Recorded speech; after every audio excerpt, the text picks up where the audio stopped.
Cyril, a young boy reincarnated into the world of a dating game, has only one mission: save his favorite character, the tragic villainess Lady Sophia, from her fated execution. Using his knowledge from a past life, he becomes her loyal butler and works tirelessly to steer her away from the path of darkness. He succeeds beyond his wildest dreams, preventing her fall and ensuring her happiness. But in a horrifying twist of fate, he discovers that by saving her from the prince, he has made himself the new object of her obsessive, all-consuming love, and the sole target of the villainess he created. A young boy introduces himself as Cyril to Lady Sophia. She questions the name Cyril as he respectfully addresses her as my lady.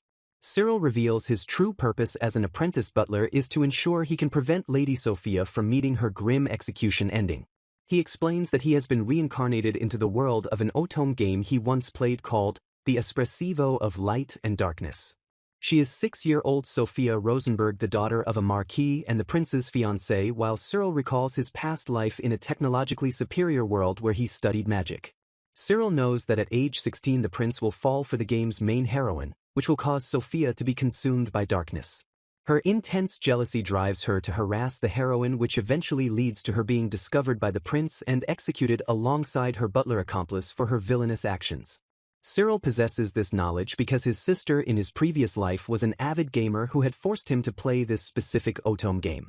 He then reveals with grim determination that the butler who is executed alongside her, none other than himself, and he is resolved to do whatever it takes to prevent this future.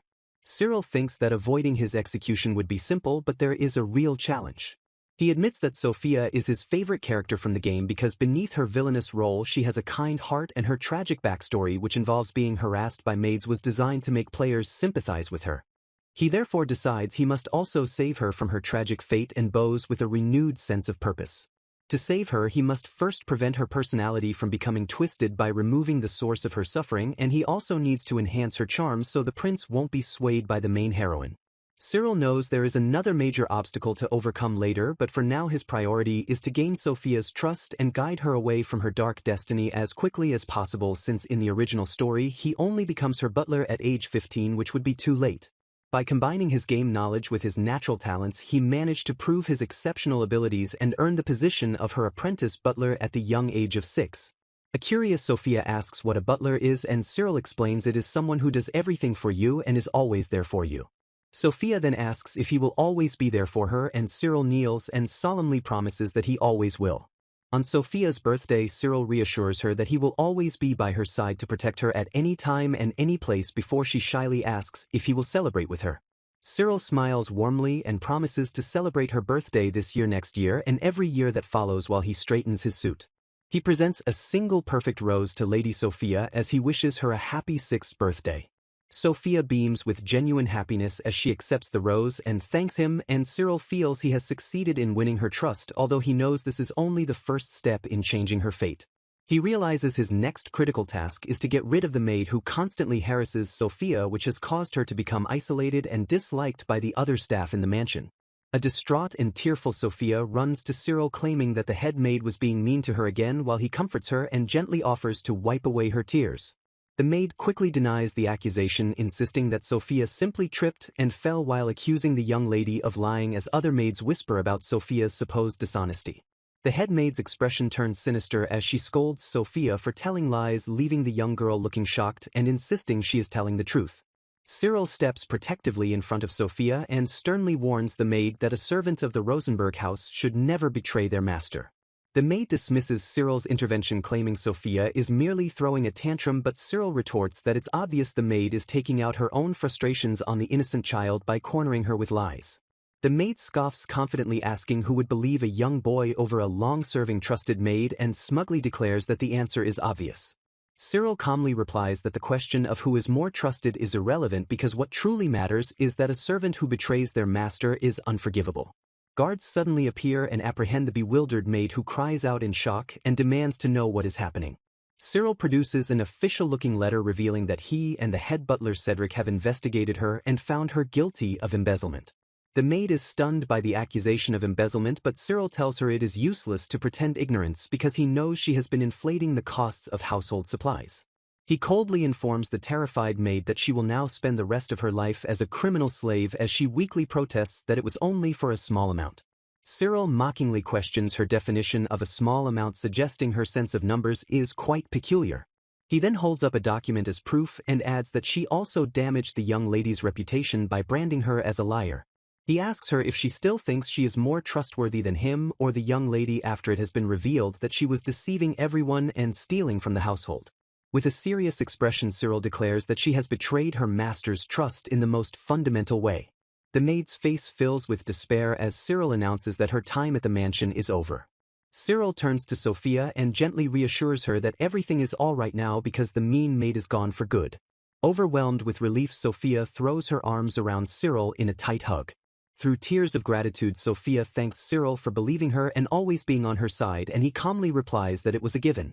From that day forward, Cyril dedicated himself to raising Sophia to be a dignified lady of the Rosenberg Marquis family, teaching her everything from posture and dance to violin and embroidery. He even taught her magic from his past life and self-defense, and she absorbed all of his teachings without complaint over the next 6 years. Now a graceful young lady, Sophia asks Cyril to brush her hair for her. As he prepares her hairbrush, Cyril notes that her 12th birthday is approaching, and Sophia wonders if her busy parents will be able to celebrate with her. Sophia reassures herself that it is all right if her parents are busy because she has their gifts and messages, and more importantly, she has Cyril by her side.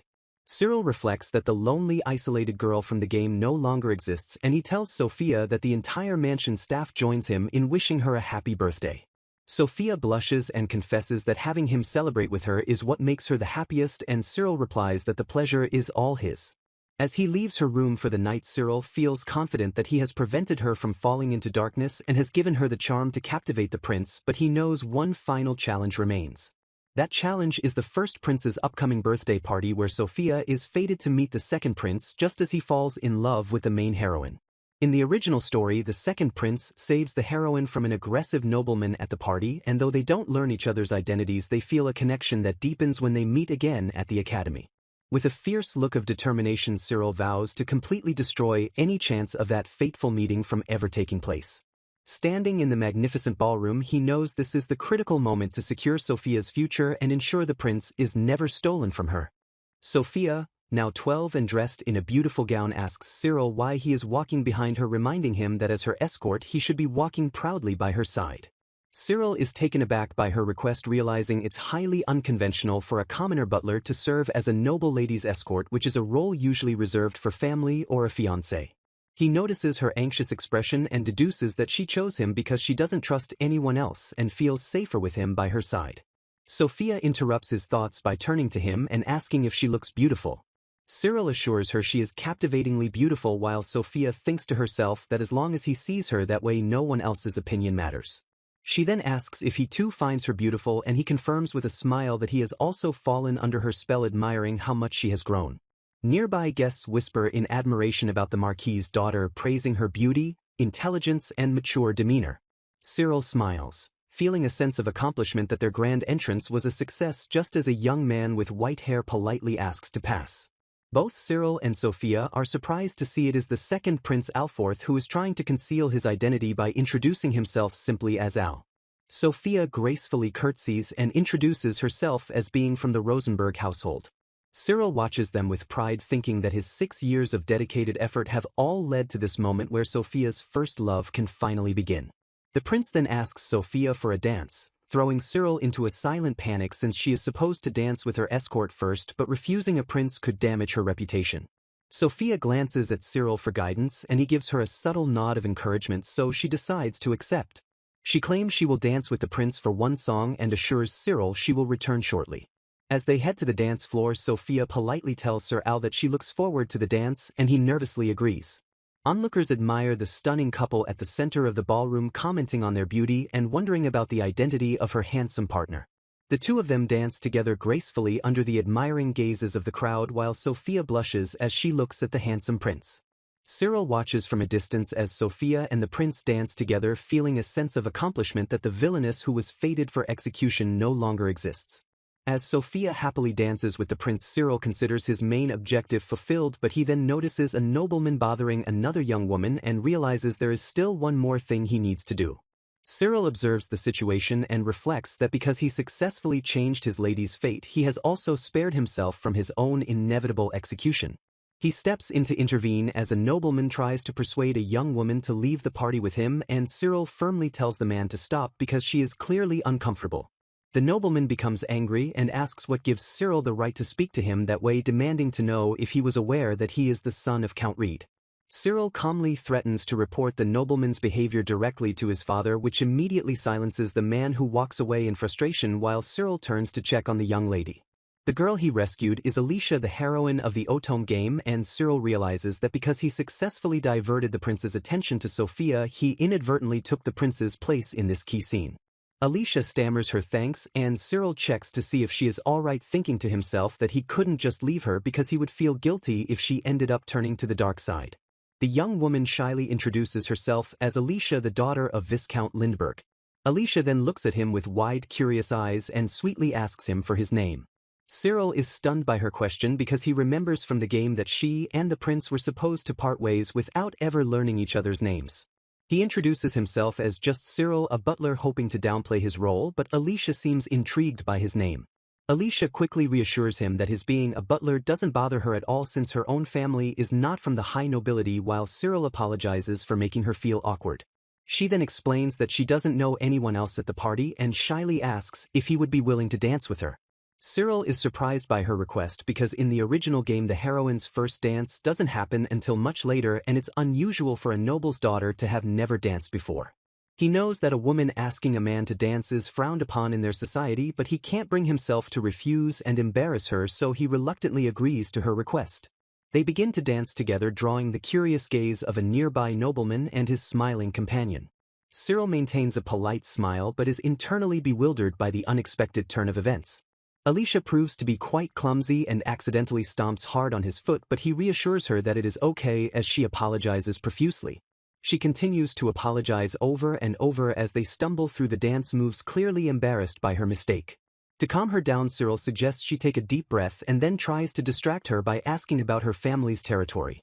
Alicia's face instantly brightens as she describes her homeland as a beautiful and wonderful place with vast fields of flowers.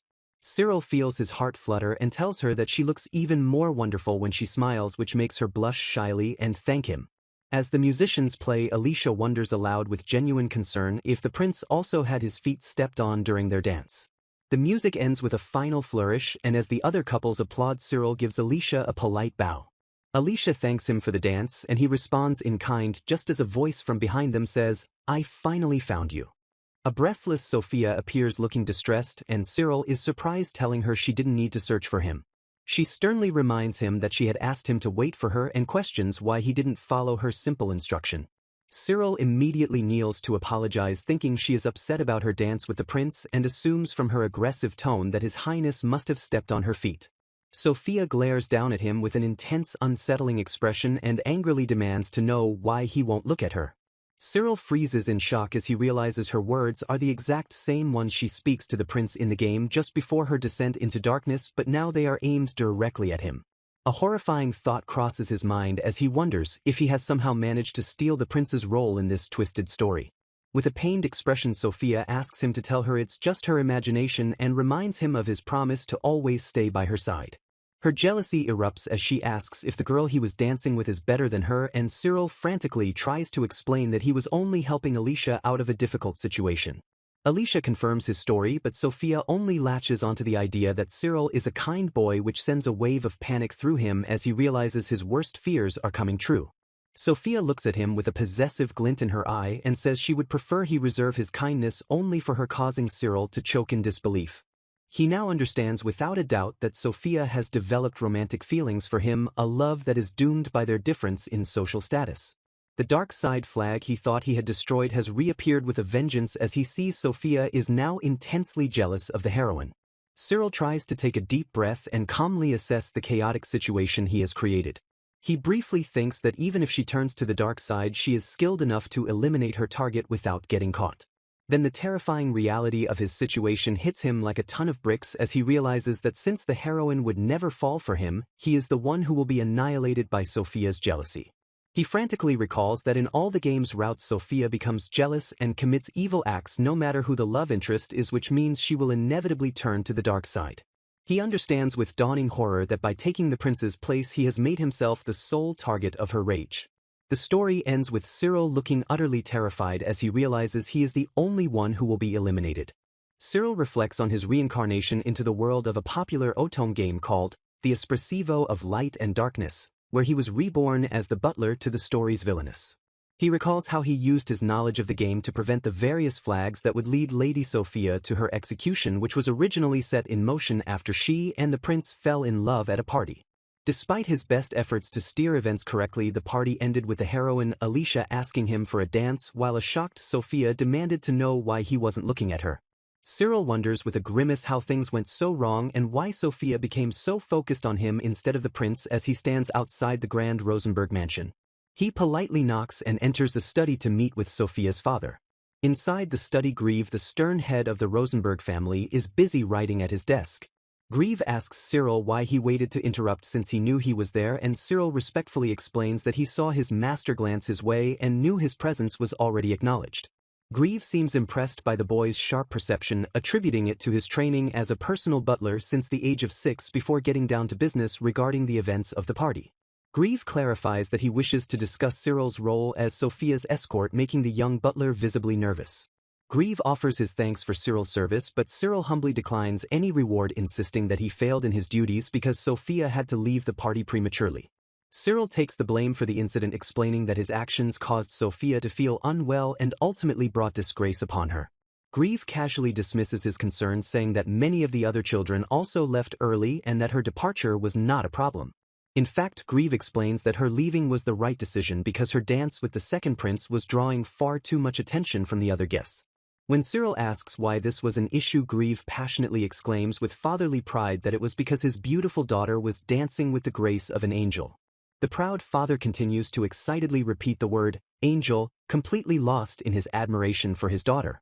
Cyril states that he is relieved to hear Sophia's reputation remains intact, but he still feels he failed his duties as her escort. Grieve looks at Cyril with a thoughtful expression and remarks that his maturity sometimes makes him question if he is truly just a child. Moving on to a more serious topic, Grieve asks Cyril for his impression of the second prince.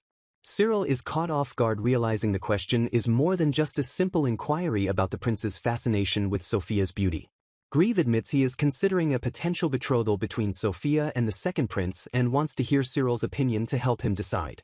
Cyril feels it is not his place to comment, but Grieve insists that his input will be valuable for his final decision. Cyril is torn between his original plan to unite Sophia and the prince and his new awareness of Sophia's feelings for him, which he cannot bear to betray. He reminds himself that his primary role is that of an apprentice personal butler. With renewed conviction, he tells Grieve that his duty is to lead Sophia to happiness and therefore her own feelings on a potential marriage should be the first thing to be considered. Grieve lets out an intrigued, who, clearly surprised by the young butler's bold response. He questions the idea of asking his daughter's opinion on a strategic marriage, and Cyril firmly states that his only wish is for his lady's happiness. Grieve smirks and calls the answer utterly dull, yet a faint magical glow emanates from his hand. In an unexpected turn of events, Grieve declares that Cyril has passed his test and officially appoints him as a full-fledged personal butler. Cyril is momentarily stunned before humbly kneeling to accept the promotion. Grieve explains that it was a test of his character and now he feels he can entrust his daughter to Cyril's care before presenting him with an entrance notice to Lonbell Royal Academy so he can accompany Sophia. Cyril accepts the papers without hesitation, declaring that he will become a student to remain by his lady's side because he is her personal butler. Sometime later, Cyril helps Sophia study for her exams, praising her for correctly applying a complex formula. He knows that while passing the exam will be easy for her, she must achieve the highest scores to uphold her family's honor. Cyril reflects that he has no time to celebrate his promotion because the real challenges begin at the academy, where he must guide Sophia's path to happiness by steering her back towards the prince. He knows the academy is the perfect place to correct their course, but he must remain vigilant about one particular threat. He understands that the presence of the heroine Alicia will only accelerate the rise of Sophia's dark flags. Thankfully, he recalls a side story from the game that explains Alicia joins the academy later, so she will not be in the junior division. Sophia snaps him out of his thoughts and playfully asks if he is the one who is nervous about the upcoming exams. He jests in reply and she teases him back, suggesting that he is the one on shaky ground, which makes him realize she is no longer bothered by the events of the party. As they head to the academy, Cyril knows the next 3 years will be crucial in setting things right. On the day of the entrance exam, they arrive at the magnificent L'Anbel Royal Academy. Cyril tells Sophia he needs to check the seating arrangements and she eagerly asks to join him. He insists she wait with her maid Ruche for safety reasons and then hurries off into the crowded building. As he makes his way through the throng of people, he finds their assigned classroom at the far end of the hall. While navigating the crowd, he accidentally bumps into a young maid and quickly apologizes. The maid politely insists it was her fault, and after confirming neither is hurt, she excuses herself to return to her mistress. Cyril returns to Sophia and Ruche, and from a distance he sees the same maid he bumped into now speaking with Alicia, who is being congratulated for convincing her parents to let her attend. Alicia smiles with quiet determination, saying that this was something she could not give up on. Cyril informs Sophia that they will be in the same classroom for the test, and she immediately asks him with a hint of suspicion about the girl he was looking at earlier. A flustered Cyril tries to dismiss her concern by saying it was just a harmless maid, but Sophia clenches her fists, showing that his answer did not reassure her at all. Cyril watches her with concern, thinking that he may have made her too anxious since she is not accustomed to being in such public settings. He then promises her that there is no need to worry because he will always be there to protect her, and she asks him to confirm if he will truly always be by her side. Cyril gently takes her hand and reaffirms his promise to always protect her no matter what happens, just as he did when they were younger. Sophia looks at him with complete trust as she holds his hand tightly and declares that she will never forget his promise. Now feeling much more secure, Sophia thanks him with a warm smile and suggests they should head into the classroom for the exam. Inside the classroom, they are met with a scene of noisy confusion as nobles and commoners are mixed together, asking each other questions about the unfamiliar rules. Sophia and her maid Ruche are both surprised by the arrangement, with Ruche remarking that it's a very rare sight to see the social classes integrated like this. Cyril observes that the academy's rule against flaunting social status appears to be strictly enforced right from the entrance exam. He internally reflects that even with such rules in place, one always has to decide whether to treat someone as an equal or assert their own status, just as other students begin to notice Sophia's presence. The other students are buzzing with excitement and nervousness about being in the same school as Lady Sophia, and Cyril proudly notes that she has already earned their respect just as the exam is about to begin. With a soft blush and a sly smile, Sophia confesses to Cyril that it has always been her dream to spend her life at the academy with him. Cyril is completely stunned by her heartfelt confession, and the paper in his hand crumbles as he stares at her in disbelief. He tries to regain his composure by jokingly reminding her that it's not the time for such things as they are about to take an exam, but she just smiles playfully at his reaction. Their conversation is interrupted by another student who recognizes Sophia as the daughter of Marquis Rosenberg. The boy rudely confronts them, demanding to know who they are and stating that he will not tolerate their discourtesy. Cyril instinctively moves to intervene, but Sophia calmly stops him and reminds him of the academy's rules, implying that he has done nothing wrong. With a subtle wink, she explains to Cyril that for two people to truly be on equal ground, the person of higher status must first grant their approval, which leaves her maid Ruche amazed by their sophisticated exchange. Sophia turns to the boy and coolly asks for his name and his business with her, and he confidently introduces himself as Raymond. In a shocking announcement, Raymond declares his bold intention to become her personal butler right here and now. Sophia glances thoughtfully at Cyril, her current personal butler, before telling Raymond that she is not in a position to make such a decision. Raymond quickly clarifies that he wishes to be appointed as her personal butler specifically for their time at the academy. Cyril explains to a curious Sophia that students in the servant courses often serve noble students as part of their curriculum. Raymond confidently states that he understands her position and then proposes a challenge. Sophia firmly cuts him off, declaring with unwavering loyalty that Cyril is the only personal butler she will ever need. Raymond recognizes Cyril's name, having heard rumors of the exceptionally talented butler who began serving at the age of 6, and Sophia proudly confirms that he is indeed her most exceptional butler. He scoffs at the idea that a sheltered boy like Cyril could be better than him and vows to prove his own superiority during the entrance exam. Raymond then formally requests that if he proves himself to be superior, she must appoint him as her new personal butler.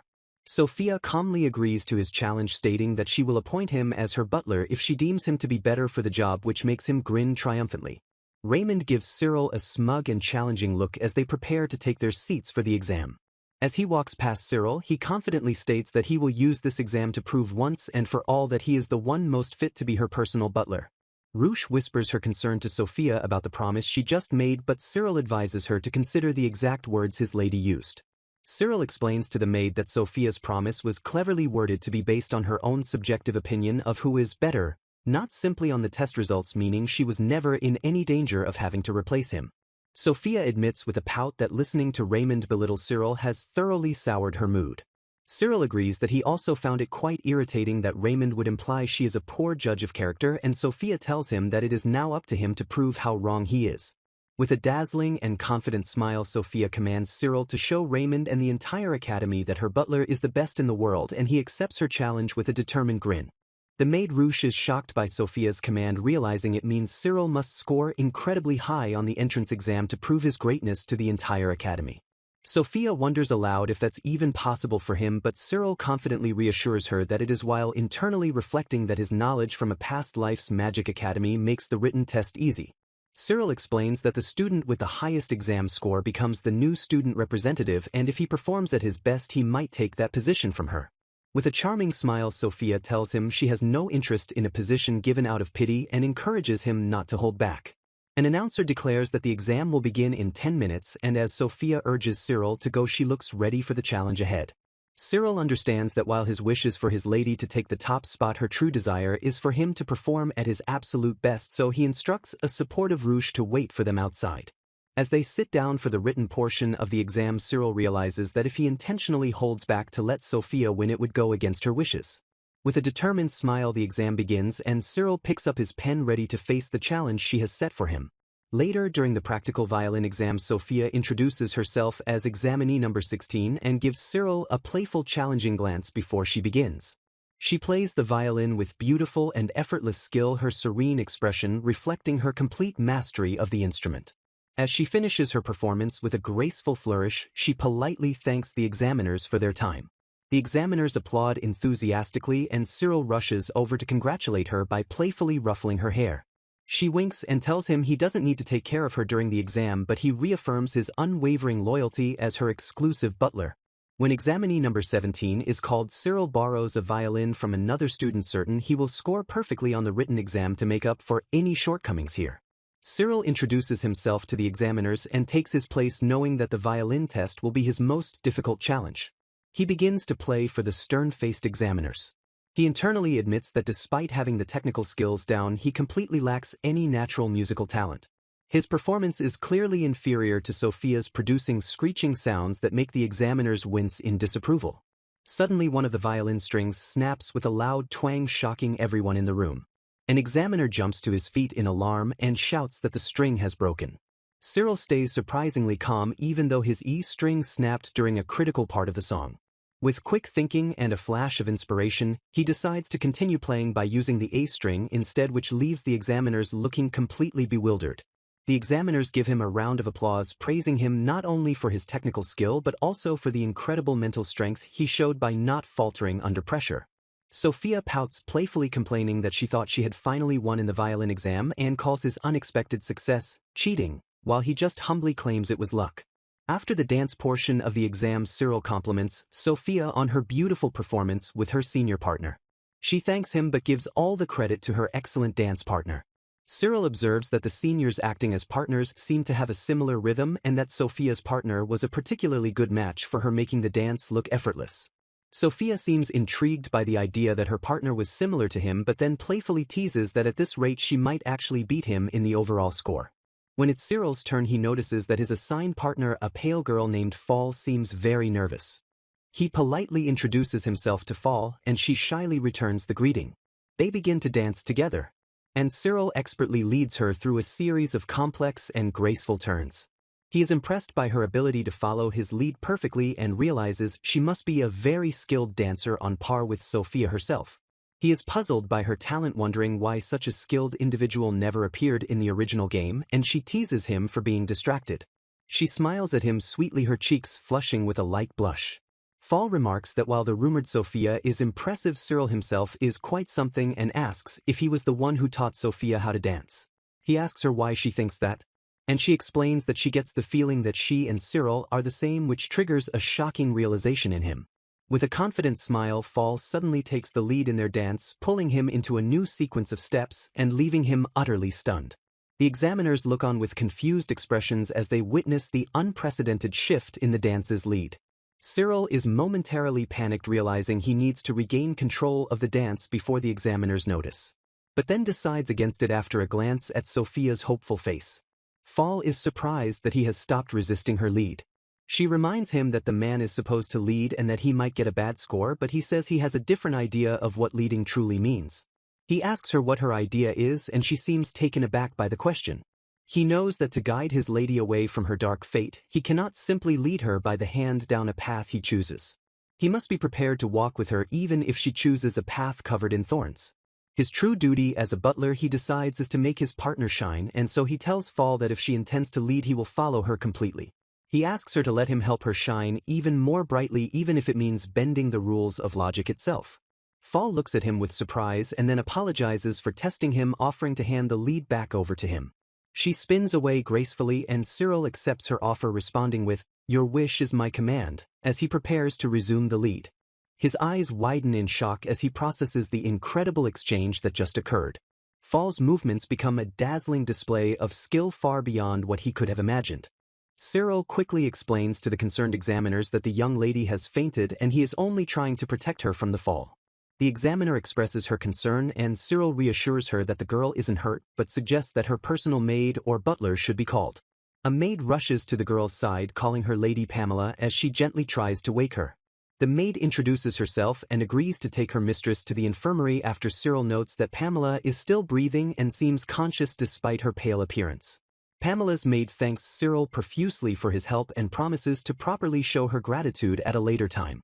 Cyril apologizes to the examiner for interrupting the test and requests that the other students be given a chance to retake it. The examiner kindly agrees to a retest but is surprised when Cyril states that he has forfeited his own right to a retake because he abandoned his partner mid-dance. The examiner looks at Cyril with a mixture of surprise and admiration for his strong sense of responsibility. The examiner agrees to his terms but decides to only have his score as a penalty, and Fall apologizes to him for the trouble she caused.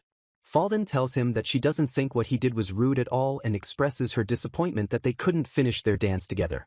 With a final wink and a hopeful wish that he passes the exam without any trouble, Fall leaves Cyril standing alone in the hallway. Sophia approaches Cyril and he immediately apologizes for failing to give his best performance as he had promised. She asks if he thinks she is there to scold him and then gently tells him to raise his head. Sophia pouts playfully, showing her disappointment in him. With a knowing smile, she points out that while he did his best, he also intentionally used the interruption to lower his own score. Cyril tries to feign ignorance, but it's clear she has seen right through his plan. A few days later, while waiting for the exam results, Sophia suggests they check on the scores even though it usually takes several weeks for them to be posted. They head to the results board where a crowd has already gathered as one student explains that he saw the examiners himself and understands why the scores are already available. Cyril is not surprised to see the crowd and they make their way to the front where they see Sophia has achieved perfect scores in all her practical exams. Sophia points out his score, but he is more focused on hers until she redirects his attention to his own shockingly low result. Cyril is stunned to see his dance score is only 51 and he remembers the examiner's promise to have it. Cyril is equally shocked to realize that without the penalty his score would have been an incredible 102, easily surpassing Sophia's perfect score. Cyril apologizes to her for tarnishing her perfect record with his own low score. Raymond is seen as he calls out to Sophia. He approaches Sophia with a letter containing his own exam scores, ready to make his case for becoming her butler. Cyril politely intercepts the letter, insisting on checking it for any potential danger before handing it over to Sophia. Sophia is impressed by Raymond's high scores, and Cyril acknowledges that based on previous years his scores would likely be enough to earn him the top spot. He also admits that Raymond is talented enough to be considered for a butler position even though he has no intention of letting him take his place. Sophia congratulates Raymond on his perfect scores in all the practical exams, but he humbly insists he is no match for her. Cyril mentions his dance score of 51 and Raymond bursts into laughter, mocking him for having the audacity to serve as Sophia's butler with such a pitiful score. Other students who witnessed the incident try to explain the reason for his low score, but Raymond dismisses their attempts to defend him. Cyril calmly concedes that in terms of their dance scores Raymond is the clear winner. Raymond is surprised by Cyril's unexpectedly gracious response, and Cyril smiles, telling him that he has no intention of giving up his position as Sophia's personal butler. With a look of fierce determination, Raymond declares that he will take the position from Cyril within 1 year. A few weeks later, their official admission notices arrive, and Sophia playfully sticks her tongue out at Cyril, who is still lamenting his 49-point deduction. Sophia's notice confirms she achieved near-perfect scores in all her subjects, securing the top seat with only a single point shy of perfection. A maid gently brushes Sophia's hair as she sits peacefully in her room. Cyril and Sophia ride in a carriage on their way to a clothing store to have his academy uniform tailored. The school's rule of equal treatment for all students regardless of their social status is still in effect even for this social studies assignment, which requires Sophia to visit a commoner's shop. Cyril reaches out his hand to help Sophia out of the carriage, but she just continues to hold it as they walk. He nervously points out that she is still holding his hand. Sophia blushes and asks if it's a problem, while Cyril explains that his role as her butler doesn't automatically make him her escort. An argument erupts in the shop as a nobleman berates the owner for not having his son's uniform ready in time for the academy's entrance ceremony, while Cyril and Sophia observe from the entrance. Cyril notes with disapproval that the nobleman's servant did not make a reservation beforehand and wonders if it's the family's policy to let their children handle such matters themselves. A shop attendant warmly welcomes them, and Cyril encourages Sophia to take the lead in this hands-on learning experience. The nobleman's son angrily calls out to the attendant, noticing her attention shifting to the new customers. He demands to know why they can get a uniform made when his own request was denied, and the attendant calmly explains that Cyril and Sophia had made a reservation. The boy's butler tries to restrain him, but he angrily insists on his status as the son of Count Reed. Sophia quietly asks Cyril to make them stop. With a confident smile, Sophia steps forward and tells the boy to refrain from such behavior because power should not be brandished without a good reason. The boy is initially stunned into silence by her radiant and commanding presence. His attendant quickly whispers in his ear, revealing that the young lady is none other than Sophia, the daughter of a powerful marquis. The boy and his attendant immediately bow in apology, begging for forgiveness for their rude behavior as Sophia tells them to wait. Cyril explains that he has reserved 2 sets of uniforms for himself and 3 for his lady. Sophia then graciously offers one of her reserved sets to the stunned boy. The boy gratefully accepts her offer as Sophia explains that the extra set is just a spare and not essential for the entrance ceremony. Cyril realizes that the boy's family had likely already prepared his uniform, and this whole situation was just a test of his character. The boy now owes Sophia a favor, and his butler and the shop attendant's calm demeanor throughout the ordeal suddenly makes perfect sense. Sophia asks the shop attendant if she can make the uniform for him, and Cyril privately considers the possibility that she knowingly created this situation to put the boy in her debt. The attendant leads Sophia to the fitting room to take her measurements, and she says a brief farewell to Cyril. In the fitting room, Sophia is surprised to see Alicia, the heroine from the Otome game. Alicia apologizes for not recognizing her sooner and explains that she remembers seeing her dance at the prince's birthday party, where she felt like a clumsy burden to her own partner. Sophia reassures her that she looked very nice, and Alicia credits her wonderful partner for making their dance so magnificent. Sophia's expression hardens slightly as she replies with a simple, "Right," and a tailor asks Cyril to check the sleeves of the uniform they are working on.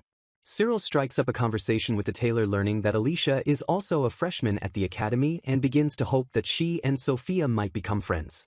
Back in the carriage with their new uniforms, Sophia feels that their enrollment in the academy is finally becoming real, and Cyril agrees. He knows he has a lot of work ahead of him to support his lady's daily life and somehow repair her relationship with the second prince. However, he reminds himself that the most important thing is to ensure that Sophia genuinely enjoys her time at the academy. As they are talking, Sophia suddenly asks him why he is staring at her face. Their carriage comes to an abrupt halt, and Cyril instinctively pulls Sophia into his arms to protect her.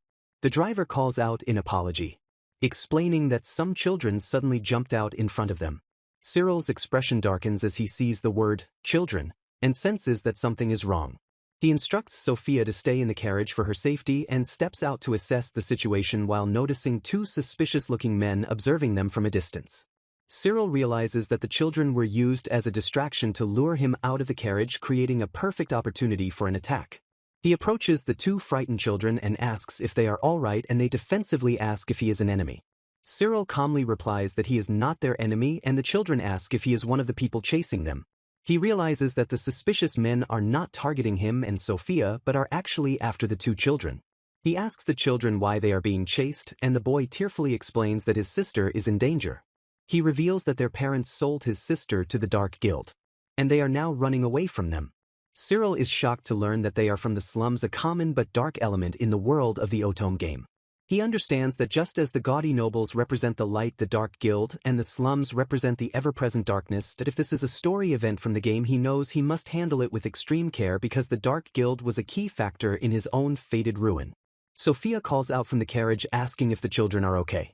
The boy desperately pleads with Cyril to help them, and Cyril realizes he can no longer pretend this is not his problem, but he tells Sophia that the decision of whether or not to help them is ultimately up to her. She looks at him with confusion, and he explains that as the daughter of a marquis she must learn to accept the harsh realities of her world, that he tells her that sometimes a leader must sacrifice the few to save the many, and that while saving these two children is a noble act, it is ultimately just a drop in the ocean of suffering in their country, that he bluntly calls the act of saving them a form of hypocrisy as it risks the safety of everyone for the sake of two individuals and serves only to satisfy their own sense of righteousness. The boy begs them to save his sister, pleading that the kind lady must be able to help them.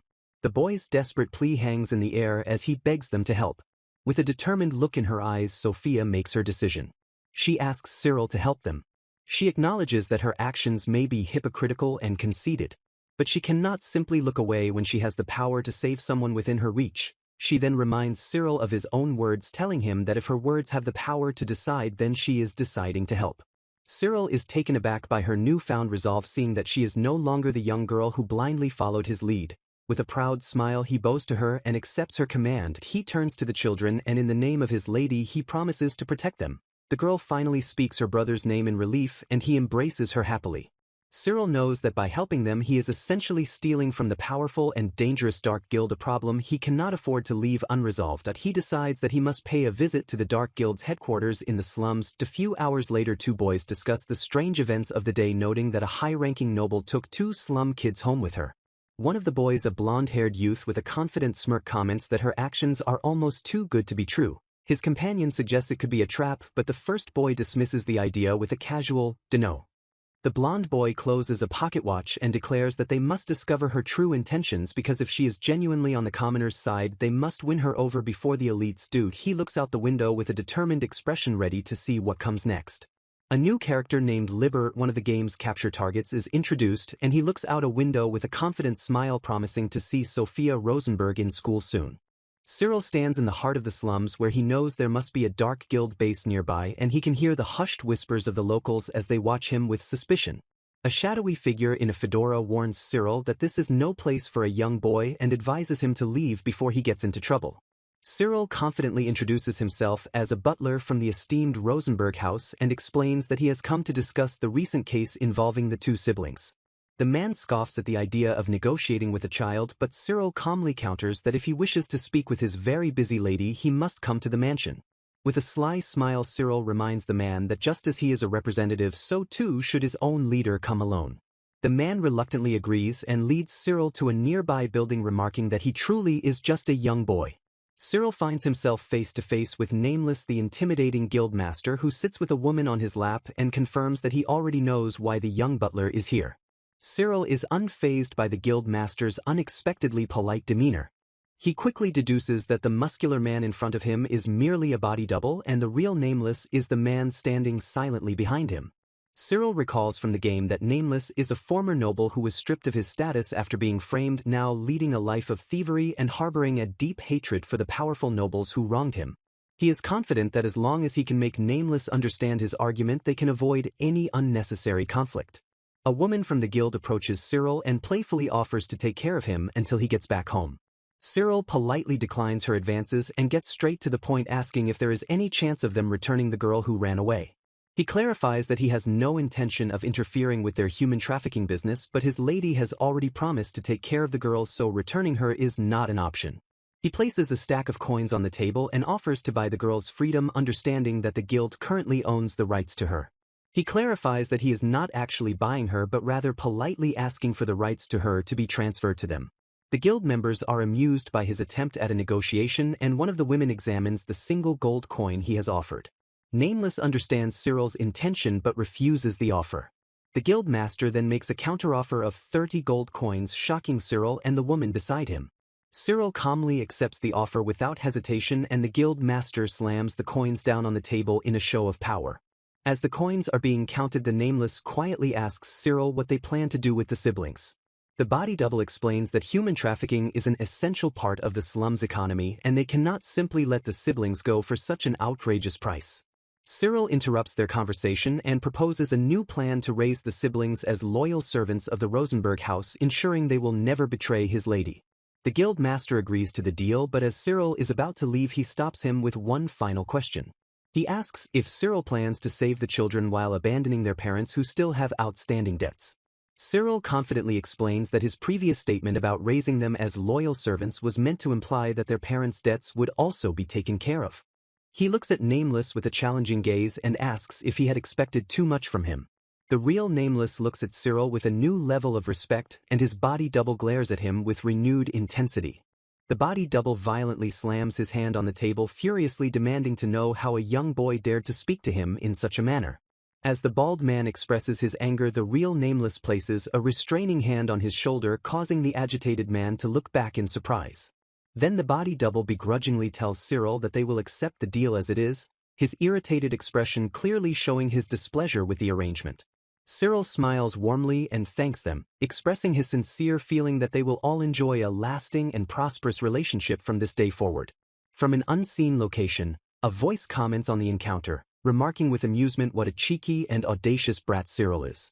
After the boy's departure, the group discusses their impressions of him, with the woman remarking that she thought he was rather cute, while the body double in the hat observes that the boy completely ignored her, which the body double sees as a positive sign that he isn't easily swayed by a woman's charms.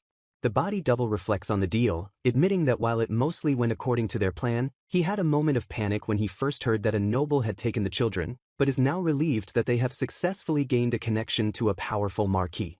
The real Nameless agrees with this assessment but introduces a crucial point they overlooked, reminding them that children never forget their parents and can be easily won back with a show of parental love, all while noting the significant fact that the boy had 30 gold coins ready for payment. With a sudden, chilling insight, the real Nameless declares that Cyril saw right through their entire scheme from the very beginning, understanding that the children's parents were the key to their whole plan. A diagram illustrates the Dark Guild's original strategy to use the parents' debt as leverage to force the children into becoming spies for them against the Rosenberg family, but it then shows how the boy completely dismantled this by paying off the debt with 30 gold coins, thereby removing the guild's leverage and creating a direct, beneficial connection for himself. The body double scoffs at Cyril's move, dismissing him as a naive brat and confidently stating that if things don't go their way, they can simply break their end of the deal, which would spell the end for him. However, the real Nameless disagrees with this simplistic view, countering that if the boy were just a normal kid, it would be that simple, but the look in his eyes suggests he can see right through them. He further explains that Cyril is a monster wearing a child's skin, evidenced by his bold declaration that he would raise the children to be completely loyal servants, which shows an unnerving confidence that they would never betray the Rosenberg family even if the guild used their parents as leverage. The body double is struck with a sudden, shocking realization as the real Nameless confirms this interpretation, leaving him to process the fact that this means there is no longer any reason for them to take the parents in. As the group tries to understand the new circumstances, with the woman admitting she has no idea what is happening, the real Nameless clarifies the Cyril's true message, explaining that he is instructing them to ensure the parents live to see their children again, subverting their expectations of dealing with bad parents who would burden their offspring. Adjusting his glasses with a knowing smile, the real Nameless concludes that he is willing to respect Cyril for understanding the dark side of their country, remarking that it seems they will indeed get along for a very long time. The scene shifts, offering a brief glimpse of the dilapidated rooftops of a poor and struggling district. Then, the setting changes dramatically to the grand and opulent entrance hall of the Landbell Royal Academy, where Cyril, now dressed in a school uniform, stands and decides his preparations are good enough for the entrance ceremony.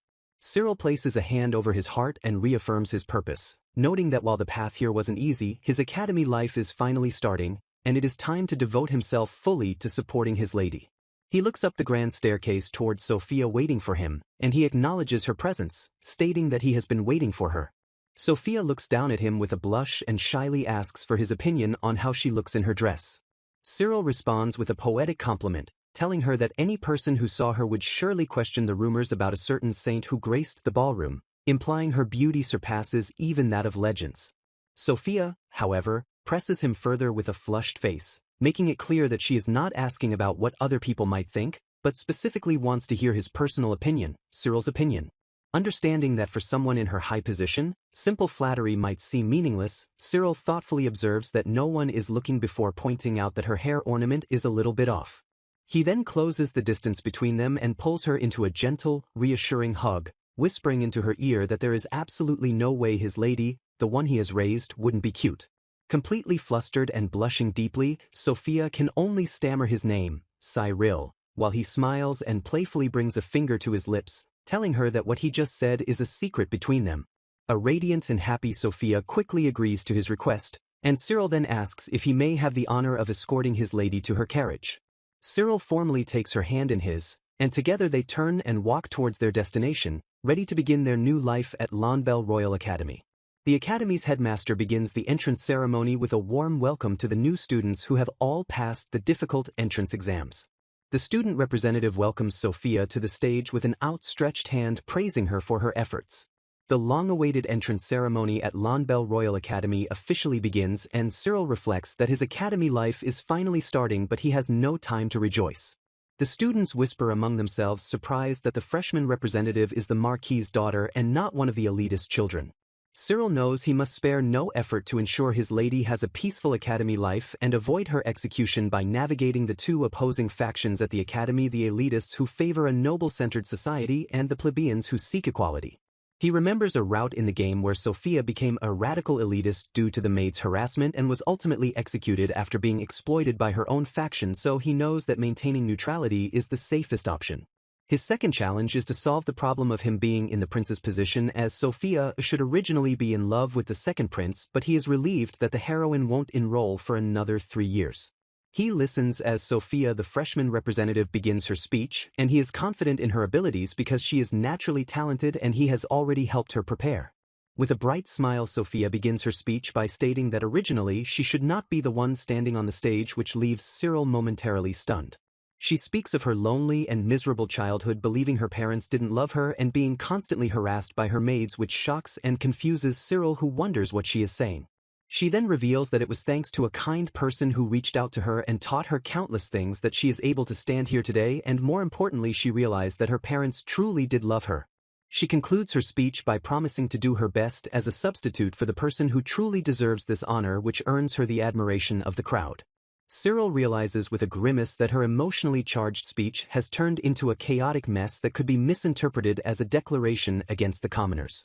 The teacher announces that the students will now head to their designated classrooms, and Cyril finds himself in Class 1A of the servant course, where he is immediately hit by a paper fan. A boy scolds him for staring with jealousy at a girl he just met, and another girl apologizes for his behavior, explaining that he is just jealous of Cyril's good grades. The boy introduces himself as Luke and the girl as Chloe, both of whom are in the servant course, and Cyril politely returns their greeting. They all take their seats and the teacher begins the class. As expected of the top class, the students are already seated and attentive as the teacher begins his lecture on the 6 courses offered at the academy, which include the servant course, the general course, and the noble course. He slams his book down on the desk with a loud thud and announces that Class 1A is for the top elites who are already considered full-fledged servants. He then challenges the students, asking if they truly believe their skills are worthy of this honor just because they passed the junior division exams. A student stands up to object, and the teacher angrily confronts him. The teacher warns the student that his honed skills are only considered valuable because he is still a child and that people are more tolerant of his mistakes. The teacher then calls out the student's less-than-perfect scores in the entrance exam and challenges him to justify his arrogance. The students are shocked to learn that their strict teacher is none other than Tristan, a legendary former student who aced all his exams and enrolled as the top student. Cyril is amazed to realize that their teacher is not only a legendary butler who was scouted by the royal family, but also one of the capture targets from the Otome game. The student who had challenged Tristan earlier now bows deeply in apology, but the teacher humbly insists that he is just a butler and now a teacher. Tristan explains to the confused student that he was once just like them. He confesses to the class that as a student he was an arrogant brat who thought he was special, but in the real world he failed repeatedly and wasted a lot of effort. He then reassures them that he will help them with any messes they make at the academy and encourages them to take on any challenges they want. The student is moved to tears by his teacher's honesty, and the entire class is filled with a newfound respect and admiration for him. Tristan announces that in 1 month a welcome party for the freshmen will be held, and the students of Class 1A have been given the honor of setting it up. He challenges them to show their true skills, as pretty much everyone in the academy will be attending the party. The class erupts in a chorus of enthusiastic cheers, ready to take on the challenge. Cyril, however, is more pensive, realizing the high difficulty of the task since even the academy's nobles will be in attendance. Tristan then asks for Cyril by name, and the young butler raises his hand to identify himself. The teacher mentions that he heard Cyril put on quite a show during the exam, but Cyril feigns ignorance of the matter.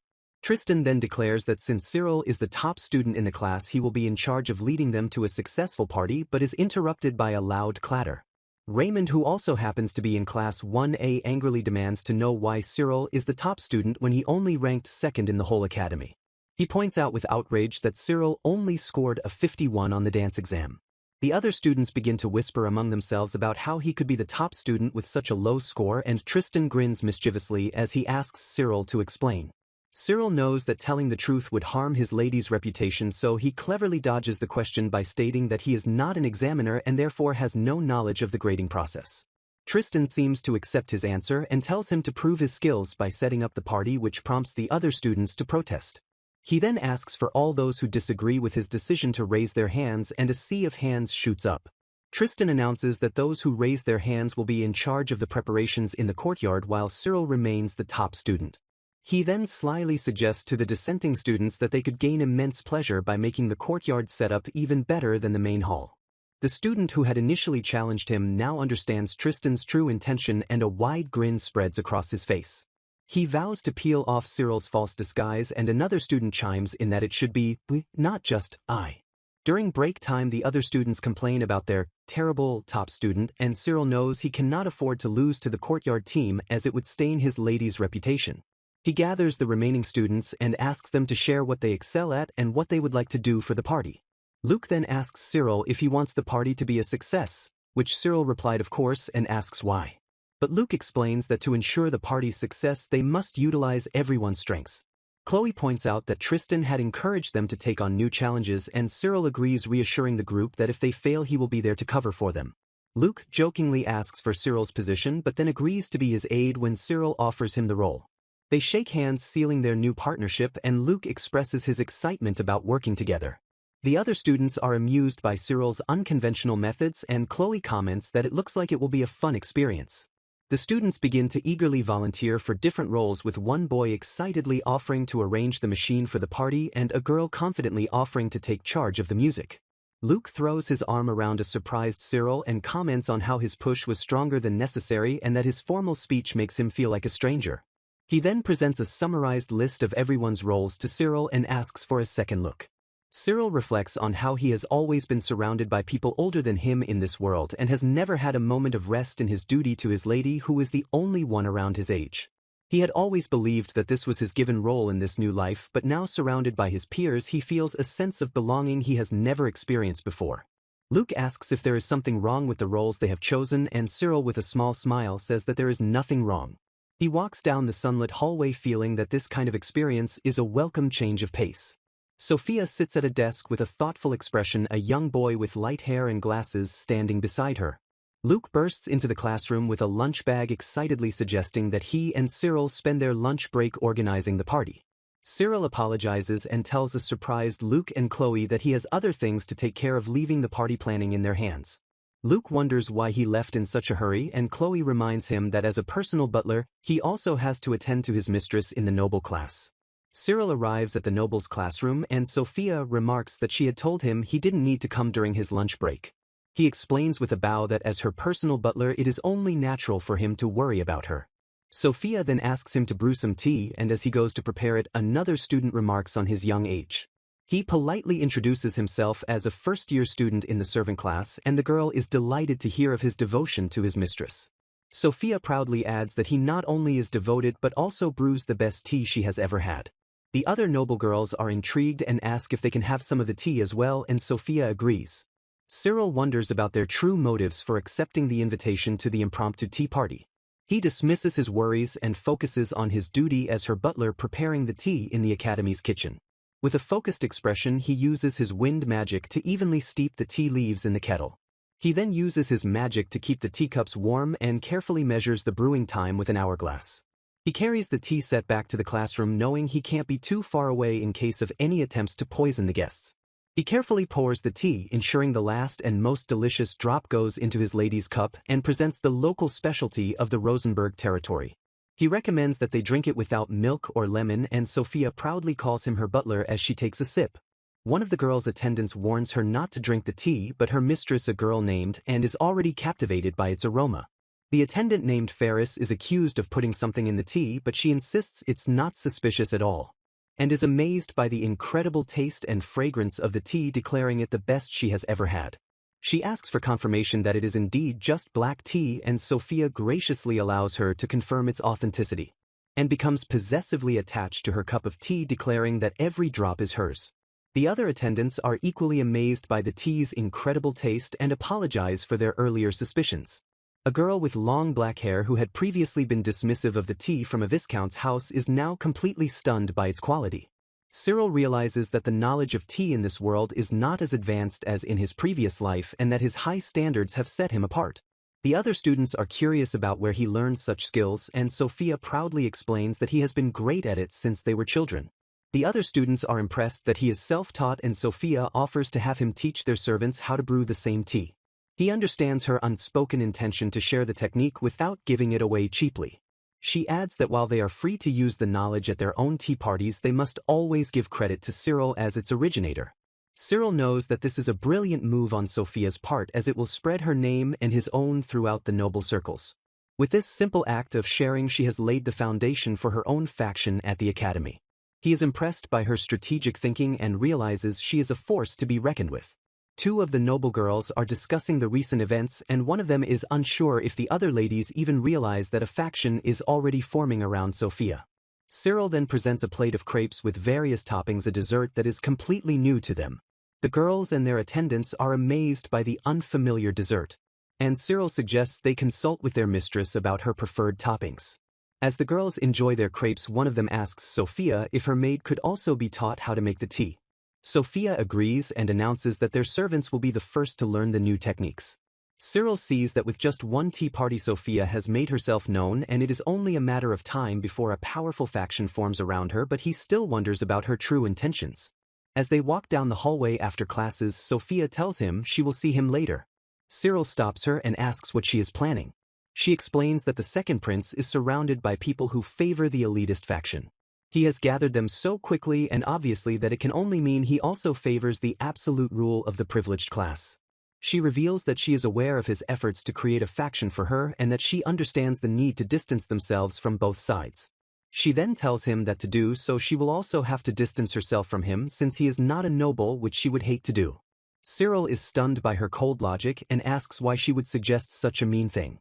She explains that she wants to avoid conflict with the prince, and if she is ever ordered as a noble to get rid of him, she would have to obey.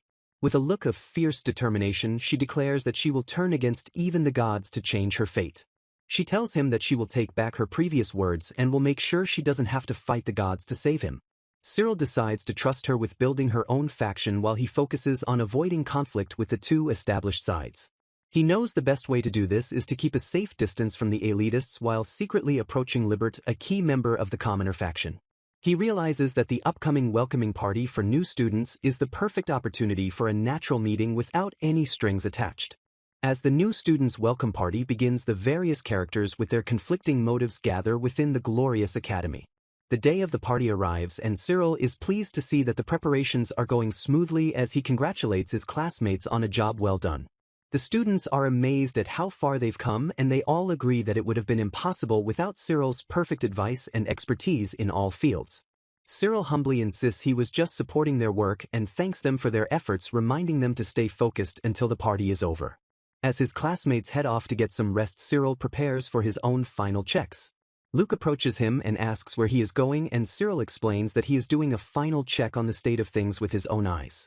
Luke asks if he can tag along and apologizes for how panicky he was at the beginning of their project. He admits that he is not a natural leader, but with Cyril's help he is starting to get the hang of it and thanks him for the opportunity. As they walk through the kitchen, Luke asks Cyril how he became so capable at such a young age. Cyril simply states that he has constantly put everything he has into becoming worthy of the title of his lady's personal butler. Luke finds his answer too formal and Cyril asks if he can ask a question in return. Cyril directly asks Luke if someone ordered him to investigate his background. Luke feigns ignorance, but Cyril's expression remains serious. With a slight smile, Luke asks him when he first found out. Cyril admits he had his doubts from the very beginning, especially when Chloe knew his name at their first meeting and tripped to get his attention in such a suspicious way.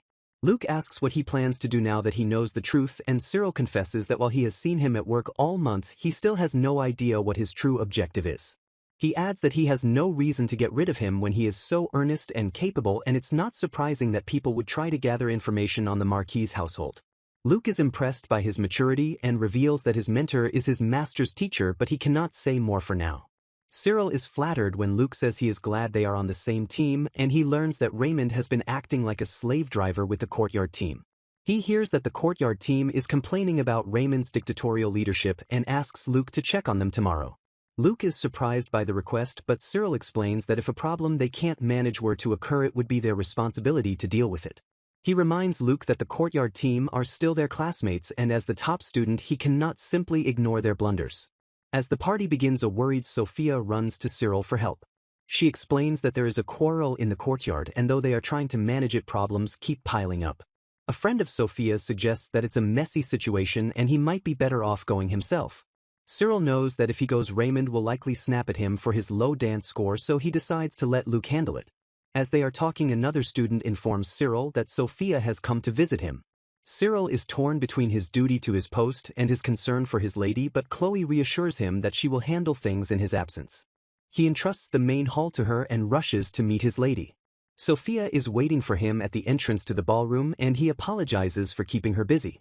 He asks if she needs something, and she nervously fidgets with her hands.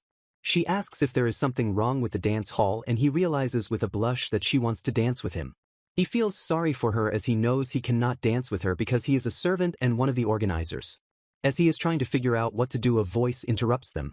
A young man with light brown hair asks if she is Lady Sophia. The young man introduces himself as Libert, the son of the Liqueur Merchants Association's leader and a key member of the Commoners faction.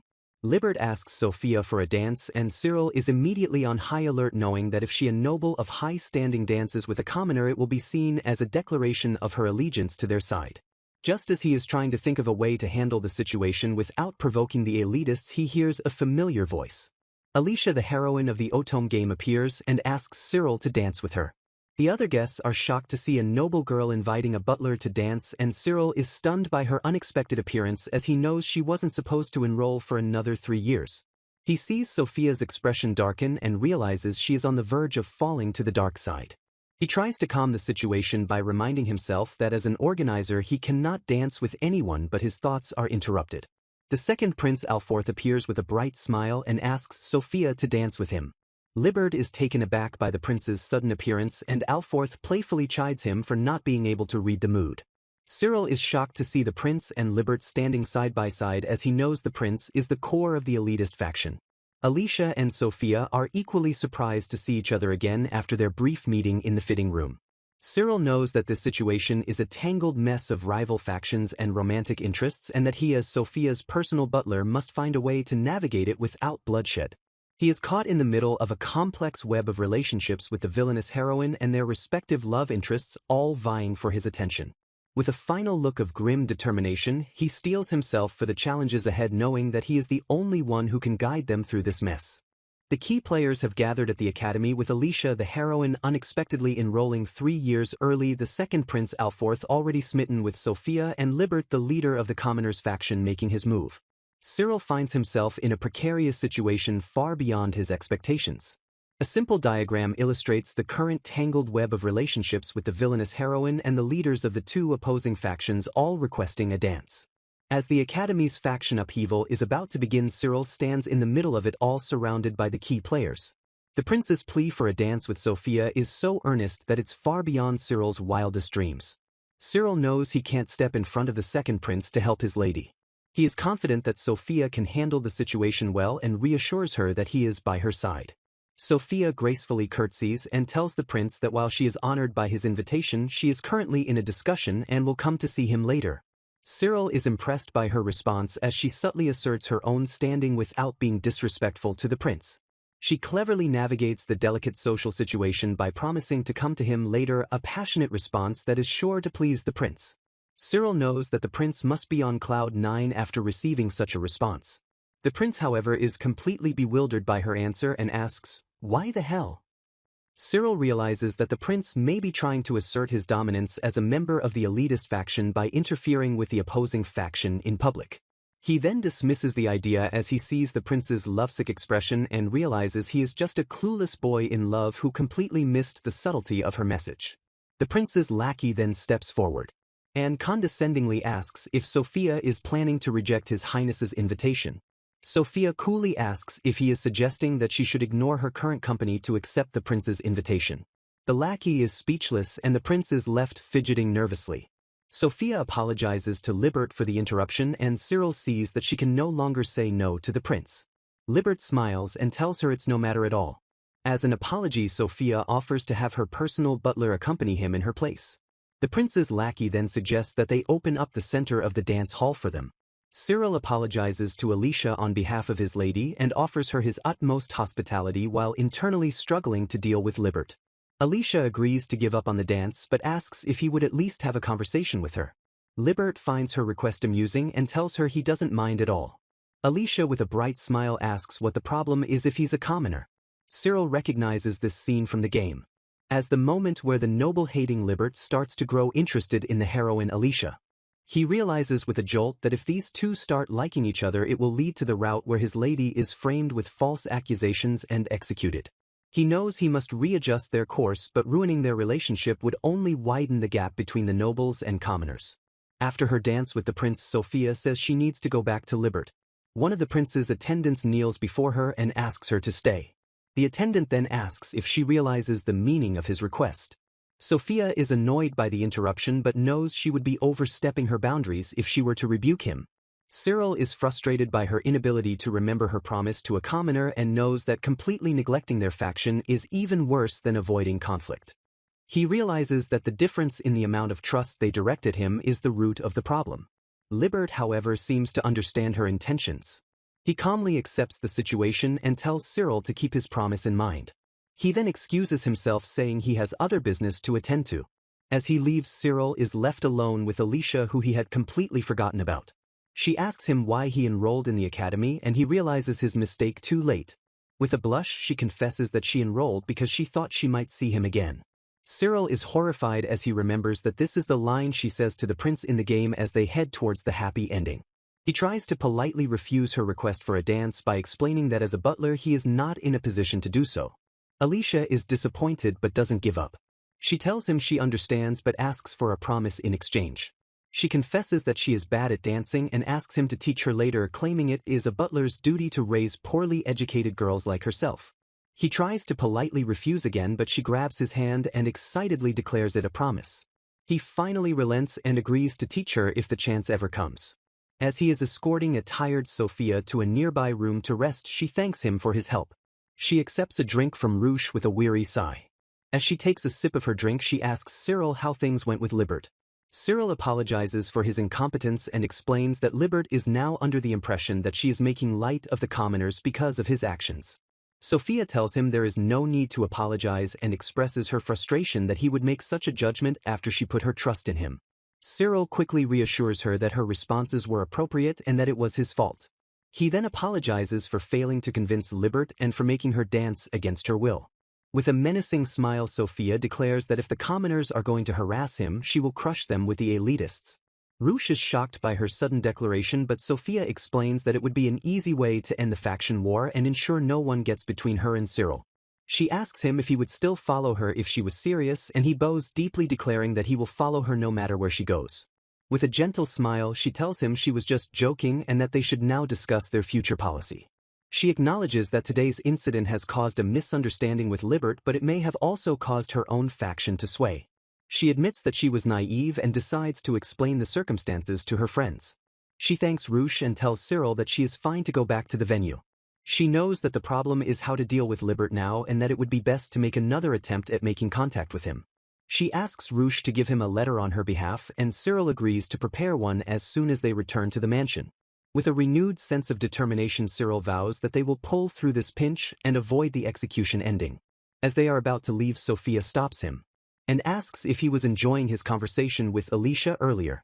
He lets out a nervous laugh as he realizes her smile is even scarier than before and that he now also has to worry about an ending where only he gets executed. Cyril finds himself surrounded by curious classmates who wrongly assume the second prince, along with Mr. Tristan, had come to scout him, but he firmly clarifies that their discussion was about private matters he couldn't possibly share. He watches them leave while reflecting that it's quite understandable for the prince to avoid siding with the elitists, a fact that becomes a source of confusion for his peers. Cyril remembers from the game that the prince held the elitists in low regard, which is precisely why he was able to marry Alicia, a noble of a lower class. He concludes that the main issue is the widespread and mistaken belief that the prince himself is an elitist, a perception that complicates everything. From a distance, a student named Raymond observes the scene, noting that while people are now doubting Lady Sophia's elitist stance, the real problem is Cyril's bold move to meet him so openly, an act sure to be misinterpreted by the commoners' faction. Raymond then approaches the troubled-looking Cyril and casually asks if he has managed to sort things out with his inquisitive classmates. Cyril reacts with embarrassment, asking Raymond not to bring it up, while Raymond thanks him because Cyril's actions inadvertently made him look good. Raymond explains that thanks to Cyril, he managed to save face with his peers, and as a result, he is now willing to cooperate with Cyril in his time of need. With a dramatic flair, Raymond declares his one condition for cooperation is to become Cyril's personal butler, a declaration that makes Cyril realize Raymond was simply looking for an opportunity to say this all along. Raymond astutely guesses that Cyril is seeking a meeting with Libert, who is not only the leader of the commoners' faction but also the son of the head of the Liqueur Merchant Association. Cyril is inwardly shocked, realizing that Raymond, having just seen him with the prince, might now mistake him for a member of the elitist faction. He internally marvels at how sharp the 12-year-old Raymond is, recognizing that this new complication right after his meeting with the prince makes things messy and requires immediate clarification. Now sitting together, Raymond correctly surmises that Cyril wants to meet Libert secretly to assure him that he is an ally. When Cyril asks how he knew, Raymond reveals that when he approached Lady Sophia for a job, she firmly stated she would never hire anyone hostile towards Cyril, the person she trusts most in the entire world. Cyril is taken aback by this revelation as Raymond explains that Sophia's deep trust in a commoner like him proves she is no elitist, which is why he too seeks a discreet meeting with Libert. Raymond suggests Cyril attend a tea party hosted by Libert, designed to unite the commoners' faction, but he warns that elitist spies will likely be present, meaning Cyril's attendance would make him look like one of them. Pondering how to navigate this tricky situation, Cyril listens as Raymond proposes a clever solution. He could attend as a temporary personal butler for an invited noble. Raymond reveals that the perfect candidate is the very same lady who invited Cyril to a dance, suggesting that negotiating with her for this favor is a plan that is definitely worth trying. Cyril approaches Viscount Lindbergh's maid, Melissa, only to be immediately and coldly told to leave the premises. He tries to explain his purpose, but Melissa dismisses him, stating her milady is far too busy to entertain the chatter of a servant, leaving Cyril feeling completely shut down at the doorstep. Suddenly, a girl's voice cuts in from behind Melissa, asking the maid who she is talking to with such an attitude. The girl, revealed to be Alicia, recognizes Cyril and excitedly asks if he came all this way just to see her, while her maid Melissa stands by in shock. Cyril quickly improvises a lie, claiming he was just asking Melissa to deliver a message for him, and Alicia, buying it completely, invites him to discuss whatever he needs over tea on the terrace. Once Alicia has gone to fetch her things, Melissa questions Cyril's decision to cover for her, but he simply states that she has every right to be wary of him in this complex situation. Melissa grudgingly admits she owes him one but warns him that her loyalty to her milady is absolute, just as Alicia returns, cheerfully complimenting Cyril's beautiful hair accessory. Alicia becomes flustered with happiness at the compliment, but her maid Melissa abruptly cuts the idle chatter short, insisting they get to the main topic of their meeting. Alicia instructs Melissa to prepare refreshments for them, but the maid starts to protest before Alicia apologizes for the lack of hospitality shown so far. Cyril politely tells Lady Alicia not to worry, noting that a servant would naturally be reluctant to leave them alone, and says he will depart as soon as their business is concluded, which makes Alicia wonder if he plans to leave so soon. Melissa asserts that she understands the situation, and Cyril agrees that her understanding is crucial, all while Alicia looks on, asking what game the two of them are playing. Melissa's composure finally breaks as she angrily confronts Cyril, questioning how he could disappoint her milady after she personally invited him to a dance and accusing him of being against the idea from the start. Overwhelmed with emotion, Melissa covers her face, lamenting the difficult position she is in and her struggle to protect her poor lady's feelings without overstepping her duties. Alicia interrupts their hushed and intense conversation, demanding to know what they are whispering about right in front of her. Cyril and Melissa quickly synchronize their story, claiming they were just confirming he didn't need anything to drink, which leads Alicia to remark on how perfectly in sync they seem to be. Changing the subject, Cyril clears his throat and asks Lady Alicia directly if it is true that she has been invited to Libert's upcoming tea party. Alicia expresses surprise that he knows, and Cyril confesses he had hoped to attend as her temporary personal butler, though he says the answer is no, prompting Alicia to scold Melissa for being rude to Cyril over his status. Alicia apologizes to a surprised Cyril, who insists it's unnecessary as Melissa has every right to be against the idea, realizing that Melissa is the one he truly needs to convince. Melissa states she cannot approve his request without knowing his true objective, a point Cyril concedes is fair, and he prepares to reveal something important. Cyril looks at Alicia and Melissa and poses a critical question: what exactly is Lady Sophia trying to accomplish with her actions? Alicia lets out a knowing chuckle, revealing she wasn't fooled and apologizes for her earlier suspicions. She explains that Melissa had warned her about the potential political fallout from their dance, acknowledging that it could be misinterpreted as an attempt to recruit her to the elitist side and create a rift among the commoners, which is why her maid was so cautious. Cyril clarifies his true intention is to contact Libert and assure him that Lady Sophia holds no hostile feelings towards him or his faction. He emphatically states that Lady Sophia is not aligned with the elitists and has absolutely no intention of discriminating against commoners. When Alicia asks why he would share such sensitive information with her, Cyril looks her in the eye and speaks bluntly. Cyril declares that he has deemed Lady Alicia to be a trustworthy person, a statement that leaves her completely flustered and questioning if she is truly worthy of such confidence. He elaborates that her good nature was evident in the game and that since both his and Sophia's ideologies clash with the elitists, he must contact Libert to clear the air and prevent misunderstandings. Alicia begins to process his words while Melissa interjects, skeptical that they can simply believe him on the spot. Alicia cuts through the tension with a direct question, asking Cyril if his plan is to exploit her for Lady Sophia's sake. With unwavering confidence, Cyril looks directly at her and confirms her suspicion with a single, affirmative word. Melissa explodes with indignation, but Alicia calmly stops her, reminding her that they suspected this from the start and that Cyril made no effort to hide his intentions. While Melissa argues that his honesty doesn't justify his actions, Alicia turns to Cyril with a counter-proposal of her own. Alicia cleverly suggests that if he plans to exploit her, it is only fair that she gets to exploit his objective in return, a proposal he cannot refuse. Beaming, Alicia then makes her request. She wants him to accompany her to the tea party not as a butler, but as her one-time partner. Cyril is left utterly speechless, completely baffled as he wonders why he can't simply act as her butler. Alicia logically points out that since he has already served as Sophia's partner, being hers shouldn't be an issue, and she pressures him by asking if he is willing to give up on the tea party entirely. A brief flash shows an enraged Sophia reacting to the news of Cyril being Alicia's partner, while her attendant despairs at the thought of delivering such inflammatory news. Cyril panics internally, remembering Sophia's intense jealousy over a simple dance and dreading her reaction to this new development, all while realizing he has no logical reason to refuse Alicia's offer. Melissa becomes emotional, telling Alicia that if her resolve is this firm, she has no right to object, even as she feels her own heart breaking for her milady. Cyril internally criticizes Melissa for not scolding her lady about developing feelings for someone outside her class but ultimately accepts the condition as a reasonable compromise, leaving Melissa to agonize over how to report this to her own milady. Later, a different maid, Ruche, informs Cyril that her milady is waiting for him inside his own room. As Cyril approaches his door, Ruche unexpectedly shoves him forward, sending him stumbling into the room with a cry of pain. Ruche pushes a surprised Cyril all the way into the room, offering a quick apology before shutting the door behind him. Inside, Cyril is met with the sight of a furious Sophia, her arms crossed and a dark aura around her, leaving him to wonder what could have possibly happened. Cyril sweats nervously as he stands before the silent and intimidating figure of Sophia.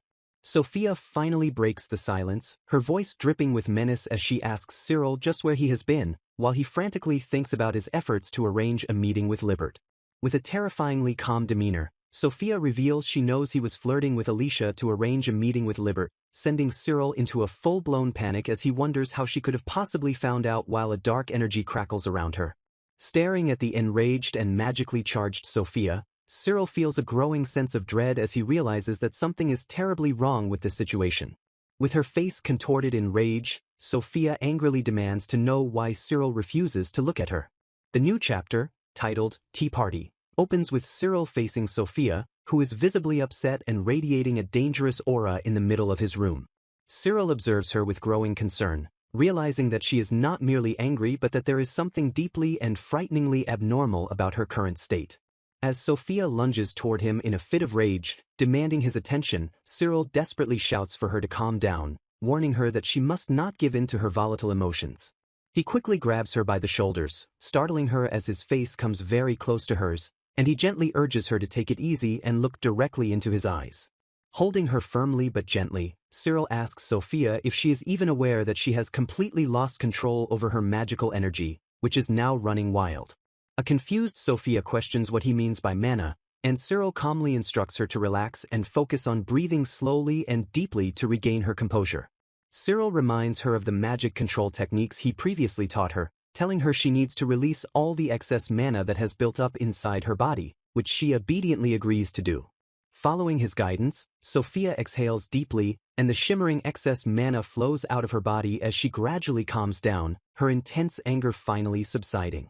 Now back to her normal self but still dazed, Sophia asks what just happened to her, while Cyril lets out a quiet sigh of relief that the crisis has been averted.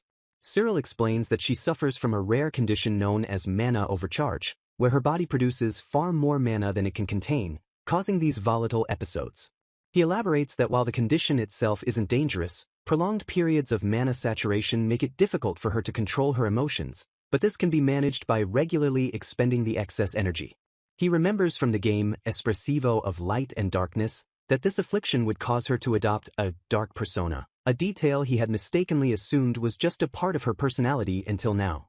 Sophia apologizes sheepishly, and Cyril explains that she tends to become overly emotional whenever he is involved, but he reassures her with a necessary lie that she is the only one he will ever look at. Cyril firmly reminds her that she is the daughter of a marquis and must never forget her noble standing before he kneels to give her his official report on the recent events. Now kneeling respectfully in his own bedroom, Cyril prepares to tell Sophia everything that has happened concerning the elitist faction and his recent encounters. Sophia listens intently but first asks if he still remembers the promise they made to each other when they were children. With a serious expression, Cyril gazes at the roses in a nearby vase and solemnly swears that he has not forgotten their promise for a single day.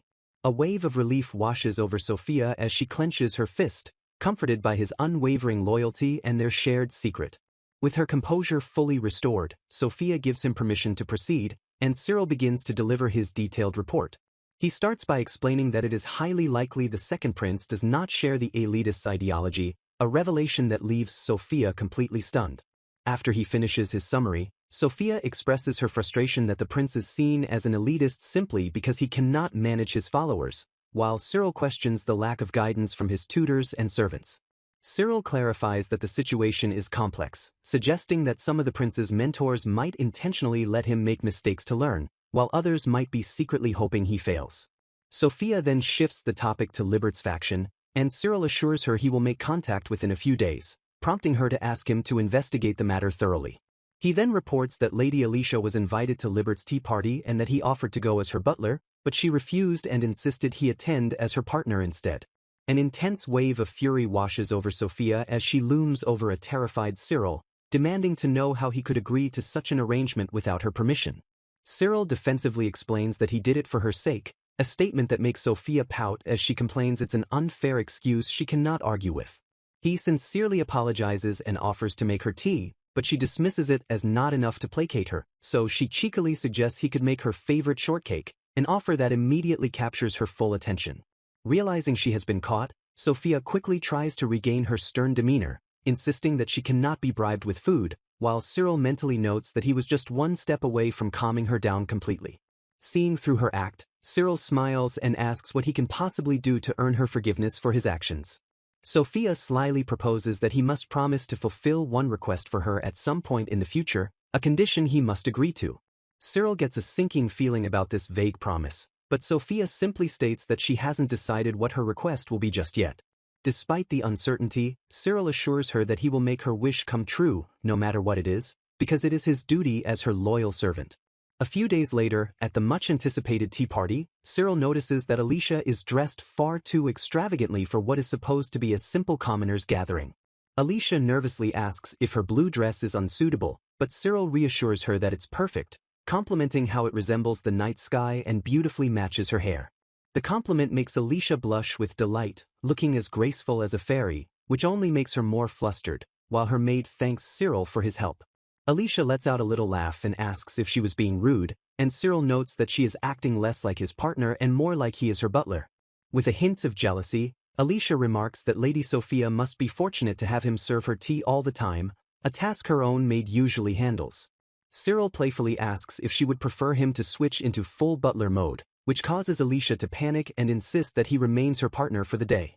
Her pouty reaction makes her maid laugh, and Cyril can't help but smile, thinking that she is undeniably cute even when she sulks, perfectly fitting for a heroine.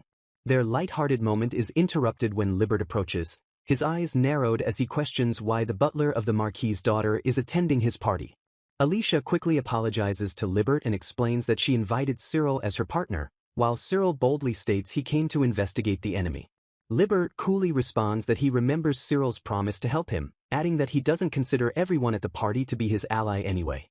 With a slight smile, Libert welcomes them to the party and hopes they enjoy themselves, prompting Alicia to whisper to Cyril about his plan to talk to Libert privately. Cyril reassures her that everything is fine, believing his message was successfully conveyed, which seems to be confirmed when Libert politely wishes her a good time. Libert smiles, saying he is glad to hear they are having fun, as Cyril mentally confirms that his mission to infiltrate the party and gather information has been accomplished. Cyril reflects that in the context of the game, they are now progressing along Libert's route, and he cleverly brings up the topic of Libert's exceptional tea brewing skills to continue their coded conversation. He explains that while his own technique isn't special, he has Lady Sophia's permission to share it, a method she only teaches to those in her faction, effectively offering Libert an alliance. Libert understands the subtle message and uses it as a pretext to speak with Cyril alone, asking him to teach his butler the technique. Cyril asks Alicia if she minds him stepping away for a moment, and after she agrees, he follows Libert's butler to a more private location. As they walk, Libert's butler questions if Cyril is going to complain about the flimsy excuse used to separate them from the others.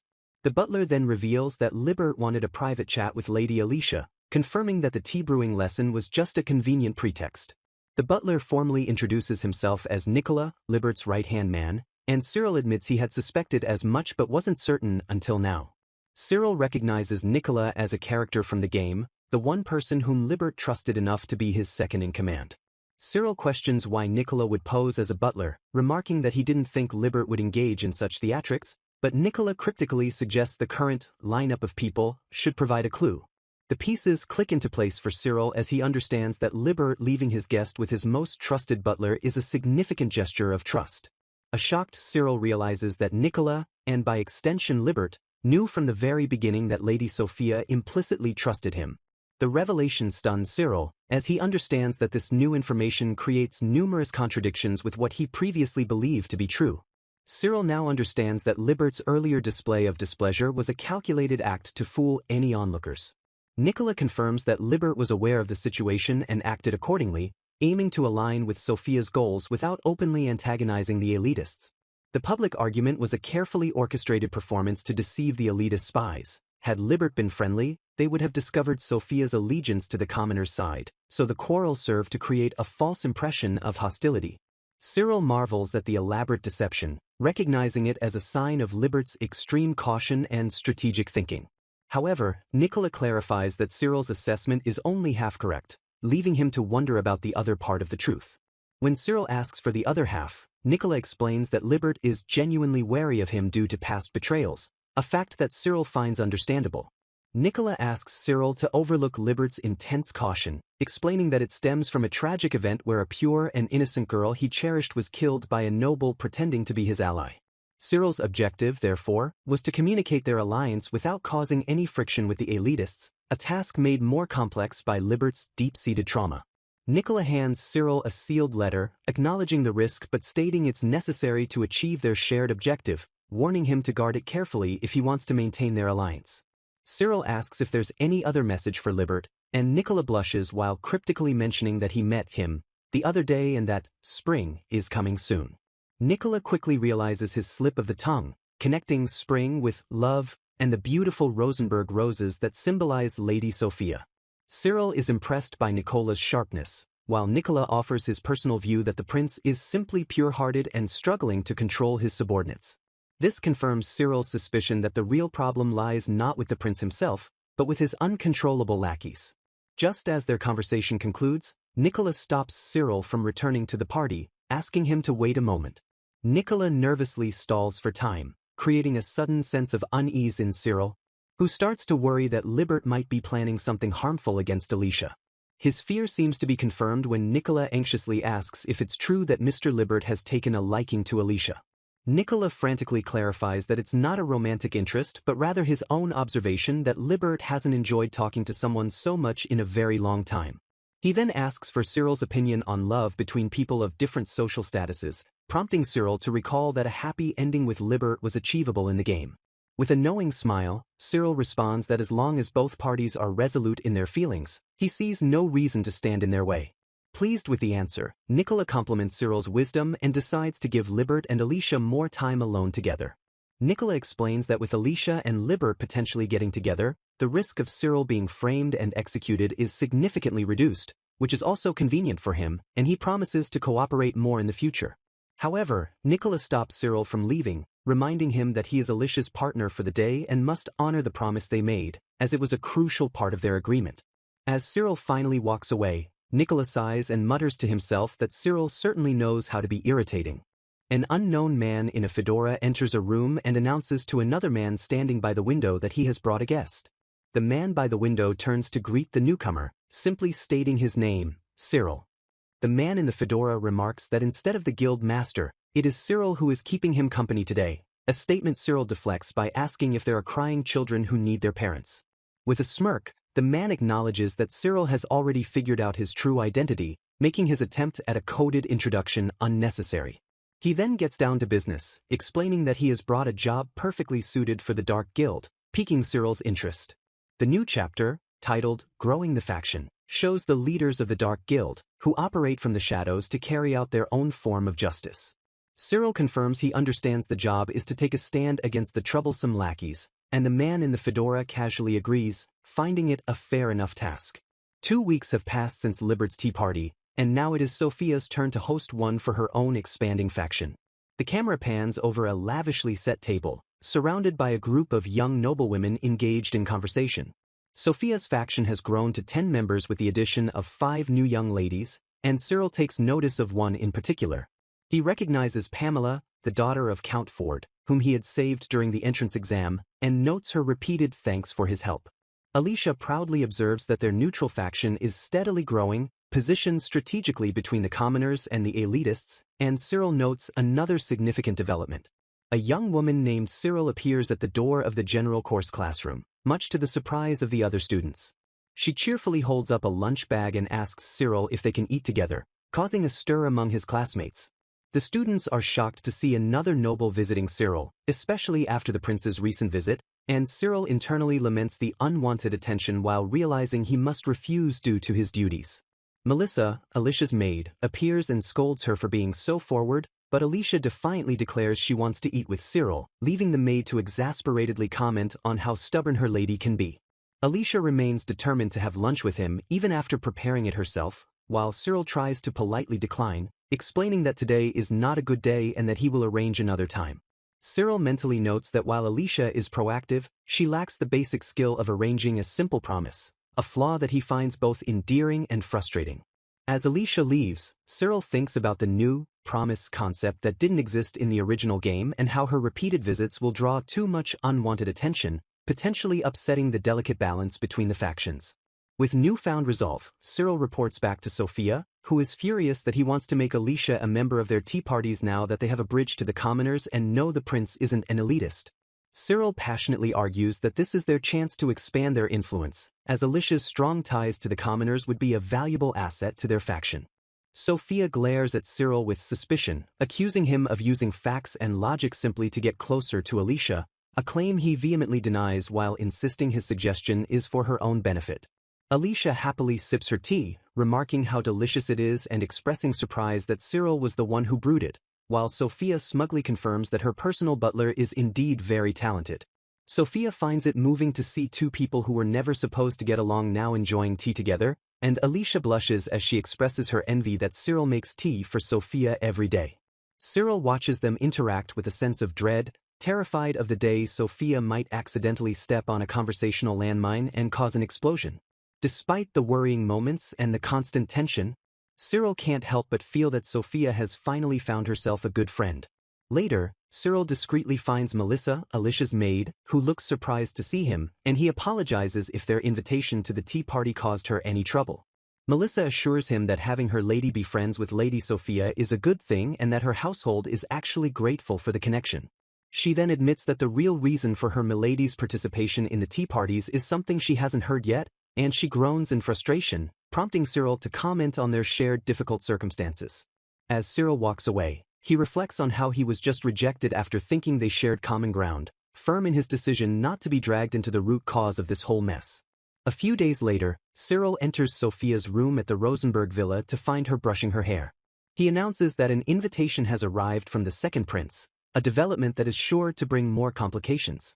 Sophia is surprised to hear from the second prince, as she doesn't have any fond memories of him, but Cyril quickly tears up the invitation before she can say anything more. Sophia reads the letter with a puzzled expression, a close-up revealing the intensity of her focused gaze. She discovers it's an invitation to the royal castle's rose garden, and she asks Cyril if it's different from the one he maintains. Cyril explains that the castle's garden is unique, cultivated with the kingdom's full resources to house many rare and special species of roses. He specifically mentions the legendary blue rose, a symbol of the royal family that can only be found in that exclusive garden, which piques Sophia's interest. A rattle from the other room signals Sophia's sudden excitement, and she grabs Cyril's arm with unexpected enthusiasm. With sparkling eyes, she eagerly declares that she wants to go right now, but Cyril calmly reminds her that they can't just leave immediately. Realizing her mistake, Sophia agrees that she must first write a reply and set a date, then dashes off to do so immediately, asking him to proofread it later. Cyril observes her with a small smile, noting that her interest lies more in the roses than the prince, and since it's a date, their conversation will be private and uninterrupted by guards or servants. He also notes with satisfaction that the prince's two troublesome followers, Gilcliffe and Serges, the sons of Viscount Merle, won't be there to interfere. Recognizing this as a golden opportunity, Cyril resolves to use this meeting to finally separate the prince from the influence of the elitists. A month later, a nervously shaking prince apologizes to Sophia for keeping her waiting. He stands between his two followers, Gilcliffe and Serges, and grandly announces their departure to the royal family's rose garden. Cyril and Sophia share a look of utter exasperation, their carefully laid plans already going awry. A guard informs Cyril that it is understandable for the prince to have bodyguards, but they won't simply watch, they will interfere with their conversation. Sophia politely thanks the prince for the invitation, while Cyril internally notes that with the prince's two followers present, they will likely do more than just interfere. Sophia clarifies that she was excited, using the past tense to hint at her current displeasure, but the prince misses the nuance and expresses his delight at having invited her, completely oblivious to her feelings. As they begin their walk, Cyril observes that with the boisterous followers around, Sophia's plan to enjoy the flowers has been ruined, and it's no surprise that she feels disappointed. The group enters the breathtakingly beautiful rose garden, a sight that momentarily distracts them from their frustrations. Sophia can't help but exclaim how wonderful the garden is, a sentiment that Cyril acknowledges is fitting for the #1 rose garden in the kingdom. The prince asks if she likes it, and Sophia confirms she does, calling it a very wonderful garden, while his followers remind her she should be grateful for the rare privilege of seeing it. As the group walks through the garden, the followers continue their loud chatter, and Cyril internally plots how to get rid of them so he can have a serious conversation with the prince. The prince enthusiastically points out another type of rose, but Cyril, seizing an opportunity, firmly states that he cannot let them see anything beyond this point and asks for some private time. As the followers are left behind, Cyril reassures a concerned Sophia that she must endure the suffocating atmosphere for just a little longer while the prince leads her to a special rose grown only in the castle. The prince proudly presents the blue rose, the magnificent symbol of the royal family, in all its splendor. Sophia gazes at the legendary blue rose, a flower she has only heard about until this very moment. The prince eagerly asks for her opinion, pointing out how beautiful the rose is, hoping to impress her.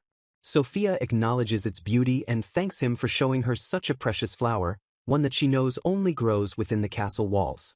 She adds that she is extremely delighted to see it, her words carefully chosen and polite. A flustered prince, moved by her reaction, begins to speak, his voice trailing off with emotion.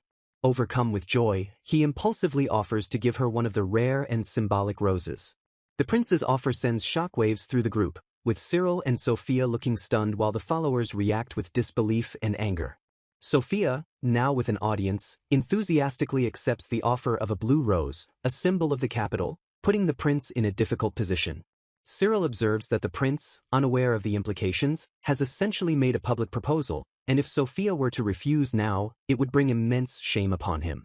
He knows that Sophia has little choice but to accept, and as servants, he and the others have no right to interfere in the matter.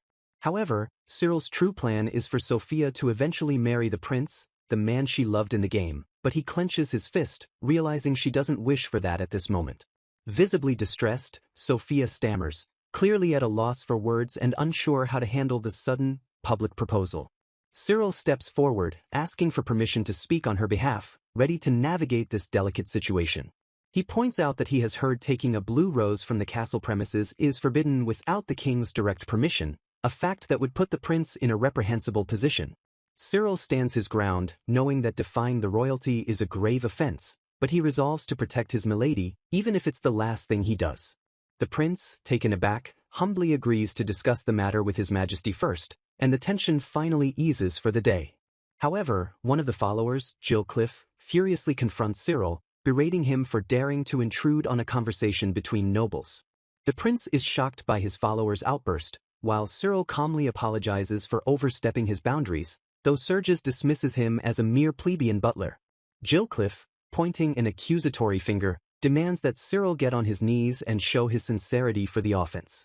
Cyril prepares to kneel, seeing it as a small price to pay to resolve the conflict, but Sophia's voice cuts in, telling him to stop. Sophia, now radiating an icy fury, steps in front of Cyril, declaring that he has no need to bow to such ignorant fools.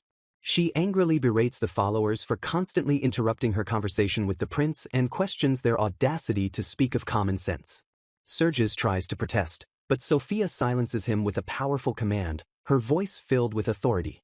She points out that even Cyril, a commoner, knew his place and didn't talk back when someone of a higher status was scolding him. With a final, dismissive gesture, Sophia commands the insolent scum to be gone, declaring they have no right to rebuke her butler. Cyril can only watch in awe as Sophia takes charge, her protective instincts on full display. Enraged by her words, Gilcliff loses his temper and lunges towards her, shouting at her for her high and mighty attitude. He yells for the mere commoner to get out of his way, his face contorted with rage as he prepares to strike. Cyril swiftly intervenes, blocking the attack and reminding Gilcliff that he is the one who needs to learn his place for daring to raise a hand against his milady. With Gilcliff taken care of, Cyril's sharp gaze lands on the remaining follower, Sergius. Sophia steps on the now defeated Sergius, her expression one of cold satisfaction as she deals with the insolent noble. She then turns to Cyril with a charming smile, apologizing for her actions, to which he cheekily replies that she is stealing his job. Sophia thanks the prince and asks to borrow his bodyguards, a request he nervously agrees to. With newfound authority, Sophia commands the guards to seize the two scoundrels who dared to raise their hands against her, the daughter of a marquis. The guards immediately comply, dragging away the protesting nobles who continue to shout insults even as they are apprehended. Gilcliff threatens that his father will not remain silent after this incident, his words filled with empty rage. Sophia advises Prince Alforth to be mindful of his position, reminding him that they are both young and pure but that he is seen as an elitist. She explains that as the leader of the faction that looks down on commoners, his inaction is seen as tacit approval of their behavior. The prince is shocked, protesting that he never intended to disregard anyone's opinions, especially not just because they were different from his own. Cyril and Sophia exchange a look, realizing that the prince's good intentions have been twisted and manipulated by those around him. The prince explains that his instructor had told him disregarding others' opinions would make them dislike him, revealing that he was given poor advice. The prince's attendants are flabbergasted, one of them blurting out that the reports only mention the instructor correcting the prince's distorted views. Sophia, having never imagined such a deep-seated issue, asks if she can be the one to handle this matter, and the attendants, deeply apologetic for their failure, readily agree. With the situation resolved, Sophia thanks the prince for the wonderful roses and politely takes her leave. Back in her room, Sophia collapses onto her bed in embarrassment, wailing that she messed up big time by behaving so unladylike in front of the prince. Cyril watches her, thinking to himself that all her previous gallantry has vanished, but he also acknowledges that he was the one who overstepped his boundaries.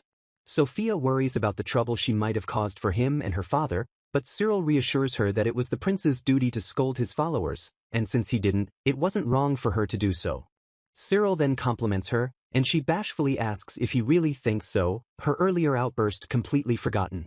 He apologizes for his own oversteps, but he also praises her for doing the right thing, a lesson he learned from her about how true righteousness isn't always what people acknowledge. Moved by his words, Sophia sits up, and Cyril suggests a change of pace to lift her spirits. He sets up a table with tea and a slice of cake for her to enjoy. He then places a single, beautiful rose on the table, apologizing if it's not to her liking. Sophia is captivated by the rose, a symbol of her own household, and she notes that its thorns have been neatly removed, smelling its sweet fragrance. Cyril explains that he wanted to prevent her from disliking flowers and that, like the thornless rose, she doesn't need to have thorns either. He then tells her one last time that she did nothing wrong and that she is most captivating when she is smiling, a compliment that brings a blush to her cheeks. Suddenly, two apprentice servants from the slums, Roy and Emma, appear at the door, and Cyril recognizes them immediately. Sophia greets the siblings, and Roy shyly thanks her for her help, assuring her that both he and his sister are in good health. Emma earnestly thanks Sophia for helping them back in the slums, and Sophia, in turn, promises to do everything she can to continue helping them. Sophia smiles warmly, looking forward to seeing them thrive, and Cyril reminds her that she was the one who brought a smile to their faces. He clarifies that her choice to save them was her own, not for the sake of the Marquis's household, but an act of her own free will. He gently touches her chin, reminding her that her choices have saved many people, including himself. Emma playfully covers Cyril's eyes from behind, declaring that she is also one of the people he has saved. With deep sincerity, Cyril looks at Sophia and tells her that she is his pride and joy. He then gently kisses her hand, a gesture filled with respect and affection. A flustered Sophia can only whisper his name, her heart fluttering from his heartfelt declaration. She becomes flustered, unsure how to react, and closes her eyes in anticipation, but her moment is interrupted by a panicked shout. A maid rushes in, announcing that a messenger has arrived for Lady Sophia, who is still flustered from her moment with Cyril. Cyril and Sophia stand together as he relays the message. She is to report to the royal castle immediately. The sudden summons from the king throws Sophia into a panic, and she frantically asks Cyril what they should do while he calmly urges her to stay composed. Cyril explains that the messenger specified a private audience with the king, which means he wouldn't have gone to such lengths just to blame her for the incident with the prince. Despite his reassuring words, Cyril internally acknowledges that a summons from the king is a serious matter, and her anxiety is completely understandable. He takes her hands and firmly tells her she will be fine, reminding her that it's absurd for the king to summon a child over such an incident. As Sophia looks at him with gratitude, Cyril vows to protect her even if it costs him his life, no matter what happens. Sophia, touched by his loyalty but unwilling to let him risk his life, immediately decides to contact her father and take matters into her own hands. With a determined expression, Sophia instructs a maid to take her to her room so she can write to her father, while Cyril relays her request. The scene shifts to an image of the prince and Sophia standing back to back, both displaying an unyielding pride despite their young age.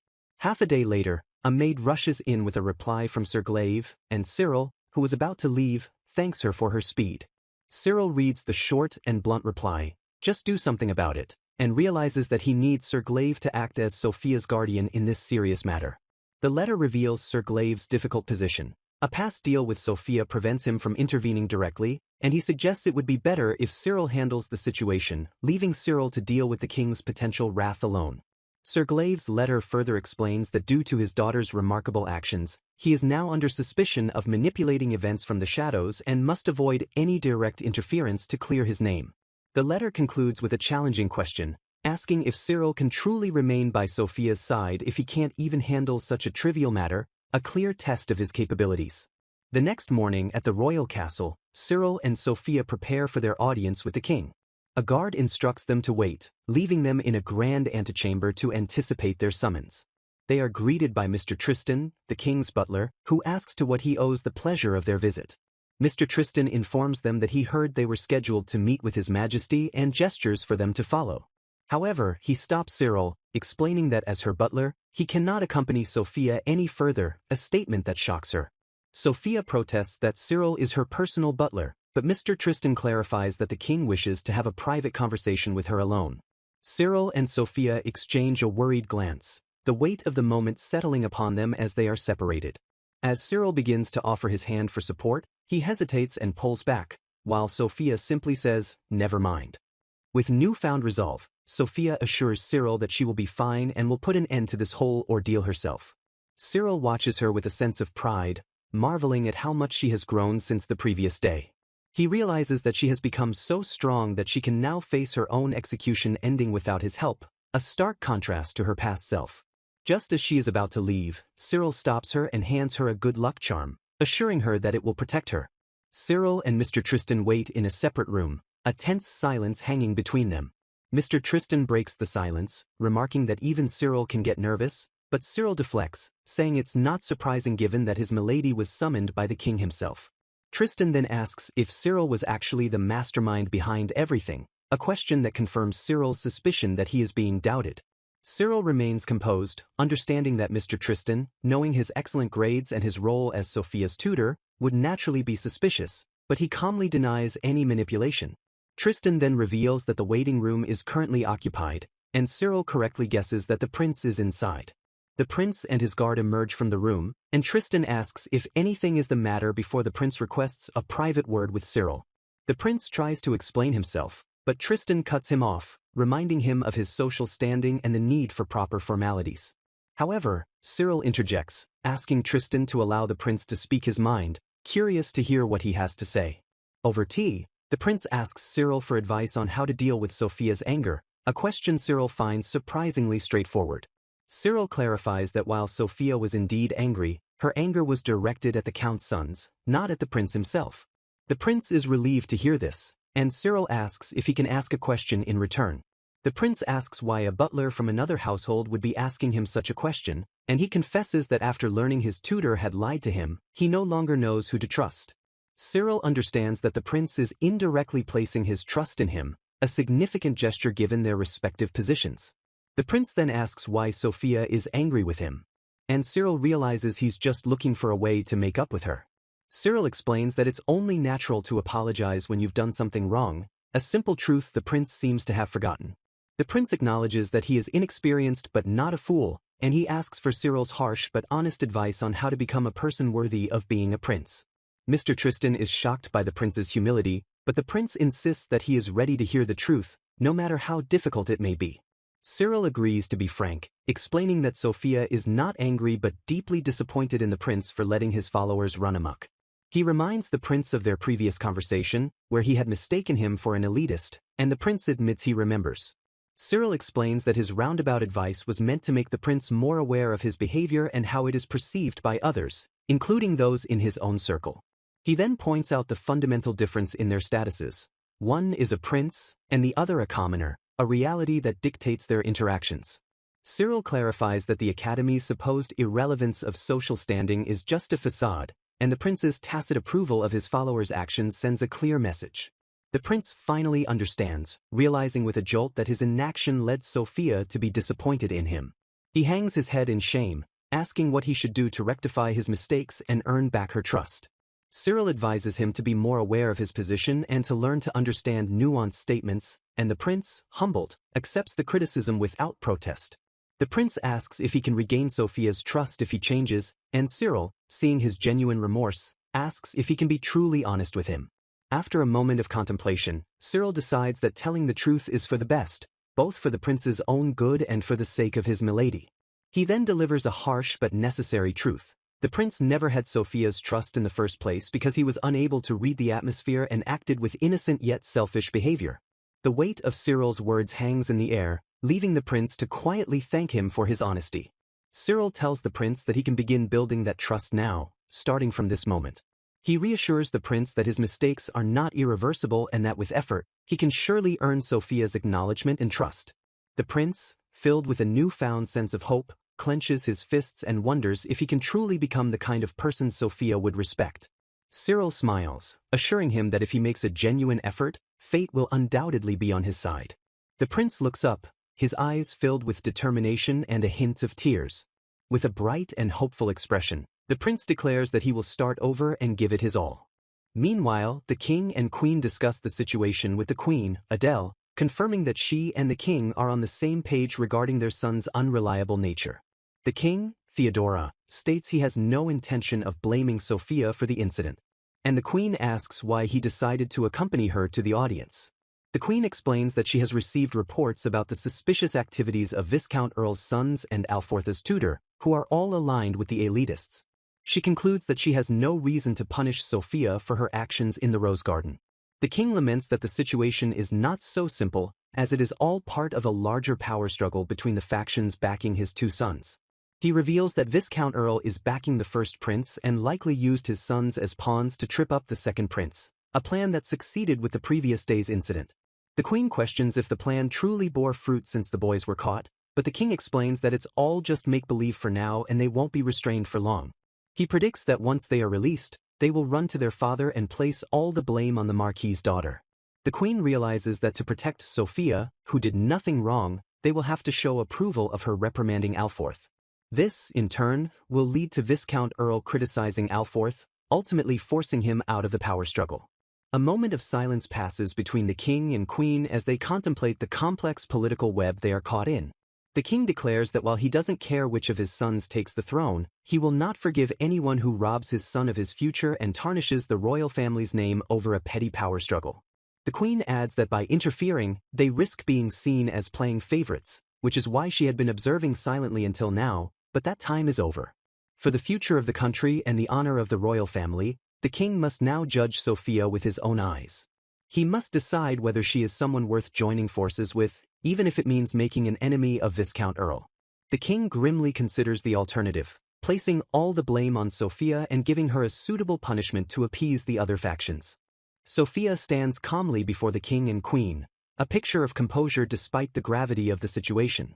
She formally introduces herself as Sophia, daughter of Marquis Rosenberg, and King Theodore of Effenir acknowledges her with a simple, "I see." The queen, Adele, apologizes for the short notice and kindly tells Sophia to relax, assuring her that it's perfectly fine. The queen mentally notes the rumors of Sophia being a saint, a facade she suspects is maintained by Prince Alfortha's interest in her. She believes Sophia is merely a puppet and intends to discover her true nature during this audience, a thought that makes her chuckle softly. A guard pulls out a chair for Sophia, who thanks him for his consideration before taking her seat. The royal couple and Sophia sit in a grand courtyard, a tense silence hanging in the air as they begin their formal audience. A guard stands by, looking on with a puzzled expression as the quiet meeting unfolds. The king notes that Sophia didn't take the bait to relax, and the queen agrees, inviting her to take a seat. Sophia politely declines, stating she couldn't forgive herself for sitting while in the presence of royalty and begs their pardon. The queen mentally analyzes Sophia's responses, recognizing the subtle tests and how a 12-year-old girl could possibly navigate such a complex conversation. The king, impressed, concludes that the rumors were true and that making an enemy of her would be unwise. Having her as an ally is the much better choice. He then reveals the reason for summoning her, the incident at the Rose Garden, which he is glad she handled as it eliminated the boys who were deceiving his son. With that, the king declares he has no intention of blaming her for what happened in the garden. Sophia astutely points out that the king is wary of Viscount Earl's intentions, knowing that the Viscount will use this incident against the royal family. She then proposes a countermeasure, asking the king to go along with her story in exchange for her ignoring the events of the previous day, and she hands a letter to a guard to deliver to His Majesty. The guard insists on seeing the letter first before handing it over to the king. The guard presents the letter to the king, who looks at it with curiosity. The king reads the letter, his eyes widening in shock as he utters, "My word." The guard asks if it's a good luck charm, and Cyril, waiting outside, confirms that it's proof of the frauds and evil deeds committed by Viscount Earl, which will relieve the king of any worries. Sophia explains that with this evidence, the king won't have to worry about punishing her, while Mr. Tristan wonders how she obtained such crucial information. A few days earlier at the Dark Guild, Cyril secretly tells his contact that he can't reveal his sources, even to him. The contact correctly guesses he's talking about the second prince's lackeys, Gilcliff and Sergius. The contact mentions that the two are notorious for their talk of disposing of slum residents, and Cyril requests an investigation into them and their household. Cyril explains that although the two stand out, they never appeared in the original Otome game, leading him to believe there's something more to their story. He recalls Nicola's words about the lackeys and how he independently decided to cooperate and share his contact information, a detail that now seems significant. Cyril speculates that Libert's faction is also looking for information to defeat these lackeys, possibly because they were the ones responsible for the death of the girl Libert cared for. However, he notes that at this point in the story, the original issue from the game hasn't been resolved yet. He connects Libert's stand against the elitists with the two leaders of a faction that won't exist in 3 years, suspecting a link between these events. The contact, No Name, confirms Cyril's suspicions about the lackeys and their father engaging in illegal activities, a guess solidified by a slip of the tongue.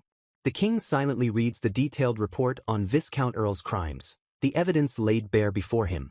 Sophia humbly states that providing the evidence is the least she can do, knowing that not even Viscount Earl can escape the consequences now. The king reflects on his original plan to make Sophia indebted to him, but now she has turned the tables and done him a great favor instead. He's a king, the highest authority in the kingdom, a position of immense power and responsibility. He swallows hard, feeling the weight of his crown as he realizes the gravity of the situation. The king feels as though he is being completely played by a mere little girl, a thought that shakes him to his core. The queen, however, is overjoyed, praising Sophia as a clever girl who risked everything to help her son, just as the rumors foretold. The queen gushes about fate, mentioning how Sophia first danced with an undercover Alforth at a party and now has met him again at the academy.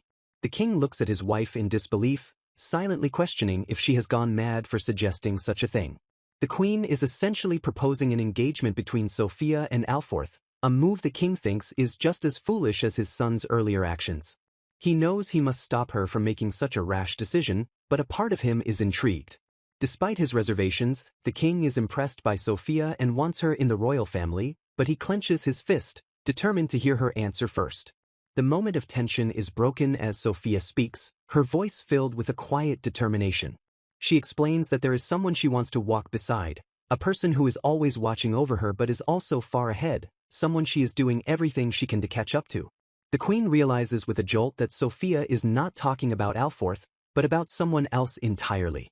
With a confident smile, Sophia declares that she will make her wish to be with him come true, even if it means going against the gods themselves. The royal couple is left stunned and speechless by her bold and unwavering declaration of love. The king understands her words as a declaration of war, a promise that she will never change her feelings, whether the gods refer to fate or the royal family itself. A guard tries to intervene, calling her words treason, but the king holds up a hand to stop him. With a surprising turn of events, the king blesses her love, certain that the gods will favor one so devoted.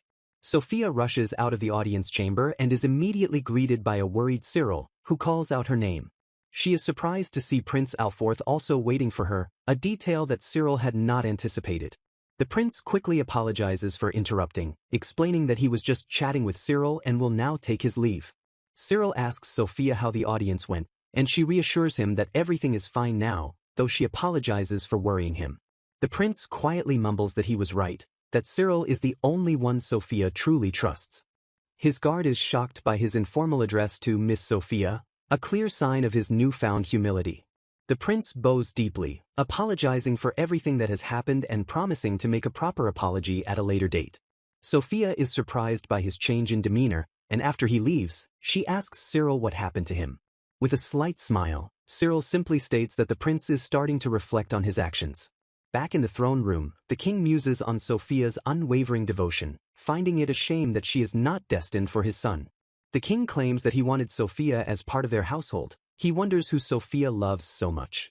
The queen recalls Sophia's partner at Alfortha's birthday party, the mysterious Mr. Butler. She turns to Mr. Tristan and asks if he knows anything about this mysterious figure. Tristan reveals that the person in question is his nephew, a statement that shocks the king, who had assumed Butler was just a nickname. The king, picturing an older, more distinguished man, is completely taken aback, while the queen notes that partnering with a non-relative is almost like choosing a fiancé candidate.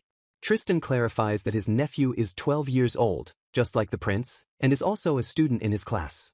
The king is flabbergasted to learn that this impressive butler is the same age as his son, a thought that sends a jolt through him. He can only utter, "My goodness," as he processes this new and startling information. The king now understands why Tristan thinks so highly of his nephew, recalling his impressive accomplishments in the entrance exam and the welcome party. The queen adds that Cyril's academic performance is even more impressive than Sophia's, as he would have aced the exam if not for the dance incident. She is particularly bothered by the one grade he lost, a single wrong answer on an otherwise perfect test. The exam paper shows that Sophia got a simple question wrong, one that nobody else failed. The king is shocked, realizing that Sophia intentionally failed that question, but he wonders why she would do such a thing. Tristan explains that only one person can be the honor student, and even if both had perfect scores, Sophia would have been chosen due to her noble status. He concludes that she did it to make Cyril the honor student, a selfless act of support. Cyril, in turn, used the dance incident to lower his own grades, ensuring Sophia would become the honor student, revealing a complex web of mutual plotting and support. The queen laments that her son can't even come close to competing with Cyril, and she declares that if she can't make Sophia her son's wife, she will make Cyril her son's husband instead. The king is horrified by his wife's outrageous plan to adopt the butler, a thought that makes him visibly recoil. Tristan remarks that the story of a splendid butler and his noble lady apprentice seems to be repeating itself, a callback to his own past. He also mentions that her eyes glowed red during the Rose Garden incident, a detail that makes the king wonder if she too suffers from the same mana supercharge syndrome. The king questions if this is also the work of fate, a mysterious force shaping their lives. Tristan reassures him that there is no need to be pessimistic, as he believes Cyril is far more talented than himself and might actually be able to save her. The king asks if there's any basis for this assumption, and Tristan reveals he is conducting his own investigation and that the king is the first to know. He admits that while Cyril may be a superior butler, this is a different kind of expertise, but the possibility still exists. Tristan concludes that both Lady Sophia and Cyril are irregular, unpredictable existences in their world. He is particularly interested in how Cyril managed to score so high on the entrance exam, especially Cyril. Tristan notes that Cyril never had a formal master, so his exceptional skills are a mystery that he finds deeply intriguing. Normally, someone with his background would have mediocre grades, but Cyril has defied all expectations. Tristan declares that there is only one possible explanation for this, as Cyril wasn't even supposed to be at the academy for another 3 years, and yet here he is, acting like a completely different person. As they walk away from the castle, Sophia asks what Cyril discussed with the king, and he confirms that he would be curious too. He explains that while they avoided the worst-case scenario, it doesn't mean they've reached a favorable outcome either. Cyril muses that if the king had taken a liking to her and tried to force an engagement, it would have been just like the Rose Garden incident all over again. Sophia asks about his plan, and he reassures her that it is progressing smoothly and she has no need to worry. They walk closely together, a quiet understanding passing between them as they navigate the complex political landscape. With a playful wink, Sophia tells him that the details of her plan are a secret she'll be keeping from him for now. Cyril is left momentarily speechless, a question hanging in the air as they continue on their path. A few days after Sophia's meeting with the king, Tristan is hard at work in a research room at the royal castle when he hears a knock at the door. The king enters and asks Tristan about his research, to which Tristan apologetically replies that despite his best efforts, he has made no progress. The king laments that they can't escape fate, but Tristan insists he can't be blamed as he lacks the necessary knowledge, prompting the king to point out that no one on the continent is more resourceful. Tristan then reveals that there might be one person who can break them free from this fate, a statement that surprises and intrigues the king. The king eagerly asks if this person can be trusted, and Tristan admits that while it's still uncertain and he believes there's a chance, he has kept it a secret for now. Tristan's thoughts turn to Cyril, but he tells the king that it is still just his own speculation and they can't be certain for now. He suspects that Cyril is a reincarnator who knows how the story of Espressivo of Light and Darkness will end, a crucial piece of knowledge. He further speculates that Cyril is trying to save the Villainess from execution while simultaneously building a harem by stealing the hearts of the other main heroines like Alicia. Despite the risks and the unknown, the king declares that as long as there is even a glimmer of hope, he will not give up. Resolved, Tristan tells the king to give him his orders, willing to put his life on the line to see this through. The king asks for just one thing, his request hanging in the air as the scene focuses on Tristan's cluttered research desk. Tristan asks if there is no other way, and after a moment of heavy silence, the king confirms that there isn't, so Tristan reluctantly agrees to the plan. A few days later at the academy, Cyril learns from a classmate that both of Count Ales's sons have voluntarily withdrawn from school, and that Prince Alforth and Lady Sophia were also absent for a few days. His classmates immediately surround him, excitedly speculating that he got rid of the lackeys because they were interfering with Lady Sophia and the prince, a rumor he quickly denies. Cyril mentally clarifies that by little business, he meant exposing their father's crimes and driving their family to despair, and he notes that the timing of the rumor was impeccable. As his classmates rush off to their next class, Cyril anticipates that the news of Count Ales's crimes will spread in a few days, leaving the two sons to face their punishment. He knows that when this happens, the elitist faction will surely make a move, and some might even direct their anger towards his milady. He recalls a rout in the game where the elitist faction's blame led to her death, and he realizes he must quickly strengthen their own faction's standing. Just then, Tristan's sensei approaches, stating he has something to tell him and some other students, including Sophia. He reveals that the student council is severely lacking in members and there's talk of recruiting bright first years like Cyril and Lady Sophia.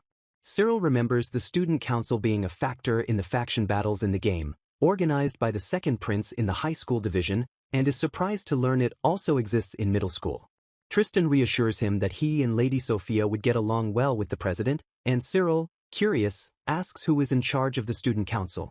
Tristan's evasiveness makes Cyril wonder if there's a hidden meaning behind his words, perhaps a subtle attempt to pique his interest in joining. Cyril decides he must discuss the matter with his milady first, but he admits he is intrigued by the kind of person who would lead such a mysterious student council.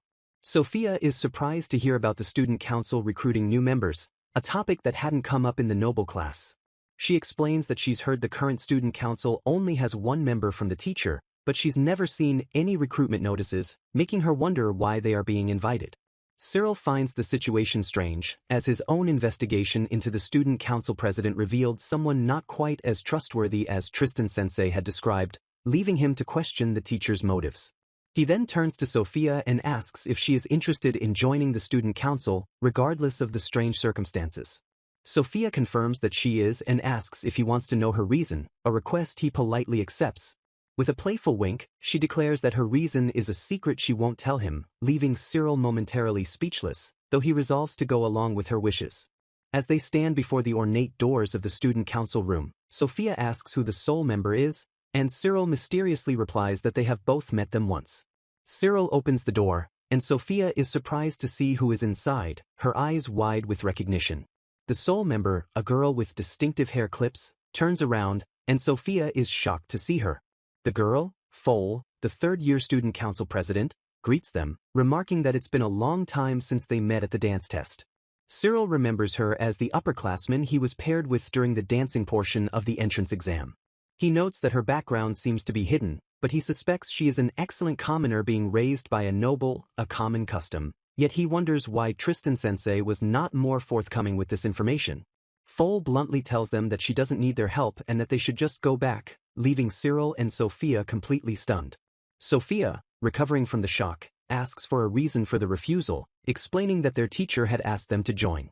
Foal coldly states that a lady who has caused such an uproar since joining the school and a butler who couldn't even cover for his master are not needed in the student council. Cyril acknowledges that her reasoning is valid, but he can't help but feel there's more to her rejection. Sophia, unfazed, asks if Foal is the type to judge someone based on cheap provocations and rumors.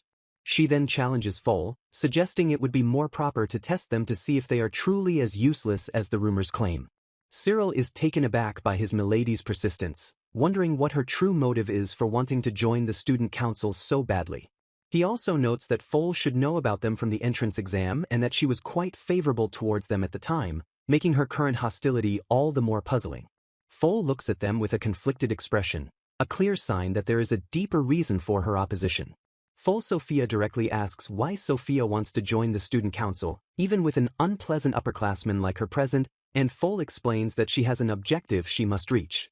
She adds that she believes joining the student council is the shortest path to achieving that goal. And she trusts her own good eyes, noting that she feels Sophia is similar to Cyril.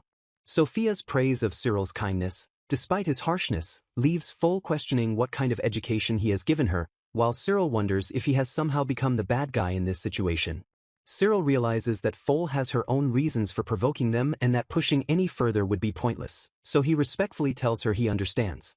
However, Sophia's challenge has been accepted, and Foal declares that if they are going to take it that far, she will give them a test to see if they are truly qualified to join. Cyril imagines an impossible task, like running a lap around the entire continent before tomorrow, and a tearful Sophia rejects the very idea. But with a confident smile, Cyril declares that it is his job to make the impossible possible, and Sophia thanks him for his unwavering support. With renewed determination, Cyril and Sophia declare that they have no objection to the test and will definitely pass it. The new chapter, titled Student Council's Test, opens with the source of the voices from the garden being revealed as two young apprentices engaged in mock combat. With a determined look, one of the apprentices swings a wooden sword, and the other cries out in mock pain as he is defeated. A young maid watches in utter shock, her mouth agape at the scene unfolding before her. A third person, who orchestrated the training, calmly declares that round 1 is over as the defeated apprentice lies on the ground. That the master of this training session picks up the wooden hammer and asks if his opponent is taking this too seriously, to which the other replies that he's being too light-hearted. Just then, a young maid approaches, calling out to Cyril Kuhn and saying that she has been looking for him. A maid named Rouge hands Cyril a report for the investigation he requested and tells Roy and Emma to continue their training on their own. Rouge playfully asks if it's all right for her to carry such an important document, joking that she might peek, while Cyril reminds her that the reports are mixed with false information to mislead spies. She quickly insists she was just kidding and wouldn't dare to look, and Cyril, though slightly annoyed, dismisses her antics. Cyril reads the report on Foal, the student council president, hoping to find a clue about her past, and discovers a shocking truth. He is stunned to learn that Foal is not the daughter of a ducal family but is actually the first daughter of King Theodore's brother, making her royalty and Prince Alforth's cousin. This revelation means that Tristan knew her true identity all along but kept it a secret from him, and he realizes that Foal's rejection of their request to join the student council now carries a much heavier weight. He considers that in the game, Foal makes no appearance after 3 years, a fact that could mean only one thing, a possibility he doesn't even want to consider. Meanwhile, Roy celebrates his victory over Emma, who complains that it was unfair, and Rouge remarks that the two seem to like Cyril more than her. Rouge asks if he's not happy about this, and he admits that while he is, he feels he doesn't deserve their affection since he was the one who initially recommended abandoning them. Rouge laughs, telling him he's been worrying too much about a small thing and that the children like him simply because he is nice to them. She then affectionately notes that she sometimes forgets he's just a kid because he always acts so mature, a comment that makes him blush. The next day at Lonbell Academy, the instructor dismisses the class, and the day's lessons come to an end. As the students are leaving, a teacher calls out to Cyril, stopping him in the hallway. The teacher informs Cyril that he has been summoned by the student council president, who wishes to see him alone. Cyril realizes that the teacher's words are a probe, an attempt to see how much he knows about Foal's true identity, and he calmly agrees to go. The teacher then asks if Cyril has a preference for thorny flowers, a coded question that Cyril interprets as a reference to Foal's unfavorable attitude or the symbolic blue rose of the royal family. Cyril cryptically replies that it doesn't matter, as he has no intention of growing any flower besides the one from the Rosenberg house, a rose he must nurture. The teacher is left puzzled by his response as Cyril walks away, a slight smile on his face. Cyril arrives at the student council room and knocks, a voice from inside telling him to come in. He enters the room to find Foal's maid present, but Foal herself is nowhere to be seen. Foal is busy writing at her desk, her back turned to him as he enters the room. Cyril observes her silently, noting the gentle breeze in the room, and realizing she is using wind magic. He understands that she is trying to create a soothing wind, a task that is tiring even with a small spell, and he wonders about her motives. A maid clears her throat, trying to get her attention, and Cyril thinks that as royalty, Foal could easily use a magic tool or have her maid fan her instead of expending her own energy. Foal, seemingly annoyed by the interruptions, turns around and asks her maid what's wrong, if she has a throat problem. Cyril, now in her line of sight, is met with a shocked expression as she asks why he is here, to which he replies that he knocked and was told to come in. Foal, flustered, apologizes for her absent-mindedness, and Cyril explains that he heard she had called for him, which is the reason for his visit. Cyril then asks if she wants him to convince his milady not to join the student council, but to his surprise, Foal tells him she has to refuse. Foal, now visibly agitated, demands to know why he would refuse, arguing that it's for his master's own good, but Cyril calmly states that he has his own guesses as to why she is against the idea. He explains that something might happen to her in the next 3 years, a veiled reference to her disappearance in the game. He firmly states that Lady Sophia is not a child who needs her hand held and that he has no right or reason to oppose her decision. With a final, unwavering declaration, he says that this is something his milady has chosen for herself, and if she is willing to go that far, he will not stop her. Foal, now furious, declares that she will still have him take the test, and Cyril, with a confident smile, replies that his milady is also resolved to take it. With a determined look, Foal tells him that she will now reveal the contents of their test. Later that evening at the Rosenberg mansion, a maid informs Cyril that his milady is already waiting for him. As he approaches his own room, a sense of déjà vu washes over him, and he wonders where Sophia might have gone. He enters to find a smug-looking Sophia waiting for him, and she asks if he was alone with Foal in the student council room. He confirms that he was, explaining that he went to discuss the test, and Sophia's expression darkens. He quickly adds that it will be just the two of them, a statement meant to reassure her jealous heart. Cyril realizes that rather than being angry, she is using this as an excuse to be alone with him, just like last time. Sophia denies any misunderstanding, but Cyril decides to tease her a bit, remarking that a maiden's mind is hard to understand and that being manipulated like this is unpleasant. His words hit their mark, and a flustered Sophia turns away, her cheeks flushed with embarrassment. He corners her, his voice low as he warns her that if he catches her attempting such a scheme again, he will have to punish her. Sophia is left speechless, her eyes wide with a mix of surprise and something else entirely.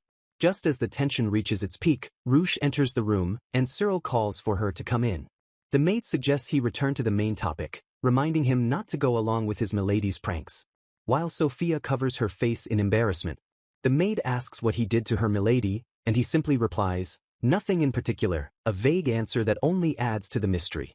Cyril internally wonders why Sophia is blushing instead of being angry at the word punish, a reaction he finds utterly perplexing. Sophia, now composed, asks what he was talking about in the student council room, her curiosity piqued. Cyril explains that he was asked to convince her to give up on joining the student council and asks what kind of test they were given. He notes that she didn't even seem to worry about whether he would accept Foal's request, a fact he hopes is a sign of her trust in him. He then informs her of the contents of the test. They are to help Prince Alforth recover his good name after the recent incident that tarnished his reputation. Sophia is surprised to learn that the test is about Prince Alforth, and she questions if they are even allowed to interfere in such a matter. Cyril explains that Foal has likely already discussed this with someone close to the royal family and that she refused to let him join despite knowing his skills, a clear sign of her complex motives. He deduces that if they fail, Foal will also be held responsible, so she will likely find a fault in their plan and fail them regardless of their efforts. Sophia, however, is not discouraged and asks with a bright smile if he thinks they can't pass this test, even if it means they have to withdraw. The maid sighs at the children's talk of difficult things, while Sophia reveals she has already thought of several ideas to accomplish this not-so-easy task, and moreover, she wants to achieve something that would place Cyril's position above even the prince's. Cyril agrees to work on the test, but he insists that if it's possible, he wants her to be the one to take the credit, in her name. In a room inside the palace, the queen learns that Alforth won't open up to his new tutor, a lingering effect of his distrust of adults after the recent incident. An attendant points out that there are no non-adult tutors available, but the queen, with a sly look, has a solution in mind. She tells the attendant to have Alforth rely on Cyril, framing it as a meritorious deed that will bring him closer to the royal family. Upon arriving at the prince's classroom in the noble course, Cyril was promptly stopped by a butler who informed him that even someone from the esteemed Duke Rosenberg's house could not see His Highness on such short notice and would have to reschedule. As Cyril politely thanked the man and turned to leave, another attendant rushed over and pointed out his identity, causing the butler to frantically call for him to wait. The butler, now flustered and apologetic, hurried to Cyril's side, profusely apologizing for not recognizing him and promising to immediately arrange the meeting he had just denied. Both the butler and the other attendant bowed deeply in unison, trembling as they begged for forgiveness for their profound rudeness toward him. Cyril was taken aback by their sudden change in demeanor, realizing with some surprise that his reputation alone had granted him passage, marking the start of his new role as mentor. Inside, Prince Alforth apologized for the suddenness of their meeting, and Cyril returned the sentiment before the prince asked him to state the purpose of his visit. Cyril felt the pressure of being in the prince's presence, internally admitting it was difficult to act normally, but he managed to offer a polite thank you. Getting straight to the point, Cyril explained that he was there at the student council's request, tasked with the mission of helping to restore His Highness's tarnished position and reputation. The prince revealed he had already been informed of this and considered it good timing, as they had been unable to find a new mentor since the last one was fired, and his mother had specifically advised him to rely on Cyril. Cyril now understood that he was only granted this meeting because of his name, recalling how Lady Sophia's reputation had soared after recent events, making it logical for the royal family to consider her circle and even telling the prince to follow Cyril like an older brother. Despite his initial frustration that the royal family was now focusing on him, Cyril recognized the opportunity and officially declared that he would serve as His Highness's counselor to help him recover his good name. The prince was absolutely thrilled by this news and exclaimed that he would be counting on Cyril, who simply affirmed the arrangement with a confident nod. Wasting no time, Cyril began his first session by asking His Highness to share his own thoughts on his current political situation. The prince lamented that people have only ever seen him as the leader of the elitist faction, but Cyril bluntly corrected him, stating that this perception is very much in the present, not the past. When the prince naively suggested he could simply announce that he's not part of the elitist faction, Cyril quickly informed him that it wouldn't be nearly that simple. Cyril laid out the harsh reality that such a declaration would only lead people to one of two conclusions: either he was a coward betraying his allies to hide his failure, or he was a powerless puppet being manipulated. The prince's eyes widened in horror as the stark reality of his precarious and difficult situation finally dawned on him. The prince somberly acknowledged that trust is not easily rebuilt after a mistake, and Cyril presented him with his only two options: remain silent or make a bold public statement. With a look of profound dejection, the prince stared down at the ground while his attendant watched over him with a worried expression. After a moment of thought, the prince resolved to make a public statement, accepting that he must face the consequences of his own actions.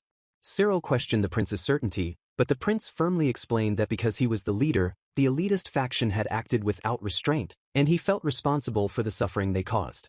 With a gentle, sad smile, the prince expressed his regret that Cyril had come all this way to help, declaring that he could not sacrifice his people simply to save his own skin. Deeply impressed by the prince's noble character, which was just as expected from a main Otome game route, Cyril decided he couldn't give up on him and vowed to help him recover his name.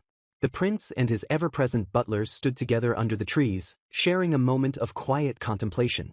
A wide shot of the academy building stood against the sky, hinting at the political machinations taking place within its walls. Back in a classroom, Cyril leaned in to whisper to his friends, stressing that what he was about to share was a major secret that must not be leaked under any circumstances. A wave of whispers spread through the room as students processed the new information, concluding that Prince Alforth was merely a puppet of the elitist faction and that the real culprits were two specific individuals, a revelation they found rather pathetic. Cyril began his formal instruction, outlining a three-step plan that started with spreading a counter-rumor about the prince's true allegiance and was followed by lessons on maintaining proper, confident posture. Cyril continued the posture lesson, instructing the prince to be aware of his entire body down to his fingertips with every movement, which the prince awkwardly attempted to follow. The training grew more intense as Cyril physically helped the prince with flexibility exercises, explaining it was necessary to teach him how to act like royalty and avoid causing trouble for Lady Sophia, who would soon be involved in their plans. Although the prince insisted he could continue, Cyril called for a short break, observing that while His Highness was motivated, there was still a need to push him further. The prince praised Cyril's knowledge, but Cyril humbly brushed it off, stating he simply learns what is necessary and emphasizing the importance of taking breaks to process information and see the bigger picture. Despite his visible exhaustion, the prince pushed himself back to his feet, determined to continue, a display of effort that Cyril silently acknowledged. With renewed enthusiasm, the prince eagerly asked Cyril to continue teaching him, and Cyril readily agreed with a respectful, "Of course, Your Highness." Before parting ways, Cyril confirmed that their training sessions would continue after school each day. Later, as Cyril stood in the hallway, he was called out by the imposing figure of Tristan-sensei, who had his arms crossed. Tristan-sensei wryly commented that something interesting must be happening, dismissing Cyril's attempt to act casual by pointing out that it's highly unusual for someone so young to become a royal mentor. Cyril deftly turned the tables, asking if the teacher intended to criticize a decision made by the royal family, reminding him that the queen herself had instructed the prince to rely on him. Amused by Cyril's sharp tongue, Tristan-sensei cut to the chase and demanded to know why Lady Sophia's personal butler had suddenly become Prince Alfortha's mentor. Tristan-sensei revealed he was already aware of the test and couldn't understand why Cyril would choose such a risky and complicated path to achieve his goal. Cyril acknowledged that while the test had no direct bearing on the prince's position, there was a high probability that Foal would fail it on his own. This led Cyril to admit that his better course of action was to focus his efforts elsewhere, namely on convincing Foal, and he was surprised that the perceptive sensei hadn't already guessed his motives. Unsatisfied, Tristan-sensei pressed him further, demanding to know the true goal behind these elaborate maneuvers, certain that Cyril must have a deeper reason. With unwavering loyalty, Cyril stated that his goal was obvious since he is Lady Sophia's personal butler, and everything he did, including training the prince, was solely for the sake of his master's happiness. As Cyril walked away, Tristan-sensei watched him with a calculating smirk, deciding to let the matter rest for the time being. A few days later, once the rumors had time to circulate, Sophia hosted a tea party and warmly welcomed Prince Alforth upon his arrival. Sophia graciously invited her guests, including the prince, to enjoy themselves at her lovely and intimate tea party. She modestly described the gathering as a simple affair, hoping that Prince Alforth would have a pleasant and enjoyable time. Prince Alforth politely thanked Sophia for the invitation, mentioning that he had already heard about the event from Cyril. Cyril noted with satisfaction that this was the first step in improving the prince's standing, as he had responded with a regal grace befitting his station instead of an innocent reply, all while being presented with a freshly baked waffle and a variety of toppings. Two of the young ladies at the party gushed over the delicious snack, declaring it to be as wonderful as ever with its perfect balance of crispy exterior and soft interior. When the prince asked if Cyril had made the waffles himself, Cyril humbly explained that he had merely taught a trusted chef how to prepare them. The prince's eyes lit up as he realized this meant he could enjoy these delicious waffles whenever he pleased, so long as that chef was available. An abrupt and heavy silence fell over the table, and one of the girls could be seen twitching nervously with her fork in hand. With a waffle partway to his mouth, the prince froze, his eyes wide with the sudden and dawning horror of his social misstep. Cyril leaned in close to the prince, sternly pointing out that his thoughtless comment could be interpreted as a demand for the chef to be given to him, a direct scolding that left the other girls at the table in a state of shock. One of the girls turned to Sophia in alarm, questioning if Cyril's rebuke of the prince was too harsh, but Sophia simply smiled and assured her there was no need to worry. The prince hastily apologized to Sophia-san for his blunder, but Cyril interjected, advising him that while remorse is important, a member of the royal family should not apologize so freely or needlessly. The prince found himself in a difficult position, asking what he should do if apologizing was the wrong move, while the girls whispered amongst themselves about the rumors they'd heard and wondered if he was truly trying to change. Cyril skillfully redirected the conversation, reminding His Highness of the true purpose of his visit, which immediately brought the prince back to the matter at hand. The prince earnestly addressed the group, explaining that his real reason for attending the tea party was to make a special request of them. He explained that he had recently become aware that people mistakenly view him as the leader of the elitist faction, a perception he wished to correct. He passionately insisted that he has never held any prejudice against lower-ranking nobles and certainly not against commoners. With a piercing gaze, Sophia posed a difficult question, asking him why, if that were true, he had surrounded himself with members of the elitist faction, leaving him speechless. The prince humbly admitted that his association with the elitists was a result of his own stupidity, which they had exploited for their own gains.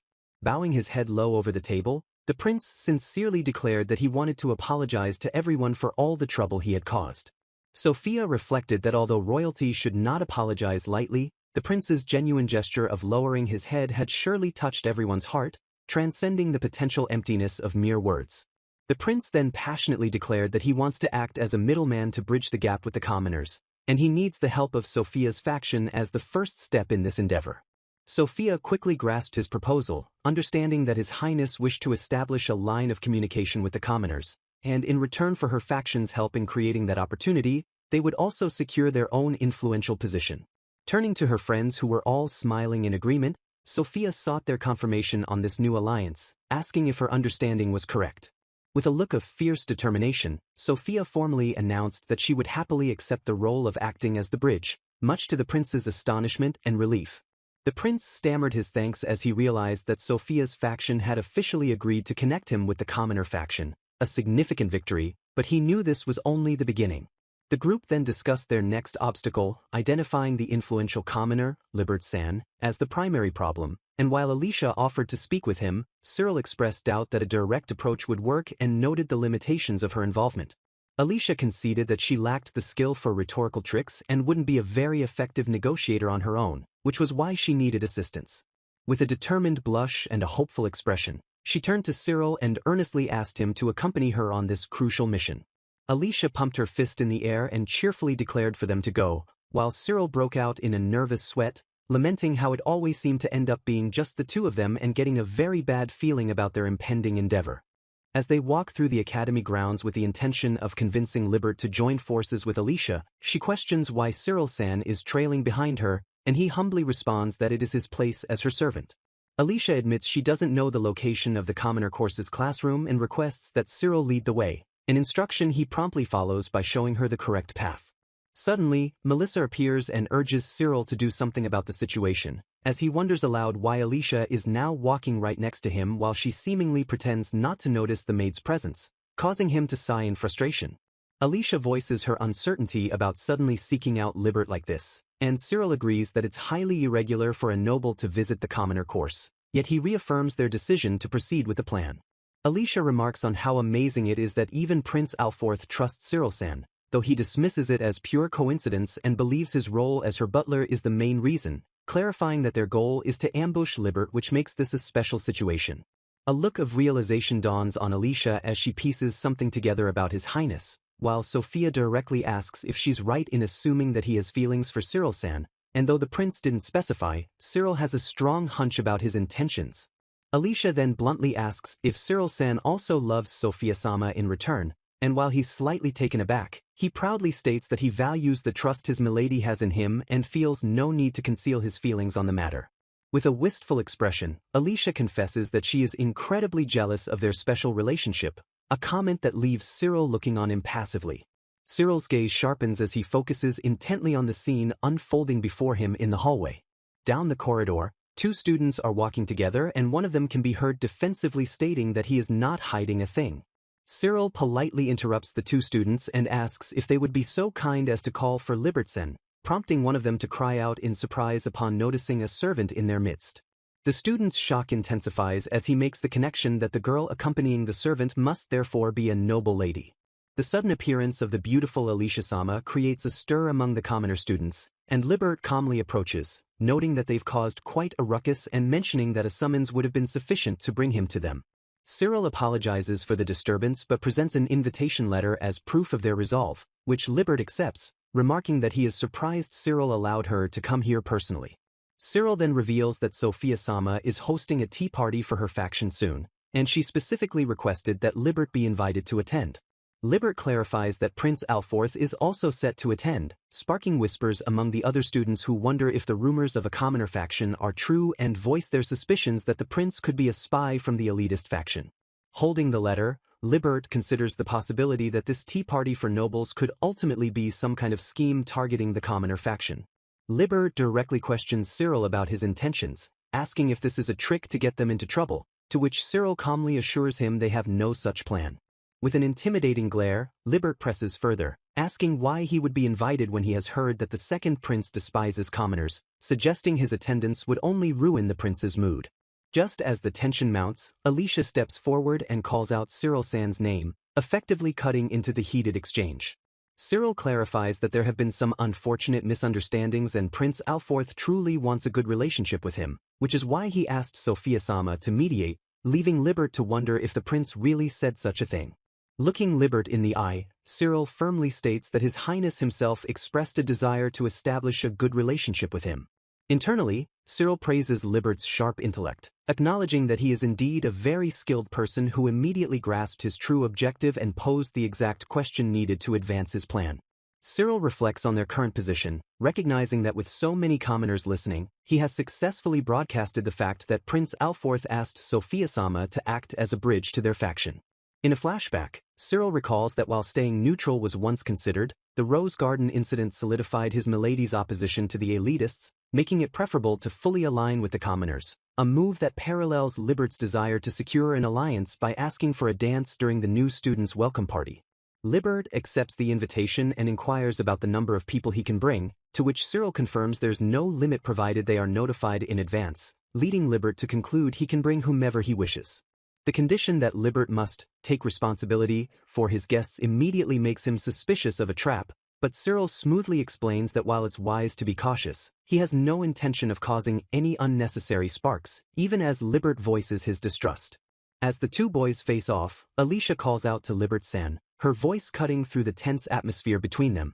With genuine passion, Alicia insists that they simply want to get along with everyone and asks him to believe them, prompting an instant and charming reply from Libert, who says he will trust her word. Libert expresses his sincere thanks with a dazzling smile, and the complete reversal in his attitude leaves Cyril utterly dumbfounded and speechless. A few days later, in a hall inside the academy booked by the Rosenberg Duchy, the scene is set for the tea party, a testament to the sudden and unexpected shift in alliances. The factions have gathered, with Sophia and her noble allies on one side and Libert with his serious-looking commoner companions on the other, each group observing the other warily. Alicia, looking lovely in a party dress and pearls, surveys the room with a gentle expression as a servant moves through the crowd with a tray of drinks. Prince Alforth enthusiastically waves at Cyril, who in turn compliments His Highness on how well the suit looks on him. Prince Alforth mentions that he had the suit custom-made for the purpose of getting close with the commoners, though he worries it might be too plain, but Cyril assures him it's the perfect choice, much to their mutual relief. The prince thanks Cyril for helping him, but Cyril demurs, insisting all credit belongs to his milady's decision and he deserves no thanks, prompting the prince to correctly deduce that he should be thanking Sophia-san. Prince Alforth quietly cheers for figuring it out, but Cyril playfully warns him that celebrating out loud will make it pointless, forcing the prince to suppress his joy and admit that Cyril has a good point. With genuine sincerity, Prince Alforth tells Cyril that he remains grateful for his help, and Cyril seems moved by his words.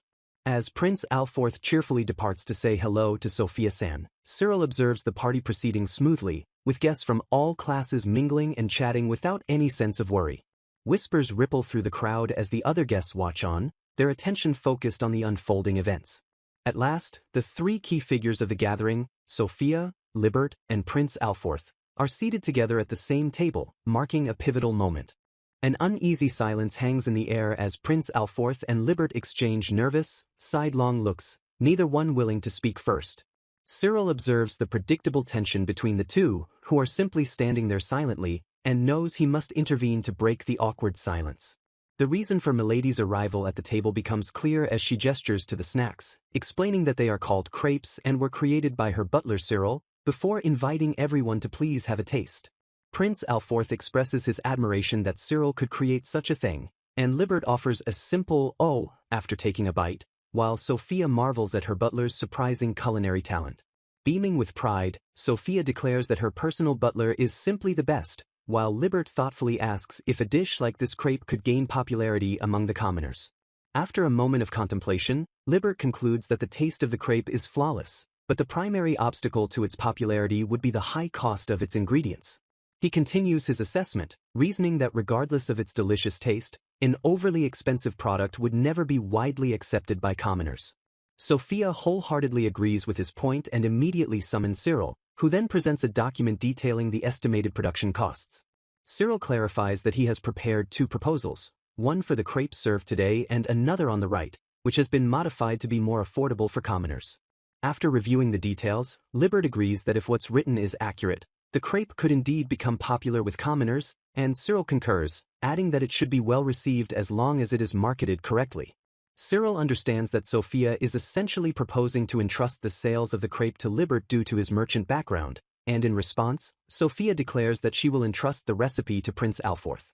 The sudden declaration sends shockwaves through the group, as both Libert and Prince Alforth shout in astonishment, questioning if she truly means to give the recipe to the prince. Sophia calmly explains that her actions in the rose garden were quite rude, and this gesture serves as her apology for that unsightly display. While Prince Alforth insists it wasn't her fault, Sophia firmly states that the reason doesn't change the rudeness of her actions, and therefore she offers the recipe as a formal apology for him to use freely. Clutching the recipe, Prince Alforth understands that the final decision rests with him, a realization that leaves Libert momentarily speechless. Libert calls out to the prince, who, after a brief pause, turns to Cyril with a decisive nod and declares that he will gratefully accept the recipe. Prince Alforth then turns to the gathered commoners and announces that first of all, he must apologize to all of them, leaving the students confused as to why. He begins by making it clear that he is not aligned with the elitist faction, admitting that he was used by them and consequently caused a great deal of trouble for the commoners. The prince then performs a deep bow of apology, explaining this is his reasoning, which prompts Sophia and others to urge him to raise his head while Libert and his friend look on in shock. Prince Alforth explains that a prince lowering his head to a commoner is an act for which he will be scolded, making this a one-time gesture, but he needs them to know how truly sorry he feels for his actions. He then addresses Libert directly, stating his belief that the path to improving the nation is through cooperation with the common people, and with that, he entrusts the recipe to him. Libert asks for clarification, wondering if the prince is truly trusting him to sell the crepe, and Prince Alforth confirms he is giving him the recipe outright, along with any fame and fortune it generates. While expressing that he is honored by the incredibly generous offer, Libert regretfully informs the prince that he cannot accept it.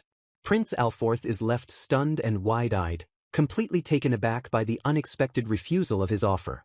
When the bewildered prince asks why he can't accept his apology, Libert clarifies that as merchants, they cannot engage in a deal that is not mutually beneficial, a principle that applies even in this situation. Cyril steps in to explain to the perplexed prince that Libert's refusal stems from the fact that the recipe's value is far too great to serve merely as a sign of apology. The prince puzzles over this merchant mindset, questioning why they wouldn't just take the most profitable option, and then realizes that simply granting the right to sell the crepe should be a sufficient gesture. Libert sternly tells Cyril to be quiet, but Cyril continues to explain to the prince that even with exclusive rights, competitors would quickly reverse engineer the recipe, so what Libert truly desires is to use the prince's influence to protect his investment. With a knowing smile, Cyril declares that as His Highness's counselor, he can't pass up this valuable teaching moment, prompting Libert to concede that Cyril's new role as the prince's mentor makes things quite difficult for him. Cyril instructs the distressed prince to negotiate by considering what the other side wants and proposing a mutually profitable arrangement, mercilessly pointing out how close His Highness came to simply giving away the valuable recipe rights. Cyril cheerfully notes that despite being temporarily entrusted with the prince's education, he's being far more lenient than he was when tutoring Sophia-sama, to which she dryly remarks that his task must be difficult. Sophia adds that she, in fact, always wished he had been stricter, a comment that stuns Libert into silence as she thoughtfully touches her chin. The prince suggests the profits should go to Sophia-san since she provided the recipe, but she insists helping him is her reward, and Libert chimes in that he can't accept a share either because the recipe is too valuable, a point Sophia concedes is a good one.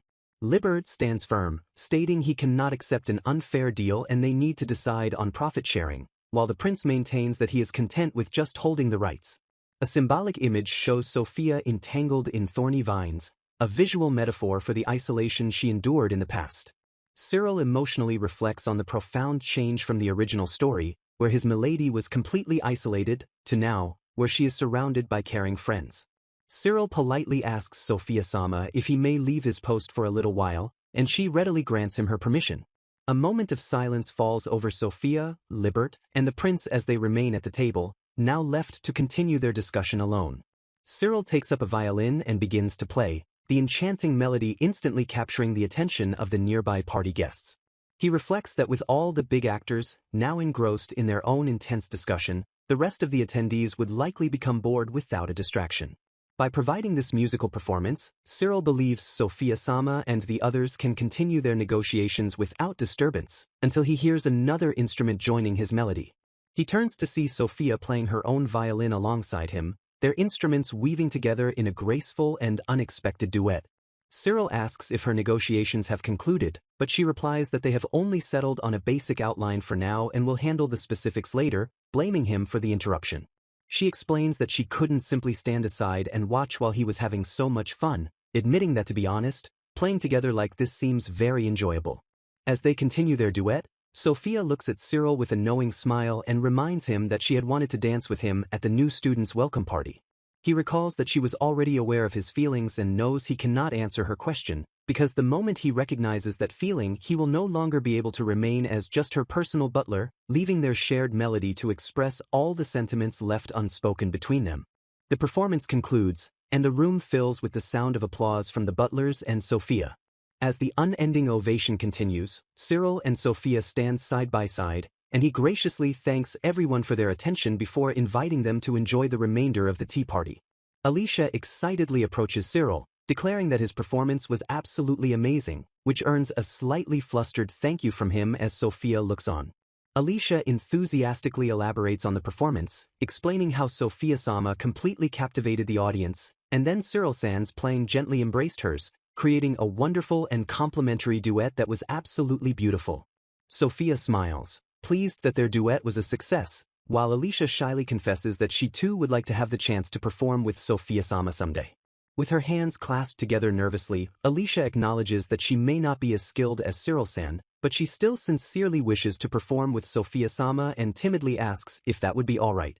Sophia's face lights up with a warm and genuine smile as she tells Alicia that she would be delighted to accept her invitation to perform together, leaving Alicia momentarily stunned. Sophia gently points out that Alicia didn't bring her violin, and Cyril immediately offers his own instrument for her to use, a suggestion to which he readily agrees. With a firm and grateful grip, Alicia takes the violin from Cyril, her expression filled with joy and determination as she offers him her heartfelt thanks. Alicia confidently declares that it's time for them to play, and the two girls begin their duet, their focused expressions showing their shared passion for the music they are creating. As Alicia and Sophia perform their impromptu duet, they draw the rapt attention of Cyril, Prince Alforth, and the other guests, who all look on with admiration. Deciding to take the opportunity to check on the other guests, Cyril asks an attendant about the location of his violin and is informed that it has been taken to the noble course's tower. The prince's attendant asks Cyril to bring something immediately, a request he readily agrees to, while internally noting that his plan to keep the guests entertained has worked almost too well, as the new duet seems likely to continue for a while. Libert walks up behind Cyril, casually observing the scene and commenting with a smile that the party appears to be going quite well. Cyril offers a formal apology for leaving his guest unattended, but Libert brushes it off casually, prompting Cyril to observe that the prince truly doesn't seem to be aligned with the elitist faction. When Cyril asks if he finally believes in the prince's sincerity, Libert offers a quiet apology, acknowledging that His Highness's actions have indeed made his intentions clear. A confused Cyril asks what he is apologizing for, but Libert simply replies, "Nothing," before taking a sip from his glass, leaving the question unanswered. Libert points out that this tea party marks the first time they have been able to speak so openly, free from the constant worry of being overheard that has plagued their conversations until now. Gazing at the performance, Libert remarks on how natural it is for people to celebrate such talented and beautiful ladies, finding it quite surprising that they are not aligned with the elitist faction. Libert muses that it would be understandable for someone of Sophia's status to consider herself special, but Cyril counters that her talent is not something achieved through effort alone, insisting that his milady is simply a very hard worker. Looking at the duo on stage, Libert theorizes that Sophia's success is largely due to Cyril's presence and support, a notion that Cyril immediately shuts down. Changing the subject back to business, Cyril inquires about the plan for selling the crepes, asking if there were any issues with the decided details, a question that seems to catch Libert off guard. Libert assures him there are no problems with the plan to open a shop in the capital and share profits with his merchants, and though Cyril advises him to keep his strategy hidden, Libert is confident things will go smoothly. With a smile, Libert states there's no problem, as he is certain after witnessing the duet that Cyril would never betray his mistress, and while Cyril acknowledges that he won't interfere as long as his milady profits, he seems to have some reservations. Cyril attempts to downplay his involvement, pointing out for the record that he actually knows very little about the world of business. Libert counters by revealing that Sophia-sama herself claimed consulting Cyril would increase profits tenfold, a statement that makes Cyril cry out in anguish over the immense pressure of his milady's expectations. Bowing his head in apology, Cyril admits that he cannot possibly live up to such impossible expectations, offering the simple strategy of selling the crepes to nobles first before expanding to the commoner market. To Cyril's surprise, Libert shouts that he never even considered such a method, and as Cyril apologizes for stating the obvious, Libert insists that's not true at all. Libert muses that it's a natural progression for trends to trickle down from the upper to the lower classes, and he seems to grasp the brilliance of the simple idea.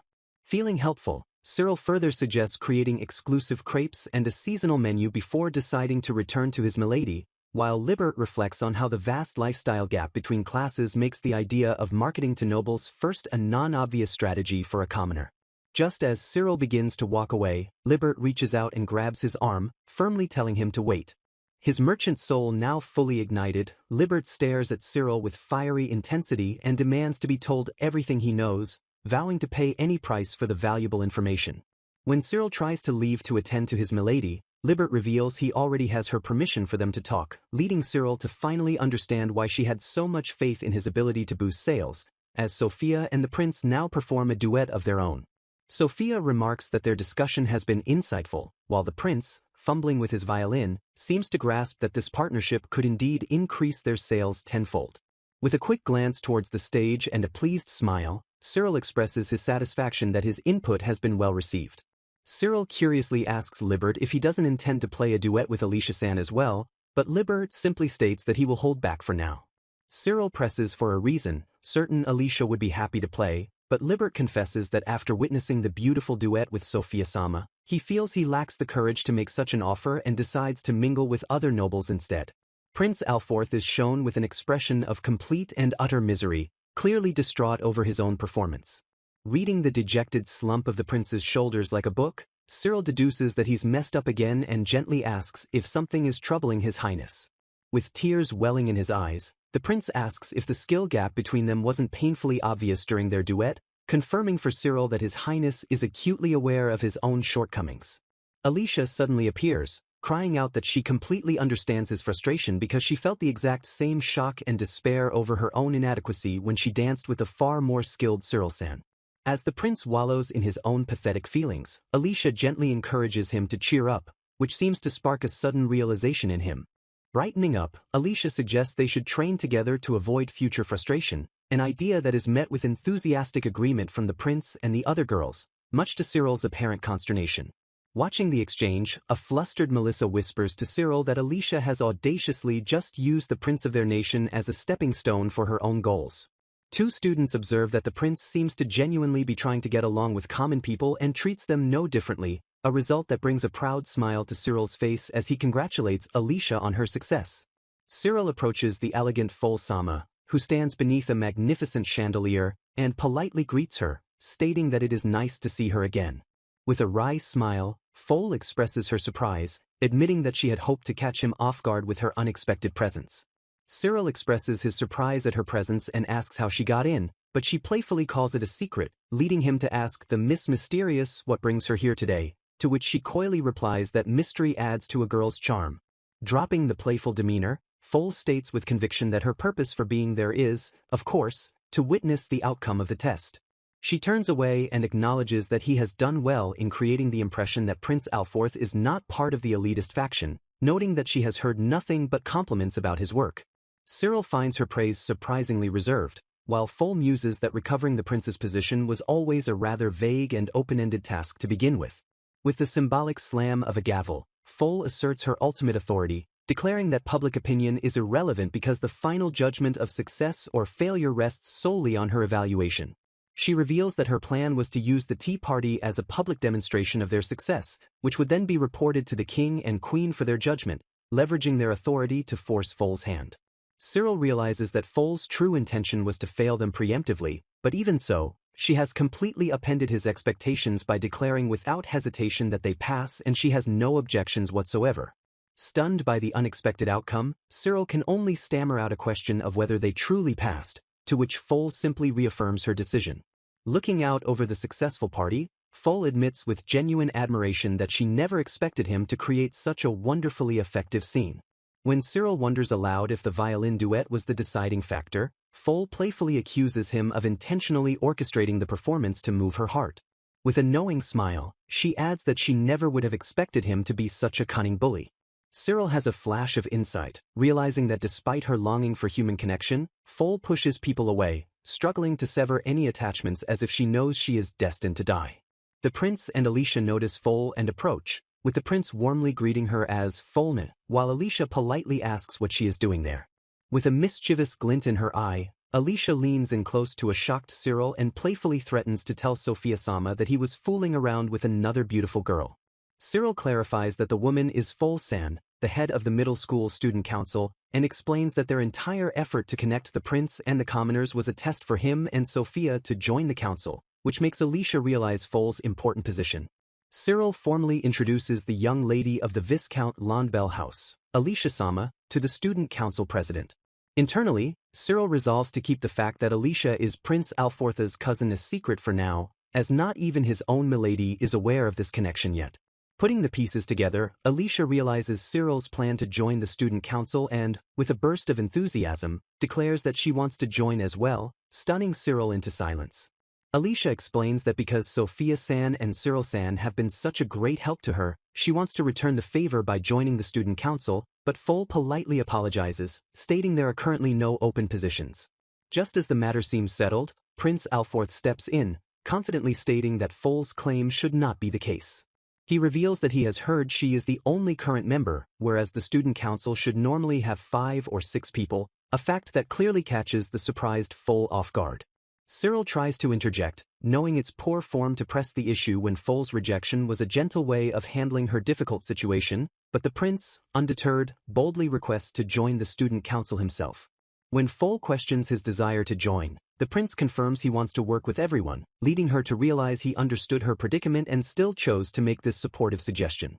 Foal reminds him that she already said they had enough people, but the prince cleverly argues that since the council's current purpose is to help him restore his reputation, having more members is hardly a reason for refusal.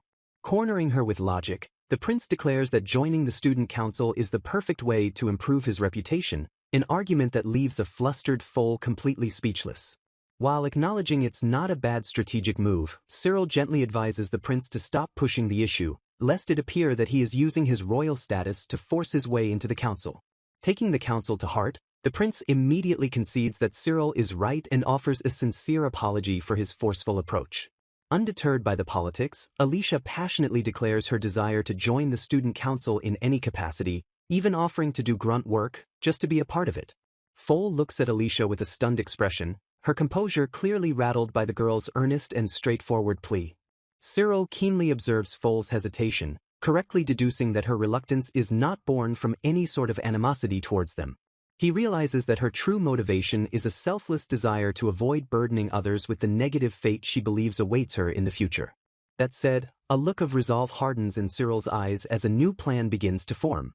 Cyril reflects that being isolated in a gilded cage, however safe, is not true happiness, and he believes that helping Foal is ultimately for the benefit of his own milady as well. With a gentle smile, Cyril tells a surprised Foal that it's perfectly fine for them all to join, reasoning that for her own sake, the more the merrier. A tiny, knowing smile plays on Foal's lips as she listens to his unexpected but welcome suggestion. With a soft sigh and a glance towards the brightly lit ballroom, Foal playfully repeats her earlier sentiment, murmuring that he is, seriously, such a bully. Even though they had joined the student council, their normal classes at the academy continued as usual, and the young man was now faced with the daunting task of writing a report on the concept of magic itself. While observing his surroundings, he noted that the magic of this world wasn't very developed on a fundamental level, even though many advanced magic tools had already been created. He understood this was because magic tools were primarily focused on enhancing the player's experience, whether through regulating infrastructure like sewers and street lights to create beautiful scenery or providing dazzling spotlights to make every event feel iconic. This assignment proved to be a troubling task for Cyril, as he couldn't simply write a crude report, yet he feared that using his advanced magical knowledge from a past world would undoubtedly cause a massive uproar. After submitting his work, a senior student council member remarked that his report was much tamer than his usual high-quality submissions, prompting Cyril to apologize for being overly cautious and promise to do better next time, a promise the senior member looked forward to seeing him keep. The council member then casually mentioned hearing that Cyril was joining the student council, and he correctly guessed that Lady Alicia and His Highness Alforth would be joining as well, which Cyril readily confirmed. Putting that aside, the council member brought up that a culture festival was happening soon, and since Cyril was also the class representative, he would be very busy, so it would be a good idea to find a proxy before getting swamped with work. Cyril asked if he could pick just anyone for the role, and the council member agreed, expressing his hope that Cyril would choose someone with as much talent and strong work ethic as himself. Before leaving, the council member reminded Cyril to make his student council work his main focus and waved goodbye, saying he was counting on him, which left Cyril thoughtfully considering the idea of finding a proxy. Just then, two of his classmates, a girl named Chloe and a boy named Luke, appeared and asked what he had been discussing with the senior student. Cyril explained that he was told to find a proxy for his class representative duties since he would be busy with the student council, an explanation that was swiftly followed by Chloe smacking Luke across the face with a loud, "Yoch." Luke angrily demanded to know what that was for, and Chloe shot back asking why he would say something so revealing, while Cyril calmly pointed out that his new position on the student council wasn't supposed to be common knowledge yet. A flustered Luke could only let out a surprised, "Ah," as Cyril coolly stated that he could easily guess where that information leaked from, suspecting it was either Luke's secret master or his teacher. Luke nervously tried to cover his mistake by claiming he heard about it from another student, but Cyril noted that his earlier exclamation of "ah" made his excuse far from convincing. Cyril then mused aloud that he had been thinking of picking Luke as his proxy, but considering the slip-up that just happened, it might not be a good idea, which sent Luke into a panic, promising he wouldn't make any more mistakes. While Cyril internally admitted that Luke definitely had the skill for the job despite not being very reassuring, Luke passionately begged with clasped hands to be allowed to serve as his proxy. Luke cried out as Chloe bluntly told Cyril that she didn't want to clean up after Luke's stupidity and asked if they could just put the decision on hold for now, leaving Cyril to decide what to do next. Undeterred, Luke beamed and told Cyril not to worry because he would be a great proxy, adding that besides that, he knew the perfect person to be his assistant. Luke continued his pitch by explaining that this person is already capable and regrets their past actions, which made Cyril consider the possibility with a curious, "Really?"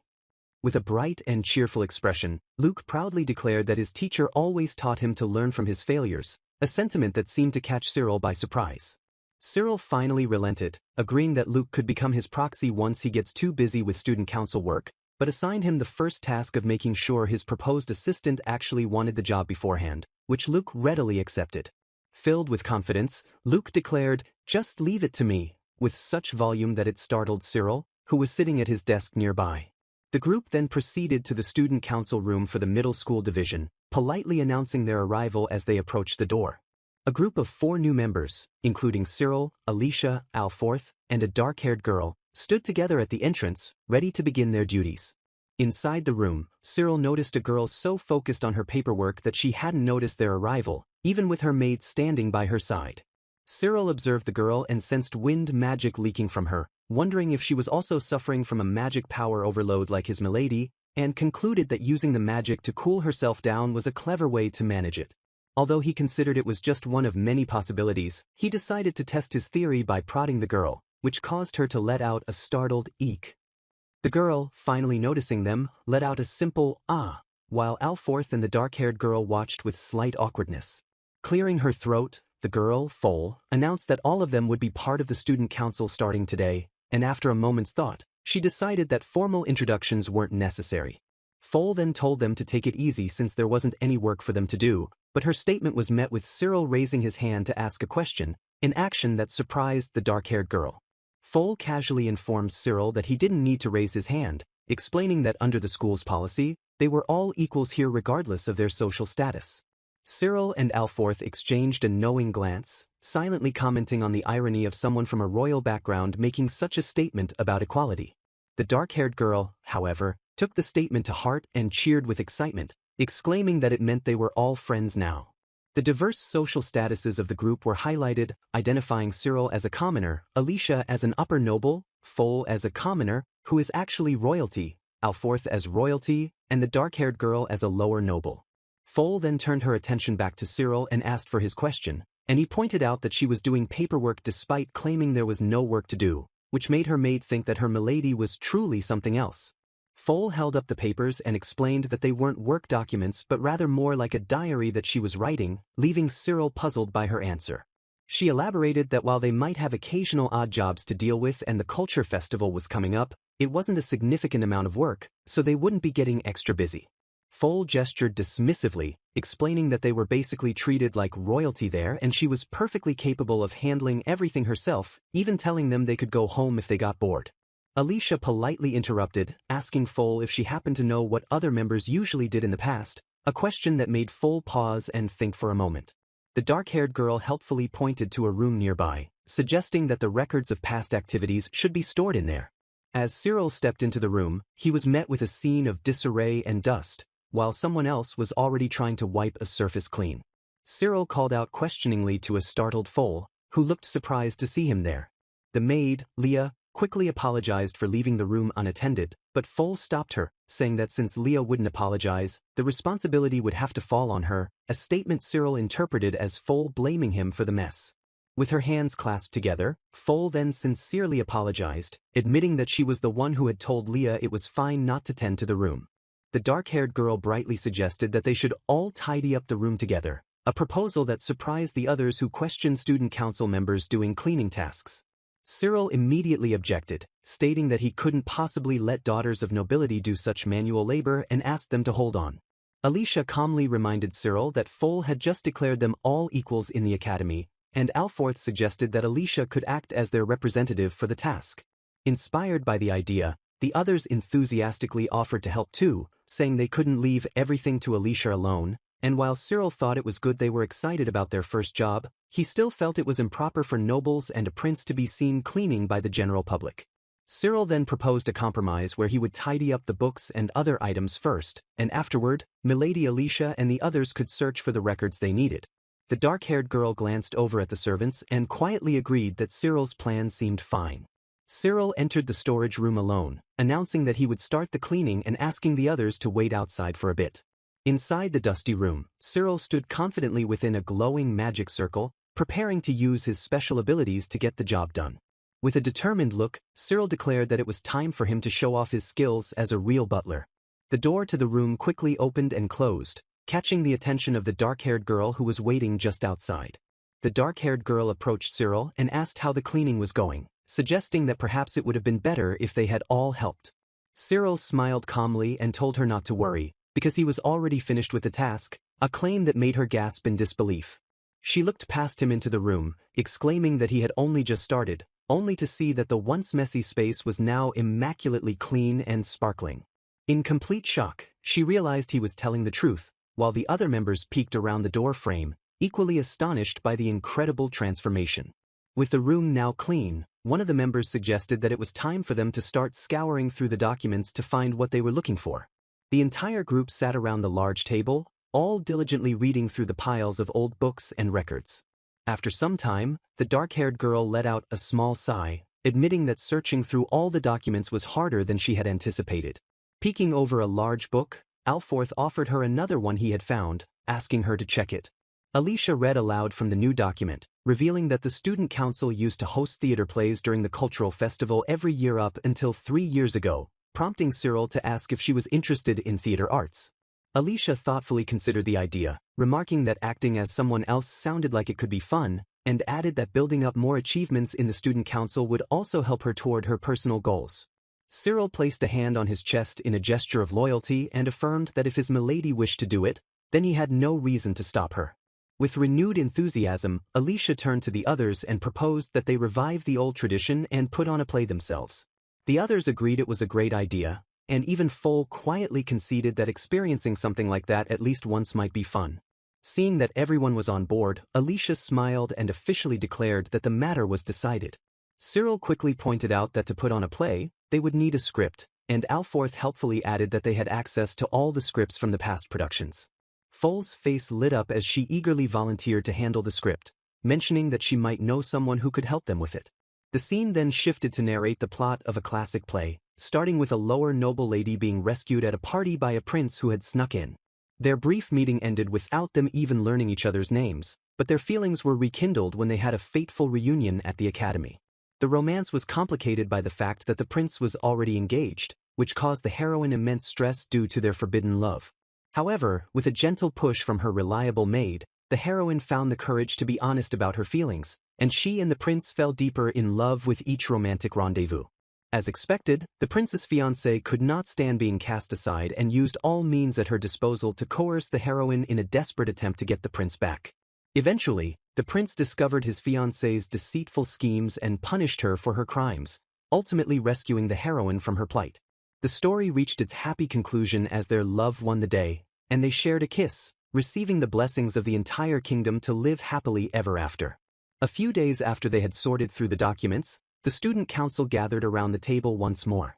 Foal proudly presented a script she said was made by an acquaintance and asked for their opinion, but as Cyril read it, his expression turned to one of utter shock. He held the script, its tentative title reading, The Espressivo of Light and Darkness, and a chilling sense of familiarity washed over him as he recognized the story. In a wave of panicked realization, Cyril understood that the script he was holding was the exact story of the Otome game from his past life. With the horrifying realization dawning on him, Cyril understood that this entire world was based on the Otome game he remembered, The Espressivo of Light and Darkness. As he stared down at the script, the title seemed all too familiar, and its contents resonated with a past he could never forget, confirming his deepest and most alarming suspicions. While the other student council members waited for his reaction, Foal turned to the still reeling Cyril and asked what he thought about the script she had provided.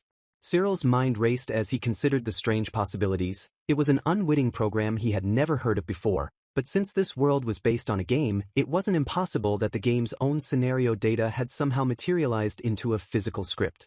His shock intensified when Foal casually mentioned that her tutor, who had no ties to the theater world, wrote the script as a hobby, forcing Cyril to consider the very real possibility that this tutor was another reincarnated person just like him. A sly, knowing smile spread across Foal's face as she watched Cyril's internal struggle, hinting that perhaps the script had been intentionally created for a very specific person to find. Quickly regaining his composure, Cyril remarked that the story was a classic Royal Road tale and that the number of cast members was a perfect fit, making it a fine choice for their performance. Foal readily agreed with his quick assessment, but her simple affirmation did nothing to calm the suspicions that were now growing rapidly in Cyril's mind. He silently concluded that the script was most likely a tool to search for other reincarnated individuals, so he decided it was best to avoid prying too deeply and simply asked the rest of the group for their thoughts. Alicia wisely suggested that they should first try to find out more about the female tutor who wrote the script, an idea the others agreed with, as it would explain why a talented person like Foal had never appeared in the original game, prompting Foal to declare it was time to decide on the cast. Foal listed the available roles: the prince, the heroine, the maid, the villainess, the butler, and the narrator, and noted that the number of parts perfectly matched the people in the room, a realization that made Cyril instantly resolve to keep his mouth shut. Before anyone else could say a word, Alicia enthusiastically raised her hand and declared with a bright smile that she wanted to play the role of the villainess. A wave of stunned silence fell over the group as they stared at Alicia, completely taken aback by her unexpected and somewhat shocking choice. Foal questioned if Alicia was truly set on playing the villainess, and Cyril internally agreed it was a bizarre choice, given that she was rumored to be a holy maiden, which was the polar opposite of a villainess, making a concerned Alicia ask if it was a bad idea. Foal quickly reassured Alicia that her choice was perfectly fine, and upon hearing that, Alforth confidently decided that he would take on the role of the prince. And so, the casting was officially decided. Foal would play the heroine Aurelia, Sophia would be the villainess Elville, Alforth was cast as Prince Alfred, Alicia would be the maid Corinne, and Cyril was assigned the dual roles of narrator and the butler Carif. Foal suggested they begin practicing individually, but Alicia explained that it would be difficult for her to arrange an acting instructor since she had no such connections at home, leaving them wondering how to proceed. Alicia's face then lit up as she recalled seeing an advertisement for an acting teacher at Kakwendo Gakuen, and Foal immediately realized this was the perfect solution to their problem. With a mischievous glint in her eye, Foal suddenly pointed at a startled Cyril and playfully suggested that everyone should simply ask him for a private lesson instead. A completely bewildered Cyril asked why his name was suddenly brought up, and Foal simply replied that it was because his acting already seemed quite good. Cyril tried to deflect the request by stating that he unfortunately knew nothing about theater, but Alicia confidently insisted that he could surely handle it. Leaning in close with a hopeful blush, Alicia whispered to Cyril that this could be a great opportunity for them to become friends and asked if he would be okay with teaching them. Flustered by her forwardness, Cyril felt she was asking for his consent with her mouth while denying it in her heart, and he told himself not to take this complex request either too seriously or too lightly. Alicia then formally proposed that until they could find a professional acting coach, Cyril should guide everyone as a form of preliminary preparation. Cyril internally recalled a time he had taught the young lady's cousin before she went on to a professional teacher, and wondering if they sought a similar arrangement, he calmly accepted the role, simply stating, "As you wish." Foal immediately challenged him with a smug grin, sarcastically remarking that no matter what, he didn't actually know anything about acting, though Alicia quickly interjected that she was sure he really did. After a moment of thought, Cyril coolly replied that he would of course prepare as quickly as possible so that he could learn the necessary skills and then teach them to everyone. He then held up 3 fingers with a confident smile and politely asked if they could all wait for about 3 days. Foal stared in utter disbelief at his short 3-day timeline, while the other members excitedly asked if he would truly be their acting teacher, a role which Cyril, of course, accepted. Later that night at the Rosenberg Margate Manor, Alicia tasked Cyril with stacking all the available books on acting so she could personally sift through them and determine which ones would be the most valuable for their practice. Cyril diligently dove into his research, surrounded by towering piles of books, and instructed the other servants to contact a local theater troupe as he wished to negotiate an opportunity to observe one of their rehearsals. While Cyril remained completely engrossed in his reading, Alicia and her maid, Lucy, watched him quietly from a distance, observing his intense focus. Alicia then instructed Lucy to let Cyril know that she wanted to speak with him once he was less occupied with his research, a message Lucy promised to deliver. A short time later, Cyril entered Alicia's room to find her standing by the window, and he politely announced his arrival, asking why she had called for him. Turning around with a look of profound anguish that caught Cyril completely by surprise, Alicia tearfully demanded to know why he never seemed to look directly at her. The scene felt eerily familiar to Cyril, as he recognized it as the precursor to a moment of uncontrollable sorrow giving way to an unfathomable, destructive rage. This time, however, he was utterly baffled, having no idea what he could have possibly done to cause such a powerful and negative reaction from her. In a desperate bid to calm her, Cyril passionately declared that her accusation wasn't true at all, insisting that everything he did was for her sake and that he was constantly thinking of her. His earnest outburst was unexpectedly met by a stifled "oof" from Alicia as she struggled to hold back laughter, leaving them both momentarily frozen in a state of wide-eyed shock. Looking down at her script, Alicia corrected him, pointing out that his passionate declaration was not the correct line and that he was supposed to deliver the prince's confession of love for the heroine Aurelia. A thoroughly confused Cyril could only ask, "What?" before Alicia explained she was just practicing her lines, which prompted him to apologize profusely, admitting her performance was so convincing he thought she was genuinely in trouble, a confession that clearly surprised her. Cyril smoothly recovered by declaring that as her devoted servant, he is of course always looking towards her, before quickly changing the subject to ask if she had already memorized the entire script, to which a blushing Alicia admitted she had at least learned her own parts. He expressed his amazement at how quickly she had learned her lines, and Alicia confessed that she was just as surprised, as the words seemed to come to her naturally as if they were already floating around in her head. When Alicia suggested it might be because she sympathized so much with the villainess, Cyril earnestly pleaded that as someone working tirelessly to keep her from falling into darkness, he would greatly prefer if she related to the character a little less. Alicia then asked for his honest feedback on her delivery, and a genuinely impressed Cyril told her he was completely taken by surprise and that she seemed to have a natural gift for acting. Insisting she didn't need flattery, Alicia pressed him for real criticism, so Cyril thoughtfully suggested that since the line occurs just before her character falls into darkness, she should try to put more emphasis on the sadness and grief rather than just the anger. Taking his advice, Alicia delivered the line again, her voice now filled with a palpable sadness as she asked, "Why is it you're never looking at me?" Her performance was so flawlessly perfect that it sent a chill down Cyril's spine, making him feel as though his own execution was suddenly a very real possibility again, and he quickly tried to hide his flustered reaction when she asked what was wrong. They decided to skip ahead to another scene where the villainess orders her butler, Khalif, to dispose of the heroine, and Cyril immediately got into character, protesting that he could never possibly do such a thing. Alicia, fully embodying her imperious role, sharply commanded him to be silent and demanded to know if he was intentionally ignoring her direct orders. Reading from the script, Cyril noted the part where the butler caves under pressure, and he silently scoffed at the character's weakness, reaffirming his own personal vow to destroy every single one of his lady's death flags no matter what. Yet, despite his unwavering resolve to save her, he acknowledged that if she ever chose to stray from the correct path, he would willingly follow her down into ruin without a moment's hesitation. Returning to the scene, Cyril asked if this was truly his lady's heart's desire, and after a tense pause, Alicia quietly and firmly confirmed that it was. Her voice continued, filled with conviction, as she declared that to secure the love of the person she treasures most, she didn't care what she had to do. With unwavering determination, she proclaimed that even if it meant making an enemy of the gods, she would hold her true love firmly in her hands. Moved by her passionate performance, Cyril placed a hand over his heart and swore his absolute obedience, vowing that if this was the will of Lady Sophia, he would see it done, whether it led to glory or to ruin. Alicia thanked him and told him to rest easy, but Cyril replied that with her giving him strength, no doom could ever befall him, and he would not fail in achieving his goals. The intense rehearsal suddenly ended as Alicia broke character and turned to Lucy with a bright smile, eagerly asking for her opinion on their acting.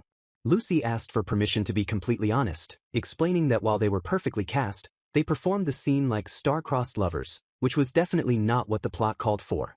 She then pointed out their second, more glaring mistake, revealing that they had both accidentally used their real names instead of their characters' names during the scene.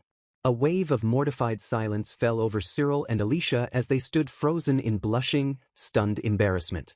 They both awkwardly averted their gazes, a fiery blush creeping up their necks as the reality of their Freudian slip sank in. Completely flustered, Cyril suggested they should probably take a short break from the rehearsal, while Lucy simply sighed to herself at the hopelessly romantic display before her. Cyril complimented Alicia, admitting that her talent impressed him, and she responded by saying she found herself sympathizing with the character of Elville. She continued, explaining that having someone you love stolen from you would be enough to make her go mad with jealousy, just like the character in the play. Alicia quickly apologized for her strange comment, but Cyril thoughtfully mused that Elville was essentially a version of his lady who had been raised differently, so it made sense that she could relate to her, and he quietly reassured her that she didn't need to worry. Looking directly at her, Cyril then solemnly vowed that he would never do anything that would make her feel jealous. A flustered Alicia could only stammer in response as Cyril smoothly added that it was only natural, as he was her personal butler after all. Alicia playfully accused him of bullying her and then steered the conversation back to the play, asking what had made him decide to pursue acting in the first place. She explained that it would help her complete her own objectives, leaving Cyril to quietly speculate that she was probably trying to romantically link nobles and commoners, with him being the commoner, in her plan. However, Alicia then sweetly confessed that for the most part, she simply wanted to be on stage with him. She fondly recalled how much she enjoyed playing their violin duet together and said that it had made her want to try other new things with him as well. Cyril admitted that he was disappointed she wouldn't be on stage for the play and that he thought the role of the heroine would have suited her better, but he was curious why she had chosen to play the villainess instead. Alicia simply stated that the role of the heroine wasn't suited for her at all. With a bright and genuine smile, she then explained that it was because her prince, in this case, would not be on stage with her. The scene then shifted to Luke, who was energetically announcing to his class that since Cyril would be busy with student council work, he would be taking over as class representative for the cultural festival and was ready to hear all their ideas for a class project. The classroom erupted into a chaotic flurry of suggestions, with students yelling out ideas for food stands, cafes, and haunted houses all at once, forcing Luke to tell them to calm down and speak one at a time. A classmate then approached Cyril and asked if he was not happy working under Luke, but Cyril quickly clarified that wasn't the case at all and that he was just annoyed that Luke wouldn't be the leader this time. The classmate explained that during the welcoming party, the members of Cyril's team had done nothing but sing his praises. Cyril confidently responded that Luke had served as his aide during that party and had surely learned how things are done, so they wouldn't be missing anything, while his classmate lamented that he had been hoping to experience Cyril's leadership for himself this time around. Cyril explained that normally his classmate would have been the representative since his grades were second only to his own and that he surely wasn't happy about the current arrangement, which his classmate confirmed with a simple, really. With a determined grin, the classmate declared that if he just watched Luke, then he would be able to learn everything too. Luke confidently told his classmate to leave the writing to him and to focus instead on gathering everyone's opinions, a display of leadership that made Cyril realize he had been worried for nothing. Later that day after school, Cyril was walking with Sophia and her maid down the hallway. Cyril spotted Alicia and explained to Sophia that he had to go, as it was time for his acting lessons with Lady Alicia. As he approached, Alicia turned to him and asked with a serious expression, "Why won't you look at me and only me?" leaving a bewildered Cyril to stammer that the "and only me" part wasn't in the original line. Alicia's face turned beet red with embarrassment as she froze in mortified silence. With a pained expression, Cyril realized that she hadn't been acting at all and that her words had come straight from the heart. With a desperate intensity, Alicia pleaded, "Cyril, why won't you look at me and only me?" Cyril closed his eyes and explained that if he only looked at her, then he would be unable to protect her from any outside danger. A flustered Alicia stammered that it was his need to look at others that was the problem, a statement that only confused Cyril further, as he wondered if she had forgotten that she was the one who wanted him to give her acting lessons in the first place. Cyril then asked her if something was wrong, and she shyly explained that in the script, there's a kiss scene between the prince and the heroine, and that he would be playing her partner during their practice sessions. A wide-eyed Cyril could only stammer that while that was the plan, he couldn't understand how it was relevant to their current situation. He then reminded her that Lady Alicia was playing the role of the maid, not the heroine, a fact that seemed to completely slip her mind. Alicia stood in stunned silence for a moment as the realization of her mistake dawned on her. She then remembered that Alicia was, in fact, playing the maid, and she wondered why she had mistakenly thought she was the heroine, which made Cyril suspect that she might somehow have memories of the game's original timeline, a thought that made him resolve to be more careful. Cyril then announced that he really needed to get going, as he couldn't keep Lady Alicia waiting any longer. Alicia apologized for holding him up, and Cyril paused to ask if it was truly all right for him to leave.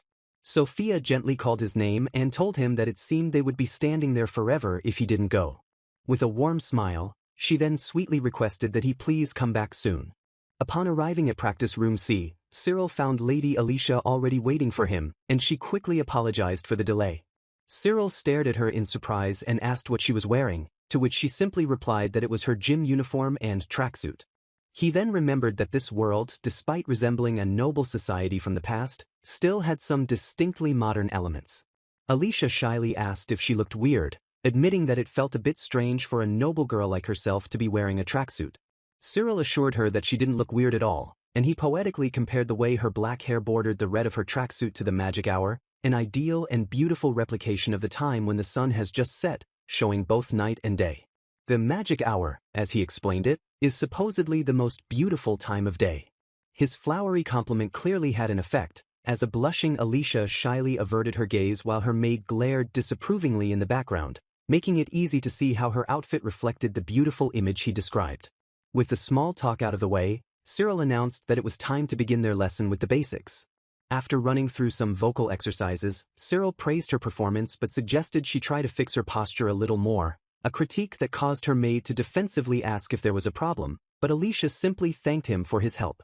The maid then commented that she had seen Lady Alicia learn a lot over the years but had never seen her progress so quickly, and that Cyril seemed to be a very suitable tutor, which prompted another maid, Melissa, to ask if she was daring to doubt Lady Sophia's judgment, earning a sharp rebuke and a quick apology. Cyril calmly stated that it was all okay and it made sense for them to doubt that someone like him could be a good tutor, but Melissa then admitted she was starting to doubt he was only 12 years old and asked if he was actually much older. Cyril assured her that he was as old as he looked and then handed Alicia a script, telling her that while vocal warm-ups were good, it was time to start working on her actual role. With a determined expression, Alicia declared that she was ready to start. Alicia began to recite her lines, welcoming home Lady Aurelia and informing her that dinner preparations were complete. Cyril listened intently, silently noting that while she had memorized her lines perfectly, her acting was only decent, a fact he attributed to either her developing skills or perhaps his own perfect abilities. As they continued reading through the script, they finally reached the dramatic climax of the story. Cyril read aloud the part where Elville's plan to have thugs attack Aurelia is exposed, leading to her and her butler facing justice. Alicia, fully in character as the loyal maid Karina, vehemently denied the accusations, insisting that Cyril and Sophia would never do something so cruel and demanding a reinvestigation, a performance so passionate that Cyril silently commented that the maid seemed to have completely snapped. Cyril gently reminded Lady Alicia that it was just a play and that even though they were using their real personalities, they were still playing the roles of the Villainess and the Butler. He then apologized for getting too caught up in the moment and suggested they take a break from the intense rehearsal. As they relaxed, Cyril asked Alicia how she felt after her very first acting lesson. Alicia explained that she was struggling a lot to relate to her character, the maid Karina, and when Cyril asked why, she admitted she found the heroine to be weird, a statement that made Cyril wonder if she had just insulted her own supposed character. Cyril asked what part of the heroine she disliked, and she explained that she found Aurelia's personality to be too likable with no hidden intentions, although she suspected her innocence was all just an act. She then passionately declared that she also hated how the heroine just stole the prince away from Elville, a statement that made Cyril think she was now insulting herself. She continued her tirade, saying she couldn't believe Aurelia would just steal someone's fiancé in an instant, and while Cyril internally agreed with her points, he still needed to understand the heroine's thought process for the play, so he asked if she would just give up if she were in the same situation. Alicia immediately and firmly declared that there was no way she would, which prompted Cyril to point out that if she wouldn't give up on her crush, she would have to get them to break up with their current fiancé. With fiery conviction, Alicia proclaimed that trying to seduce the prince while Elville wasn't around was the very definition of cheating, and that was why she was so wrong, a declaration that her maid agreed would require a lot of willpower to see through. Their intense debate was interrupted by a long, awkward silence as they both stared at each other. Cyril then recalled the times Lady Alicia had asked him to dance or be her escort right in front of his own lady, and he began to wonder if perhaps that was what she had been talking about this whole time. With a newfound understanding, Cyril asked what she would do if she were in that situation, and with a confident point, she declared that she would challenge them to a duel. A wave of relief washed over Cyril as he realized he had narrowly avoided a disastrous conversation, and he silently pleaded with her to choose anything other than a duel. In the grand halls of the academy, Alforth passionately rehearsed his line, declaring that since the first day they met, the only person he has thought about is her.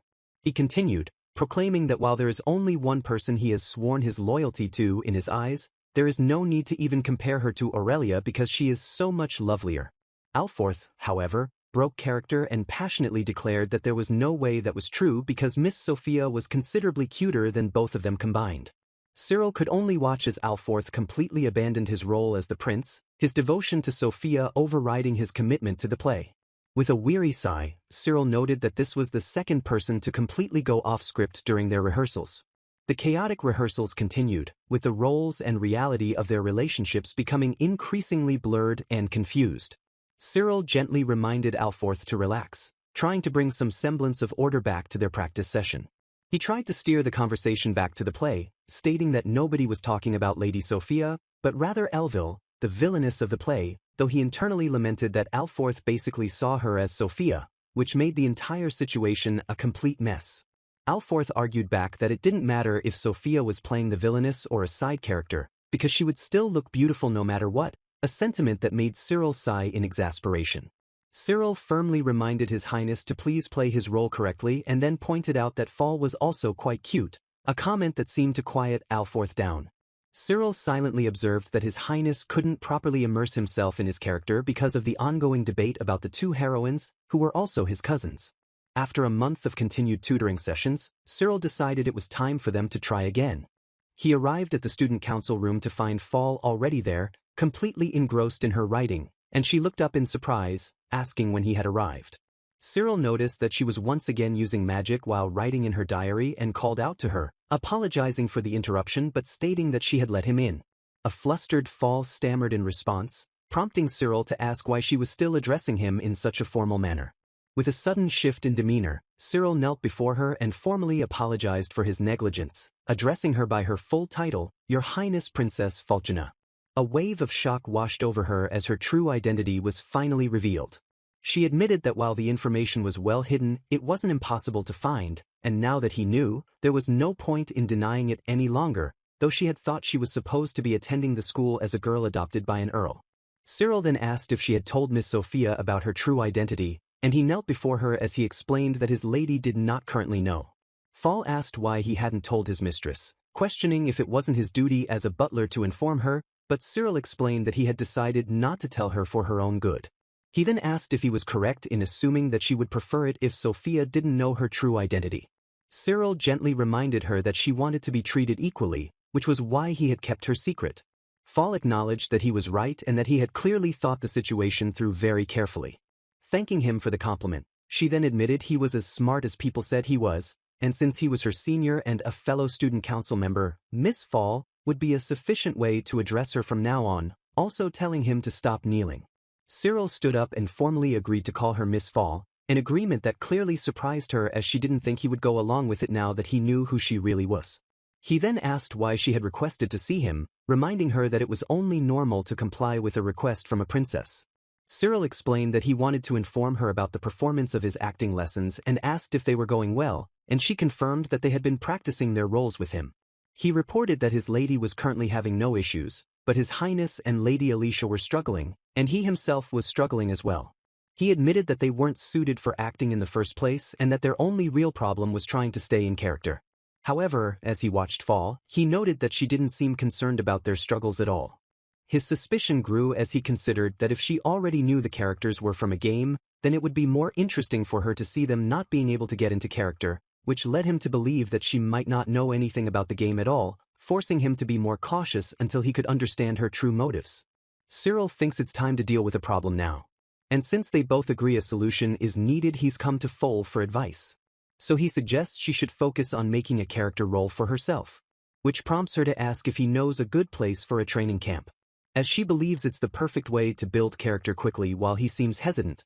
Though he wonders if His Highness will even be allowed to go, she confidently states she will persuade his parents.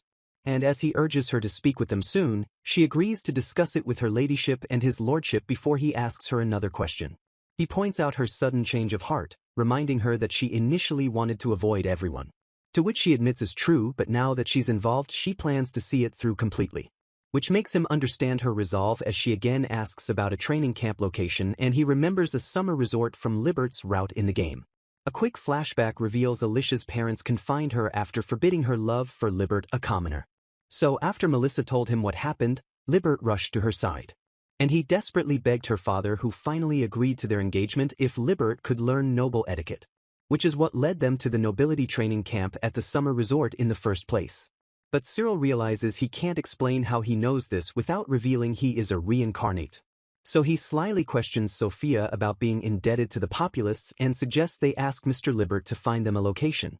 She considers this, noting that while they reconciled at the last tea party, a bigger gesture is needed to strengthen their relationship. And he agrees it's a perfect chance to show nobles and commoners getting along, an idea she likes. Their group arrives at a beautiful summer resort by the sea, where one of the girls expresses amazement at the stunning view. Prince Alforth and the others have arrived for their camp, and are greeted by a line of men bowing deeply in a dramatic welcome, which makes Alicia feel a bit overwhelmed by the grand reception. But Cyril reassures her that they aren't imposing and that this is greatly boosting Mr. Libert's family reputation, explaining how the new connections to nobility will certainly help their future crepe business. Then Libert's father, head of the Liqueur Merchant Association, formally welcomes Prince Alforth, Lady Sophia, and Lady Alicia. And the two groups face each other for a formal greeting. Prince Alforth thanks him for accepting their last-minute request and asks if he will be staying there too. However, Libert's father politely explains he'll be in a nearby villa so as not to impose but remains available to help. A move the prince understands is meant to protect the crepe recipe while still building connections. Someone then offers to lead them to their rooms. As the entire group and their staff walk down a lavish hallway, Cyril observes the fine art and decorations, noting that the Liqueur Association's resort looks more like a noble's mansion. The group continues through the impressive corridor. Alicia reflects that her father's approval of her engagement wasn't about their love, but it was because both families were finally on an equal social standing. As they stop at Lady Sophia's room, Cyril contemplates the meaning of love, and how it struggles against societal barriers, contrasting the supported nobles with a lone individual. He wonders why these thoughts are coming to him now, but quickly refocuses, deciding death flags no longer matter and his only duty is to his lady. His main goal is helping her succeed in the student council and making their play a success. So Cyril announces with purpose that they must start practicing their characterizations as soon as they unpack, prompting Prince Alforth to call his name in surprise. Sophia also questions starting immediately after their long journey, but while Cyril says he won't force them, Prince Alforth agrees they should begin. Alicia and the prince share a determined look, and the prince enthusiastically rallies everyone to start. As Cyril waited for the others to arrive, he noted that Lady Sophia and Miss Fall were late, but he figured they were just taking a little longer to get dressed and decided they could get started while they waited. He then saw the prince arrive, also clad in a tracksuit, and he couldn't help but feel how strange it was to see him dressed so casually, but he figured he would get used to it, which then sparked the sudden realization that his lady would probably be dressed the same way. Just then, Lady Sophia and Miss Fall made their grand entrance, both dressed in red tracksuits, a sight that was both unexpected and surprisingly stylish. The combination of Sophia's elegant demeanor and the casual tracksuit was striking, as were the indoor shoes she wore with them. Sophia, feeling a bit self-conscious, asked if she looked weird in the outfit, a question that Cyril silently answered by thinking that her clothes couldn't possibly clash with her beautiful face no matter what she wore. With a smooth smile, Cyril assured her that no matter what she wore, it would never overshadow her absolute beauty, a comment that made her call him a silver-tongued devil, though he silently noted that she seemed pleased by his flattery. Alicia enthusiastically declared that the idea sounded great, and the whole group seemed ready to begin their practice. Cyril announced that they would begin with the first scene where the heroine runs into the prince in disguise, and although he knew it would be difficult to get into character without any scenery or music, he asked them to start from the point where the heroine is lost at the venue.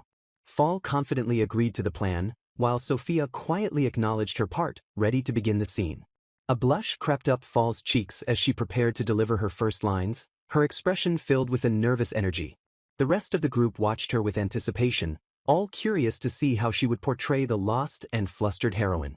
Cyril watched intently, noting that this was the first time he was seeing her act, and he was impressed by how she was able to make her presence known without saying a single word. The scene began with Aurelia, a lesser noble, attending a party with her maid, only to be separated from her in the crowd, and just as a higher noble tried to seduce her, Prince Alforth arrived to save her. Fall, as Aurelia, shyly thanked the prince for his help, admitting she wasn't sure what she would have done without him, and Alforth, as the prince, smoothly replied that protecting her lovely smile was all the reward he needed. Cyril observed that the prince's acting had improved a lot over the past month, but compared to someone as naturally talented as Fall, it was still clearly lacking. He couldn't ask them to be worse at acting just for the sake of others, but he worried that if they weren't all on the same level, the criticism would fall heavily on His Highness and Alicia, and everyone in the play, including his lady and Fall, might come under fire. Fall then asked how their acting was, and Cyril let out a weary sigh, realizing it was time to move on to the next scene. Cyril hesitated for a moment before giving his feedback, and the others waited with bated breath to hear his critique. Sophia then asked Prince Alforth if he was trying to copy Cyril, a question that clearly caught him off guard. A stunned Alforth could only stammer, "Kill me?" in response to her unexpected accusation. Cyril silently groaned, realizing that he did feel a weird vibe from Alforth's acting, but he desperately hoped that wasn't how he actually sounded, while Alforth excitedly confirmed that it was him she noticed, much to Cyril's dismay. Sophia gently advised Alforth that he shouldn't force himself to act like someone else and should just be himself. With a thoughtful expression, Sophia reminded him to just be himself, a prince who is in love with a heroine. Alforth considered her words, realizing that he needed to be less like Cyril and more like himself, a conclusion that made Cyril feel he could now safely leave His Highness in his lady's capable hands. While they were sorting that out, Cyril decided to practice the scene with the heroine and her maid, a suggestion that Alicia readily agreed to. The two girls stood facing each other, both looking a bit nervous but ready to dive into their roles. After their practice, Fall commented that it was as far as they could go with just the two of them, and while Alicia agreed, Cyril silently noted that once again, compared to Fall, Alicia's acting was a bit lacking. Fall pointed out that aside from her technique, the main problem was that Alicia couldn't bring herself to support the heroine's romance, a comment that clearly hit a nerve with the earnest young lady. Cyril watched them from a distance, his mind racing as he tried to figure out how to help them overcome this new obstacle. Fall continued her critique, explaining that the maid's role is to support the heroine in her forbidden romance with the prince, even though he has a fiancée, but Alicia clearly felt disgusted playing such a role. A surprised Alicia could only stammer, "How did you know?" as she was caught off guard by Fall's accurate assessment. With a knowing wink, Fall explained that her acting was all she needed to see, a statement that left Alicia in awe of her perceptive abilities, though Fall smugly added that it wasn't because she had told her beforehand. Fall then advised Alicia that she shouldn't be trying to approve of the heroine's feelings, but should instead be thinking of her role as a maid, and that supporting the mistress she admires should be reason enough. Fall's words seemed to have a profound effect on Alicia, who stood in thoughtful silence as she considered her new perspective. Cyril then realized that the same logic could be applied to Fall's own struggles with her character. He then had a sudden revelation, realizing that the title of their play, the espressivo of light and dark, was actually about the heroine rescuing the prince from the villainess, a dynamic he had never considered before. He admitted that he might sympathize with the villainess thanks to her backstory, but he had never thought that the heroine was at fault for the situation. From the player's perspective, the prince was just fed up with the fiancée his parents had forced upon him, so his encounter with the heroine was seen as a true love spark. Cyril contemplated the fact that while political marriages existed in this world, marrying someone you actually loved would be considered quite unusual. He explained to Alicia that the heroine wasn't as ignorant as she thought and that she actually felt guilty about the whole situation. He pointed out that Aurelia repeatedly met with the prince in secret and eventually stole his heart, which must have caused her a great deal of inner conflict, a fact that nobody should be praising. Alicia questioned if that meant you could do anything as long as you felt guilty about it, but Cyril clarified that he wouldn't put it that way. He suggested that her secret meetings with the prince could be seen as the final outcome of the conflict between her love and her guilt. A maid then added that if you give up on love just because it's forbidden, then you can't even call it love, a sentiment that seemed to resonate deeply with Alicia. She continued, stating that besides that, if that was all it took for her to give up, then her wish would never come true. The entire group stood together, the weight of their upcoming performance hanging in the air as they all contemplated their roles and motivations. A tense silence filled the room as they all prepared for their next scene, their expressions a mixture of determination and apprehension. Cyril wisely advises Alicia that if she spends all her time worrying about other people's feelings, she will end up regretting it one day. His words seemed to strike a chord with Alicia, as her eyes widened in a moment of sudden realization. She then turns to a surprised Fall and confidently asks if they can try their scene again. Fall readily agrees, and the two of them prepare to give their performance another shot. Their first day of practice lasted all the way until sunset, and by the time they had dinner, it was already almost midnight. After their long day, Cyril took a quiet stroll along the moonlit beach, enjoying a rare moment of peace. He heard the gentle sound of footsteps on the sand behind him and turned to see a familiar figure approaching.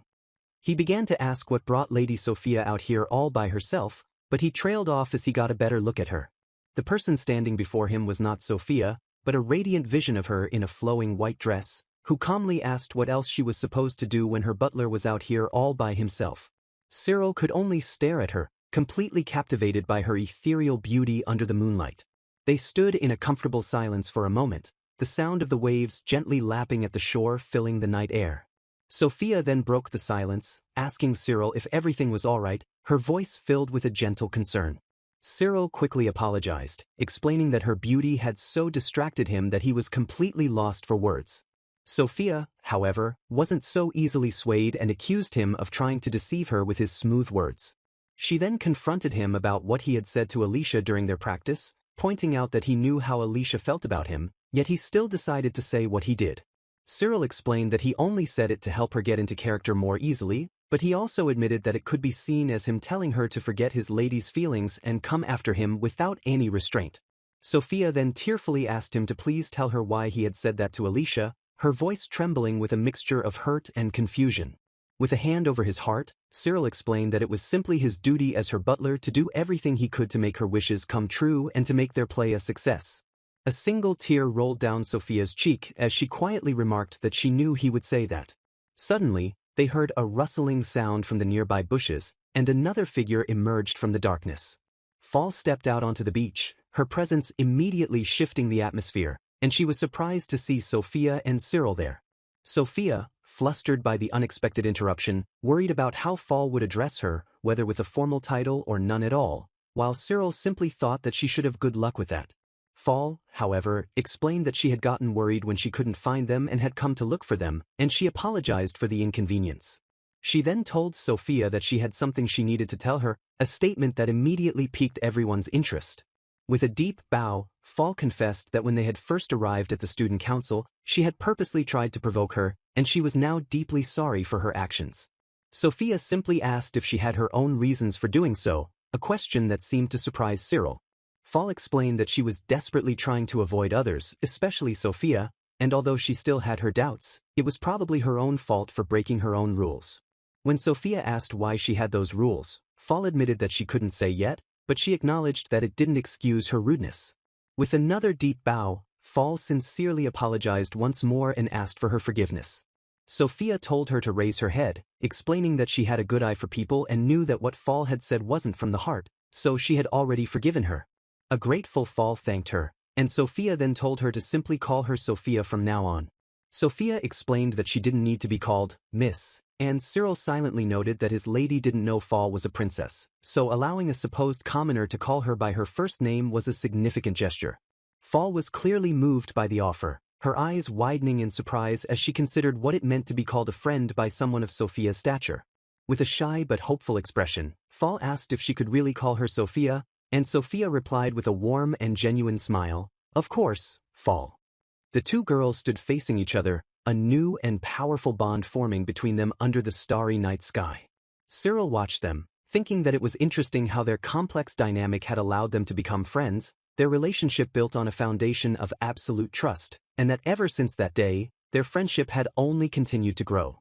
The next day, Sophia's teaching sessions with Alicia and His Highness went great, as they already had a good chemistry to begin with. The training camp was finally starting to produce results, and everyone was getting more and more into their characters. However, on the last day of the camp, their progress was suddenly and dramatically interrupted. During a particularly intense scene, Fall suddenly collapsed, her body crumpling to the floor in a heap. The entire group rushed to her side, their faces a mixture of shock and concern as they tried to figure out what had happened. After a quiet breakfast, Cyril announced that it was time for their final practice session. As the others headed off to the practice room, Cyril lingered behind for a moment, his expression thoughtful and concerned. He approached Fall, who was sitting alone at the table, and she looked up, surprised to see him, asking what was wrong.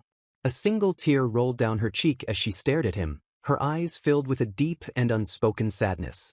Cyril gently lifted her chin, his expression a mixture of concern and determination as he tried to understand what was troubling her. Kneeling by her side, Cyril observed her closely, realizing that something had been weird about her all morning, and he was glad that he had remained wary of her. He noticed her red eyes and recognized it as a symptom of mana saturation caused by mana supercharge syndrome. He recalled how she had handled the air conditioning herself instead of leaving it to her maid, a clear sign that she needed to consume her own mana, and he knew then that it would eventually turn out like this. Her maid rushed to her side, crying out for her lady, and Cyril realized that this was not a normal case of mana supercharge syndrome. The maid brought medicine for her lady, who was now resting on a nearby couch, with Cyril watching over her with a concerned expression.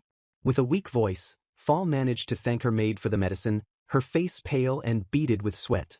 Just then, the rest of the group arrived, and Sophia asked if Fall was sick, but her maid simply replied that she couldn't talk about her lady's condition. From her bed, Fall weakly told her maid that it was all right and that she could tell them what was wrong. The maid then asked them to wait in the living room while she brought her lady to bed first. The group sat in a tense and worried silence, all deeply concerned about Fall's sudden and mysterious illness. Sophia was clearly distressed, her hands clasped together in worry, while Alforth and Alicia looked on with somber expressions. A short time later, the maid returned to the living room, her face grim and her posture stiff. She informed them that her lady's condition was stable for now, and a relieved Sophia asked if Fall was truly all right, but the maid's next words sent a chill down everyone's spine. With a heavy heart, the maid revealed that her lady had a fatal condition. The news hit them like a physical blow, and they all stared in stunned silence, unable to believe what they were hearing. Cyril asked if he could know the name of the condition, but the maid apologized and said she couldn't tell them, explaining that it was a fatal condition with no known treatment, though she assured them it was not contagious. Cyril understood that there were many conditions that made a patient a subject of prejudice, and that patients with mana supercharge syndrome were often seen as mentally ill, so it made sense that her maid wouldn't want to reveal the name. Sophia, her voice trembling, asked what her current situation was like, and the maid solemnly replied that the doctor had said it was highly unlikely she would make it to graduation. Alicia gasped in horror, realizing that meant she had less than 6 months to live. A heavy and somber silence fell over the room as the weight of the news settled upon them. They didn't practice anymore after that, the joy and excitement of their play completely overshadowed by the grim reality of Fall's condition. And so, the final day of their training camp came to a somber and heartbreaking end. On the carriage ride back, Sophia quietly asked Cyril if that was why Fall hadn't wanted them to join the student council. Cyril confirmed her suspicions, adding that even if they used every resource at their disposal, he believed it would still be impossible to treat her. Sophia argued that it must be because she hadn't received any state-of-the-art treatment, as she was just a commoner who had been helped by an earl. Cyril then revealed the truth, explaining that her real name was Fortuna, and that was where she was wrong. A stunned Sophia could only ask if he had known all this time and didn't tell her, as the image of a crowned and regal Princess Fortuna flashed in her mind. Cyril confirmed that he had, explaining that not only was she royalty, but there was also the chance that she might have to leave them in the future. He admitted that he truly thought it was for the best, as he believed she would have treated her differently if she had known who she was instead of treating her like a friend, but Sophia angrily asked why he hadn't told her any of this. Cyril bowed his head in shame, admitting that while he believed he was acting in her best interest, it didn't excuse the fact that he hadn't informed her when he should have, and he was prepared to accept any punishment she deemed fit. Sophia leaned in close, her expression a mixture of hurt and anger as she processed his confession. With a gentle but firm voice, Sophia told him to please raise his head. She admitted that she would be lying if she said she wasn't surprised, but she also knew that he would always put her first, regardless of the circumstances, and she wouldn't doubt him after all this time. Cyril remarked that she had become more confident, and she replied that it was because he was always beside her, a statement that made him blush and silently note how modest she was. As he spoke, he realized that she was unconsciously holding onto his sleeve, a small but significant gesture of her reliance on him. He gently took her hand, and she apologized, saying she didn't realize she was holding on to him, but he simply held her hand tighter. With a warm and reassuring smile, he told her that he wasn't going anywhere and that he would remain by her side for all eternity. A tearful Sophia asked if he really wouldn't leave her, and he swore that he would stay with her until death separated them, a vow that seemed to finally put her at ease. She then declared that in that case she would always be beside him as well. As she leaned in to hug him, she whispered, "Poor Fall," her heart aching for her new friend. In the carriage, her maid discreetly averted her gaze, pretending to have seen nothing of the intimate moment between her lady and her butler.